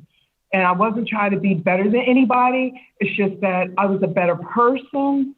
I wasn't a better human being, but it did leave a scar on my face a little bit, but after that, I didn't let it bother me. I just kept my distance because I didn't want to be around that nonsense, just like I didn't want to be around the nonsense on my mother's side. And they used to call us, they're herders. They're nothing like us or anything like that. So hey, sister, I got to place you on hold because your phone is bad. It's going in and out. I do apologize. Your phone going in and out, blinking out. You have a good story, but I apologize for that. But she's saying that, on the other hand, Elder Gabar, her being light-skinned or biracial, she also experienced a lot of negative, a lot of berating from the dark-skinned girls. And guess what? I grew up seeing that too.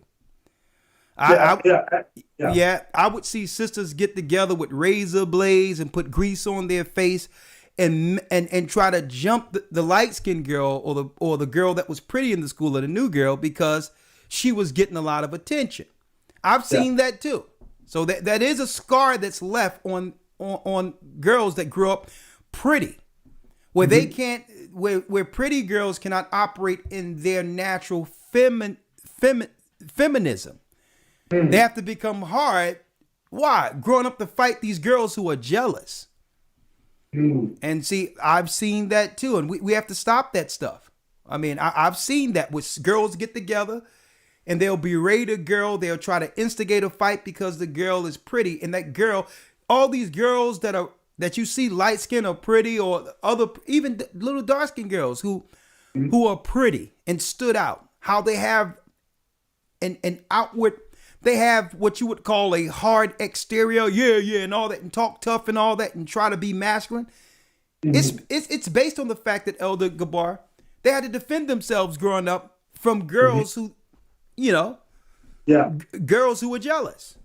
Yeah, that's something that happened too. Yeah, they developed that tough exterior, and that they will probably, that the good looks will be dismissed or counted out because now they develop this tough exterior.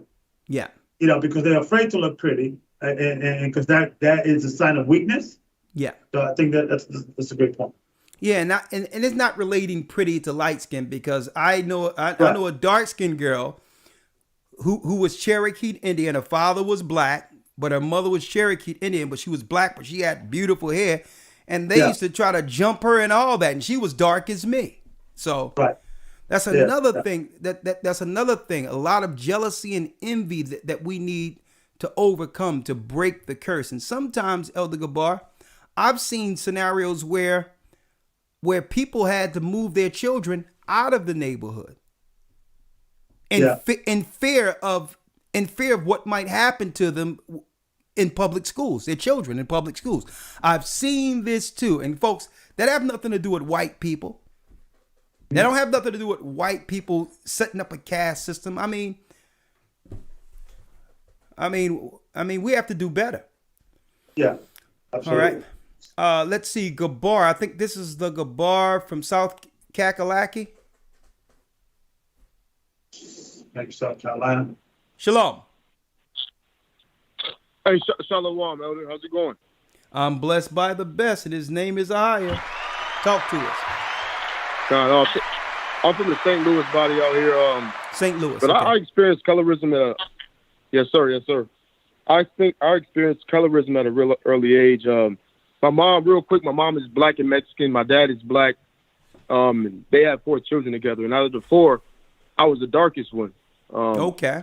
And out of those four, I was the one who had the fine hair. You know, I took after the trait of my mom with the Mexican hair, so I had the fine or quote unquote good hair. Oh, you know, shucks, so I was, now. from an early age. Okay. No.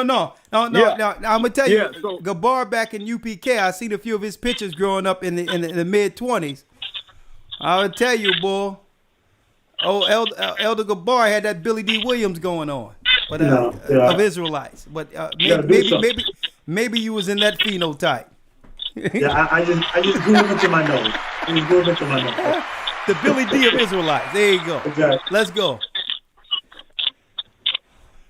Yeah, so you know, I was always told that I was adopted. You know, I was Somalian or Ethiopian, and because of me being the darkest one out of pretty much the whole family, and with the finer hair. You know, so I didn't get the whole nappy head thing. I got the you got the good hair teas and all of this and all of that. You know. Okay. All right. And the dark skin jokes, and of course this came from school, but it kind of hit different when it came from home, you know what I mean? And I didn't realize that it affected me until, probably about 10 years ago. But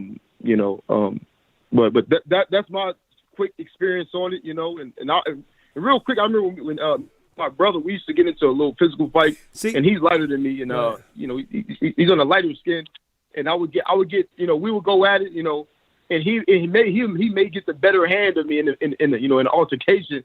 But I'll receive the worst of punishment because he bruised easily. You know what I mean? Okay. I got you. Yeah. I got you.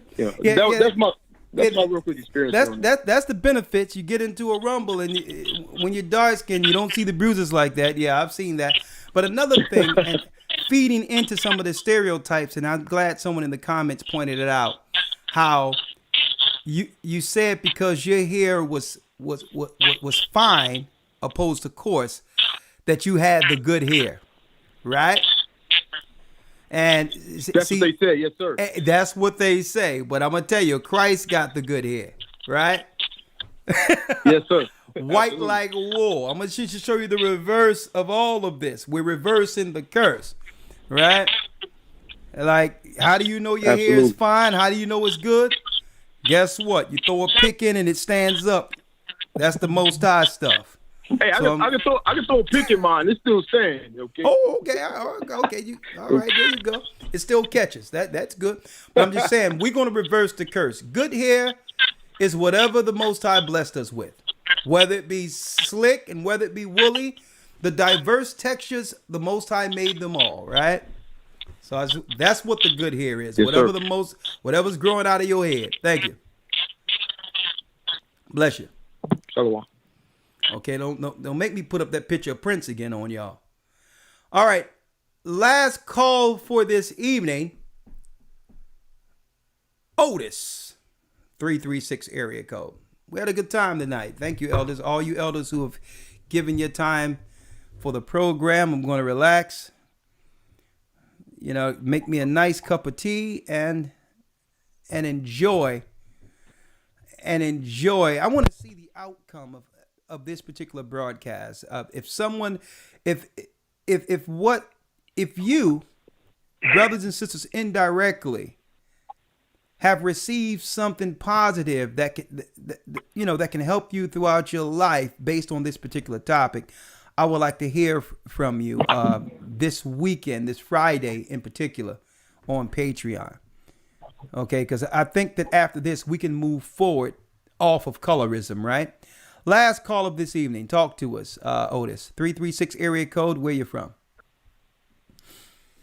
Oh, yes, I'm from Charlotte, North Carolina. All right, talk to us. Charlotte, North Carolina. Yes, I just wanted to respond to something you said about how you love more in Europe than you are in America. And I was young then. I joined the military. I've been in the military. I retired. I was retired back in '95.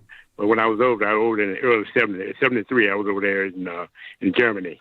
Now I spent 10 years there, and I tell you, it's true what you said. You're more loved over there in Europe by the European women than you are by in America.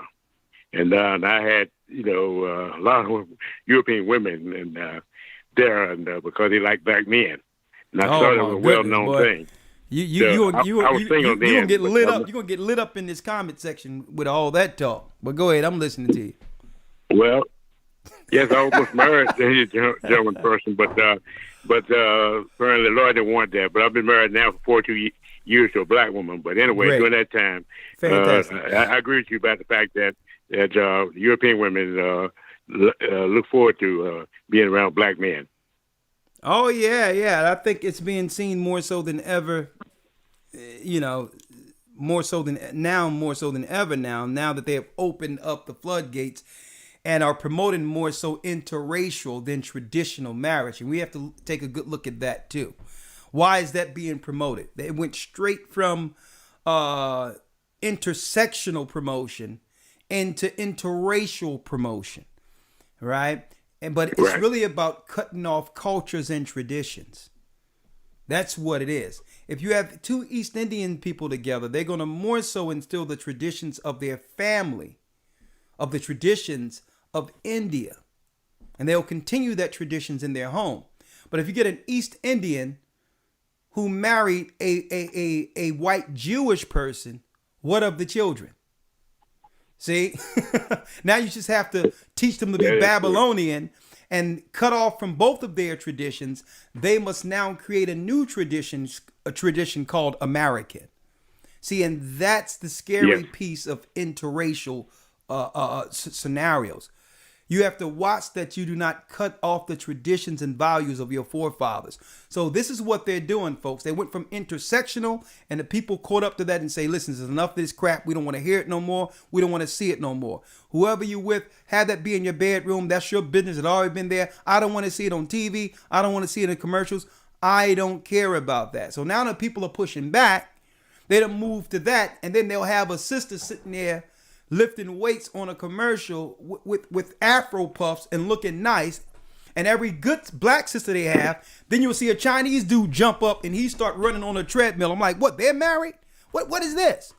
So that's the next phase of the total confusion out there, to cut people away from the ties and traditions of their forefathers by promoting intersexual and interracial relationships.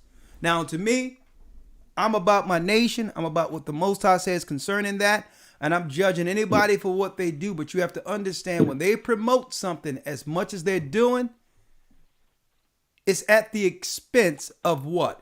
Righteousness and true tradition. Okay. And they're willing to sacrifice their own. Yeah. But go ahead. I'll let you have the last point here. Yeah. Well, I just want to say that but I've been married now for 42 years to a black woman. And during that time I was young and I didn't know that. I left home, but I joined the military back in the early 70s. But now, I'm glad that I was married a black woman, and also glad that I also met GOCC. So this is the best thing ever could happen to me. I spend at least 10 hours a day in the Word. So I just love it. I just glad I'm in the Word. How old are you, sir, if you don't mind me asking? Thank you very much for all you say and do, and I listen to you every moment. I don't miss a day yet. How old are you, sir? I am 67. 67. Look at that, Elder Gabar. and righteous. The work is getting done. The work is being done. Thank you. Yes. Thank you. Man, welcome to the family. I thank the Lord for you. So. Oh, thank you. I love Elder Hannah. He does a great here in North Carolina. Oh, yeah. Elder Hannah is the man. A matter of fact, I want him to call in next Wednesday and give me his journey. Yeah, because we did a 12-year journey. Elder Hannah from New York, call in next Wednesday and give us your journey, man. I think that's profound, because I remember about, I would say 7 years ago, myself and Elder Hannah, we sat down and we had a man-to-man conversation. He gave me all the doctrinal issues he had with the church. We went over the scriptures and I respect that conversation. I always remember that conversation because I remember him being, straightforward man to man. And then we sat down, and then I thank the Most High that He gave me the wisdom for him to, at least use me as a tool to have him overcome those little doctrinal situations. And then we became closer for it. And then I'm looking for it because he has a lot of history. He has a lot of history that he could share. Absolutely. Okay, Elder Hannah, next Wednesday. We want to hear your journey, man. So, all right. Well, with that, the curse of colorism. Thank you for you and Elder Loria and what you do. Keep doing what you're doing. I just love it. Thank you. Thank you, sir, and thanks for all your support, and welcome to the family, sir. All right, that concludes our broadcast for this evening. Stay blessed. That's right. We will soon see Israel. And I have to go out with the song. And don't forget, the Most High say, Israel have mixed themselves amongst the people. Which means, keep in mind, there's going to be some Israelites that look just like the other nations. So be careful not to judge the outward appearance. The spirit of the prophets are subjected to the prophets.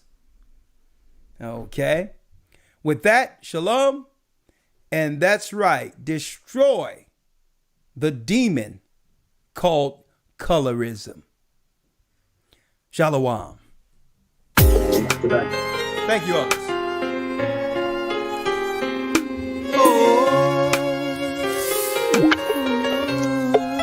Come on. The East is where we're from. Shalom. The 12 tribes of Israel. In 721 BC, the Assyrian king, he took us down, we fell. With the great escape we went through the Euphrates. The Lord held the water still.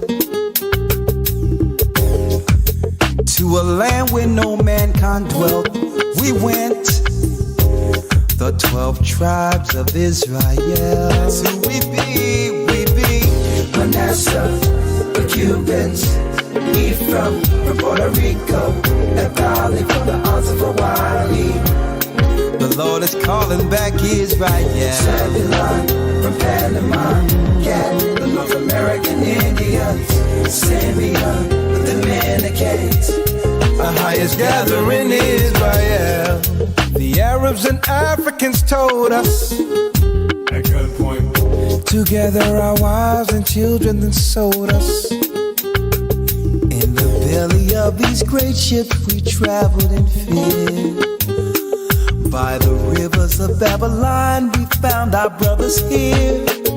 AHAYAH gatherers in Colombia, Reuben from Australia, Issachar, the Mexicans. AHAYAH's gathering Israel.